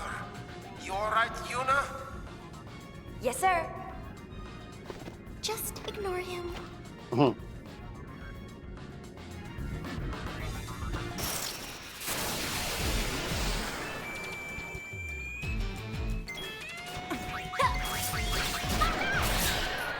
Okay, next please.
Okay. There you go. All right, we got ourselves some MP again.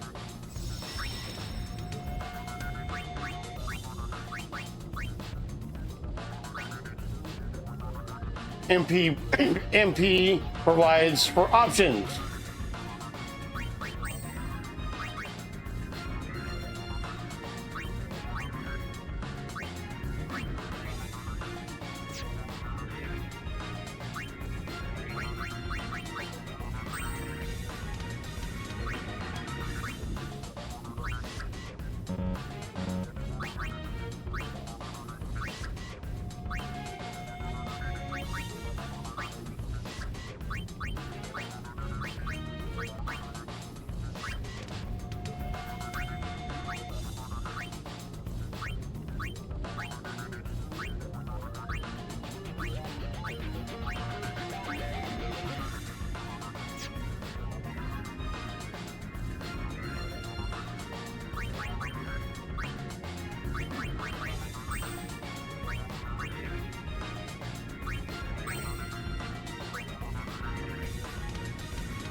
Behind you. Find a sphere and the fiends appear.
KO.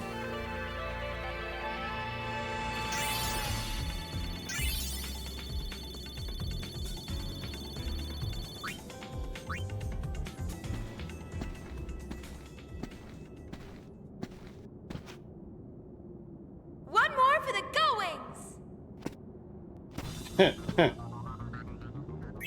Survey says, one more for the good guy.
All right.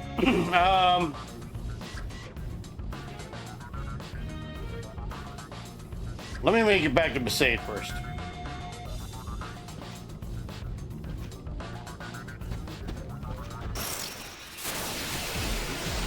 Ambushed.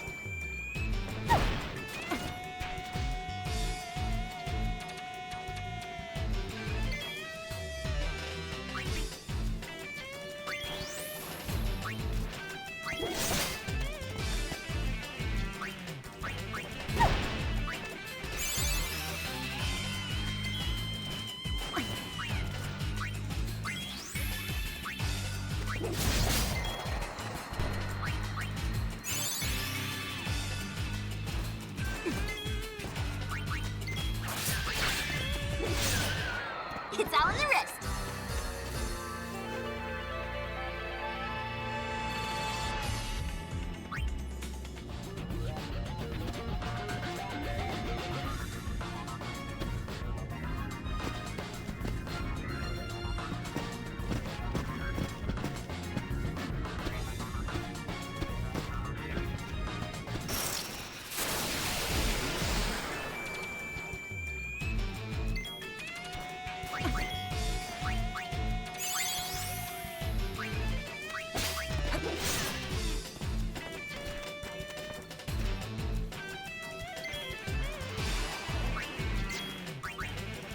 It's all in the wrist.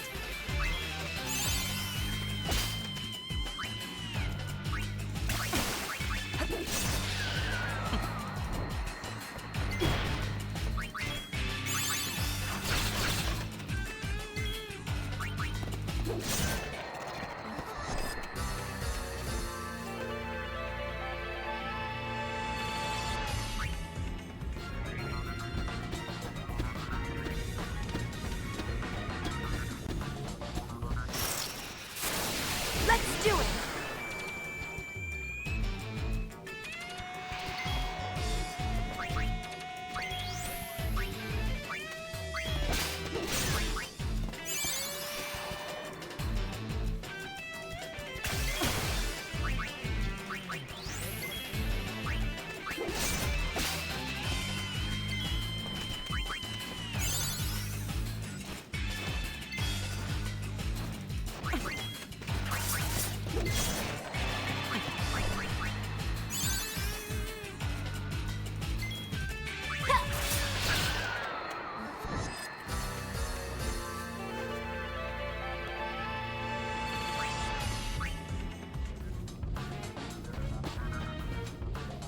Find anything?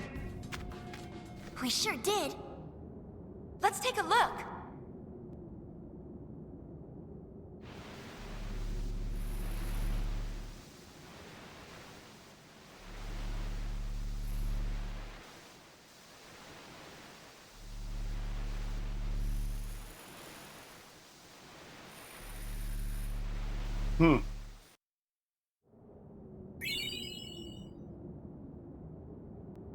This it?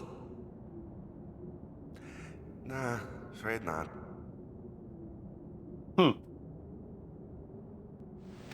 So, what sphere were you looking for? Well, it's a sphere of our parents. Chapu said he found it. Chapu? Oh, your brother. He was a crusader. Now he's gone on to the far plane. Sin got our parents not long after Chapu was born. We were both too young to remember their faces, you know? When we were kids, we got into a fight one time, and Chapu said, "I found a sphere with Mom and Dad in it, but I'm not telling you where it is." And you never asked him? I was too boneheaded to let my little brother win. So I went on without asking until I just forgot about it. Then yesterday, talking with you made me think about it again. Chapu used to play in this cave, so I thought maybe he found the sphere here, yeah? Yeah? But when I came to look, I got to thinking. About what? See, I got this picture of my parents in my head, yeah? Strong and kind. Whenever things got tough, those are the parents I imagined. But their real faces might be totally different, yeah? I think about that, and I'm not so sure I really want to know. I was sitting there trying to figure out what to do, and then you guys showed up. Oh, that's our Waka. The sphere might still be somewhere on the island. Should look for it? Nah, that's all right. I'm through worrying about that stuff. What's past is past, yeah? Can't let it get to me. I'm going to be a father soon. Gotta pull it together. That's right, Dad. Huh. But, just how am I supposed to pull it together?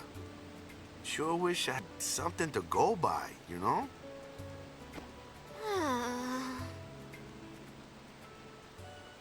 You read me? Oh, You guys damn it. about finished down there? Brother's starting to get on my nerves. Yeah, we'll be back soon.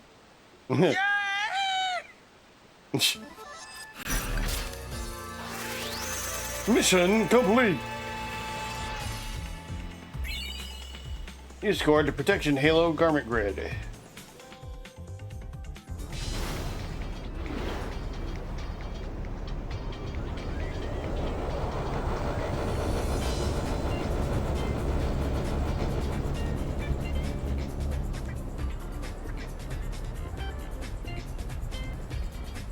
Oh, okay. I don't have any choice but to come back to the ship. So, Waka wants to see a father in action. He can forget about that and good for nothing pop of mine.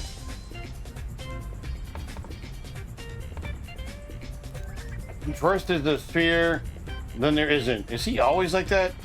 Huh.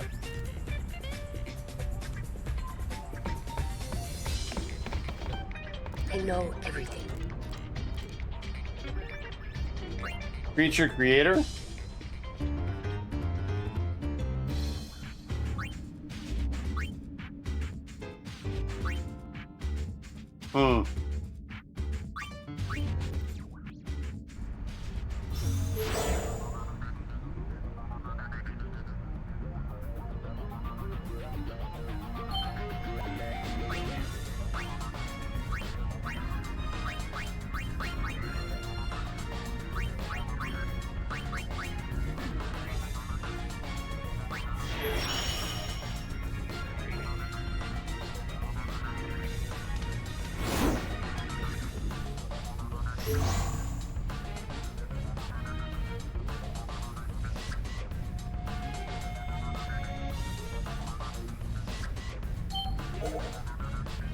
Flame Dragon. Allow it to... Yeah. I'll take a Flame Dragon, hell yeah.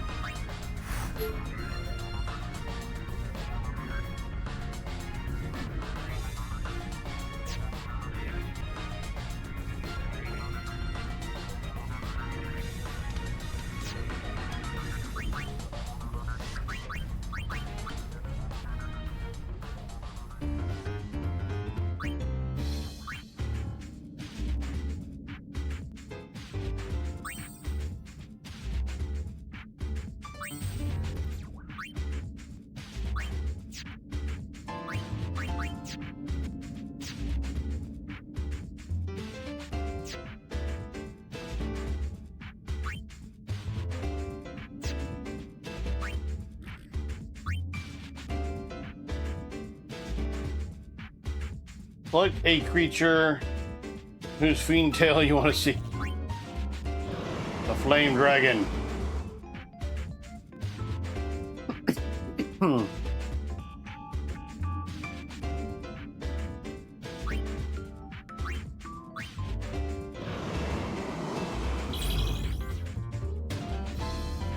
This creature lives to fight.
All right, well, we managed to make it through that first mission. Bebby pretty much saved that. Pretty much saved it to where we're not just finishing the mission, but that we could even do the damn mission. So I will give. Well, I probably was going to anyway, if I'm being brutally honest. Be sure to check out Bebby and the Bebby Brigade at It Me Bebby. That is twitch.tv/itmebebby. Ice Prophet, how you doing?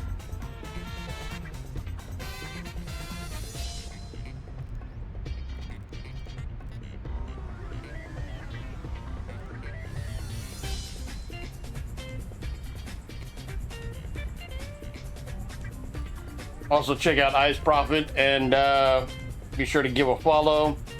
Like I said, Bebby pretty much came in clutch there, saving that that entire mission. We of course had the finals of the Fire Pro Wrestling World Winter Wonder Slam earlier with Sage Sin winning the entire thing. So, of course, that means she will be getting a shot at the Western States Championship. And yeah, so I think we're gonna go ahead and save here and go ahead and wrap it up.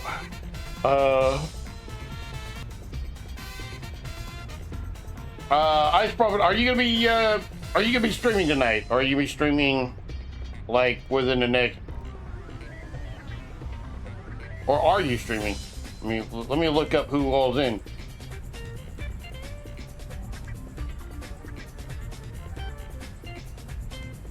No, okay. Let me look to see who all is on.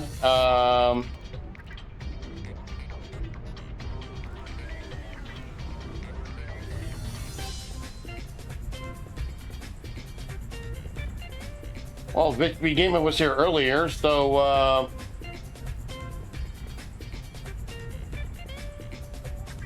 Forest Ghost Leia. I have had a pretty good night here.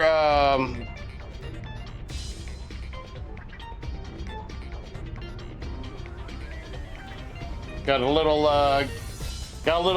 little progress here at Final Fantasy X-2. Again, Bebby really did help me out a lot on that.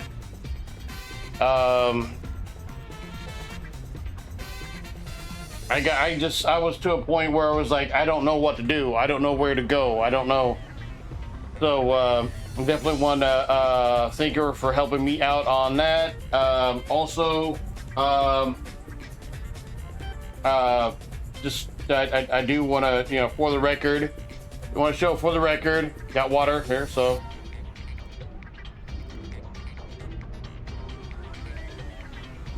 Want to have that on camera for the record. I do have another one too, so I'm not like,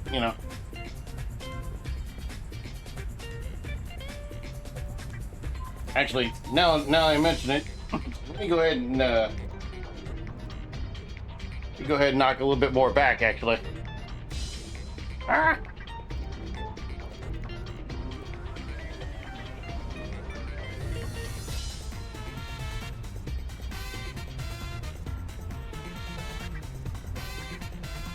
Should be 5 hours, thank you. Has it been 5 hours already? Jeez. You're three hours in so far. Probably gonna be making our way, Vish, over to your stream here momentarily. So everybody be sure to give Vish Beeg Gaming a follow. We'll be making our way over there here in just a few minutes. I don't know entirely what I'm gonna be doing this week. I'm gonna take a short break, at least this week, or at least the first half of this week anyway. take a break from Fire Pro Wrestling World since we just finished a league. Might have some NBA 2K going on overnight. Again, that one is a little bit different because I do have to be a little bit more involved. I do have to be a little bit more involved with the setup of that, but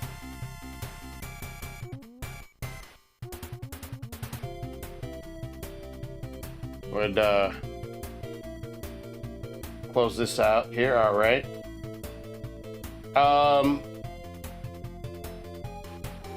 Yeah, so I might have some NBA 2K, some Snowden Sands basketball going on.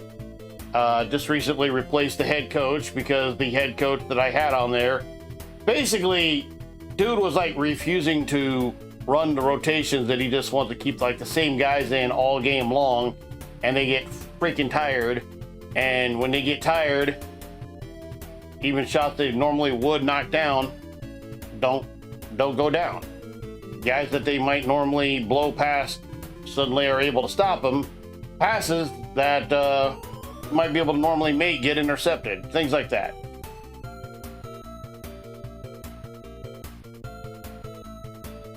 So I had to replace that coach, and we'll see how that goes on.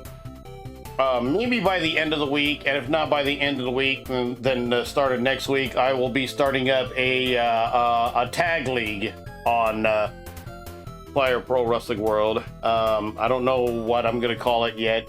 Spring tag league, some shit like that. I don't know. We'll figure that out when we come to it. But cross that bridge when we come to it, right?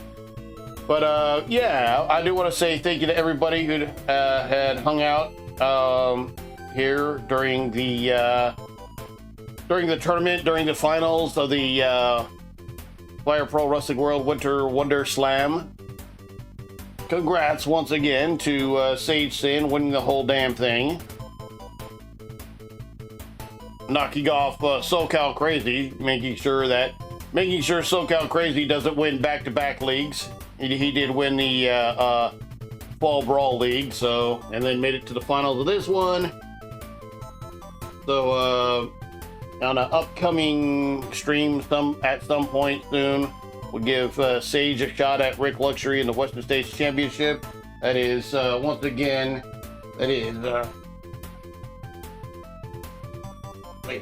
one more time here. That is turn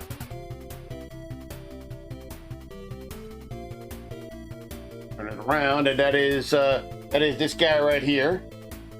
She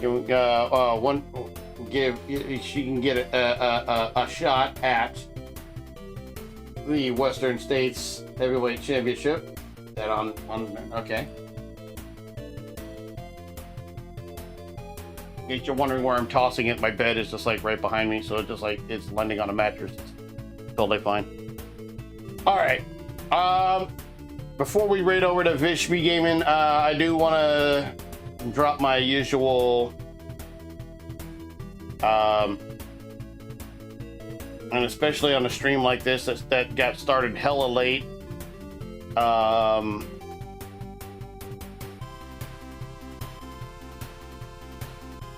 I do want to say that, you could be doing anything in the world right now. You can be doing anything, and you're online watching videos. That gives you hundreds of millions of potential options right there. All the videos you could be watching. You're watching streamers. That gives you tens of millions of options right there. Hell, there's options in my chat. Good options, by the way. One that we will be rating out to here momentarily. But out of all the streamers that you could have been watching, whether you watch live, whether you watch on a VOD, whether you watch, if I don't know if this is gonna go to YouTube or not. Maybe part of the Final Fantasy X-2, I might upload that. We'll see. We'll see how that works out. But yeah, baby, you back? Welcome back. But we are actually gonna be wrapping up here.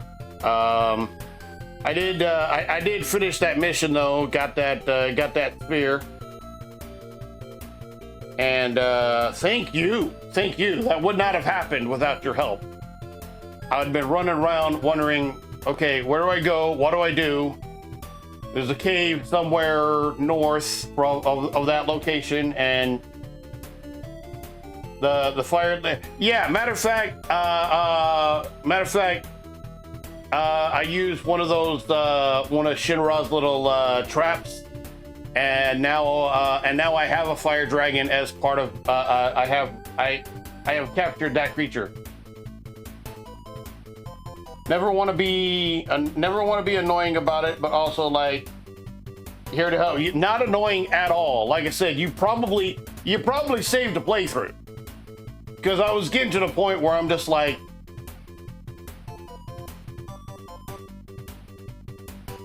I don't know what to do, and you know, I have a backlog of other games, so I'm like, if I can't figure out pretty quick where to go and what to do, I got other games to play. But see, now we have progress. Now we have forward momentum. Now we have somewhere to go with this. So,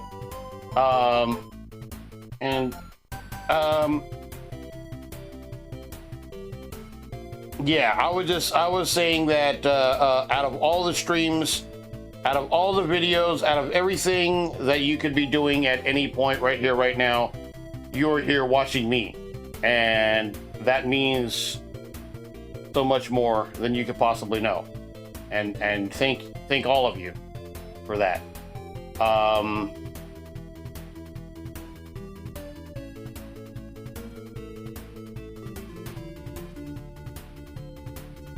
Hanging out in the greatest place is only the greatest place because of the greatest people.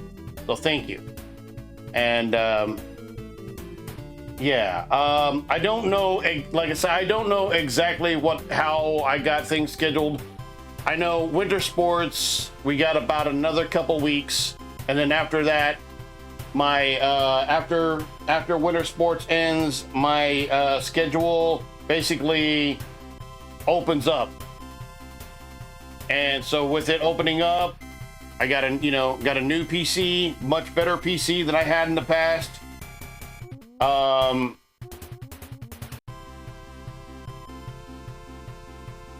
And with the schedule opening up, I'll have more days available that I can stream, maybe 2, maybe even 3 days a week. We'll see. I don't want to make promises. I don't want to make promises and not keep them. But I definitely, well, I was doing 3 days a week anyway at one point, because I was doing Wednesday, Thursday, and then Saturday. So that might be possible still. 2 or 3 days a week. We'll put it at that, and we'll build from there.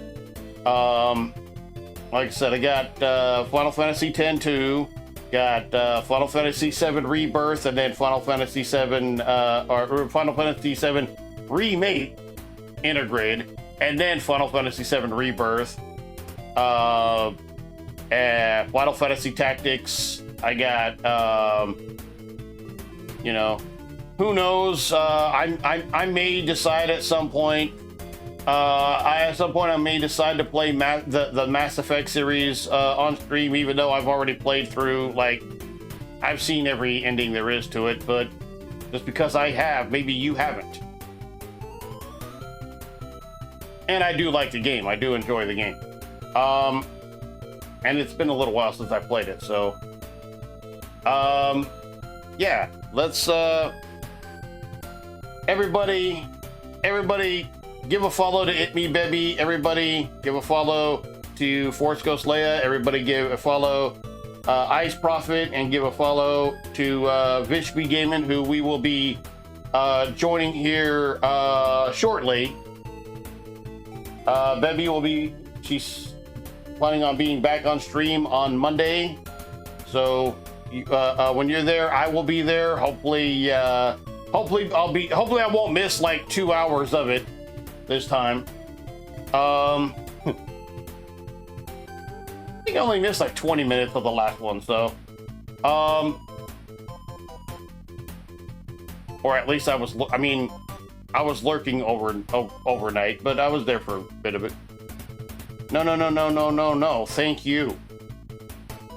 You and all the rest of you. You make, again.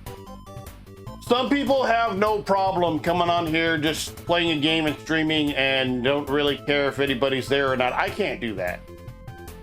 Like, I don't have to have a huge audience, but if I'm gonna be over here, camera on, speaking, interacting, I gotta interact with somebody. Like, I can bullshit for a little bit, but eventually I need to have like something. And you guys, all of you, thank you so much for that. Let's let me set up the raid here. Let me all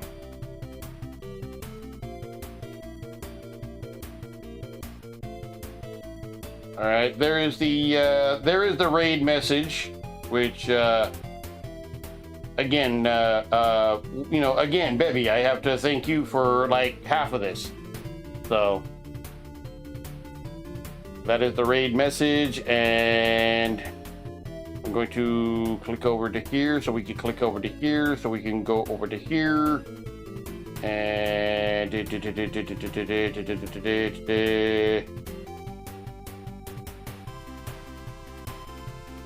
dang, a lot of people are on right now, actually. Mary Cherry's on. Give a follow to Mary Cherry, two Y's at the end of each one of that. Here we go. Vishby Gaming, playing Bleach: Rebirth of Souls.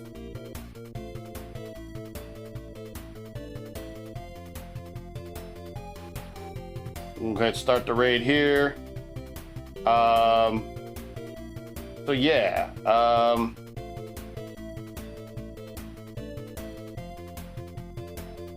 we will be on a regular schedule here very, very shortly. But until then, thank you everybody for being here. Like I said, we'll do something overnight sometime this week. I'll figure it out. And yeah, until then, like I said, thank you everyone. My name is Joseph, and we are out this bit.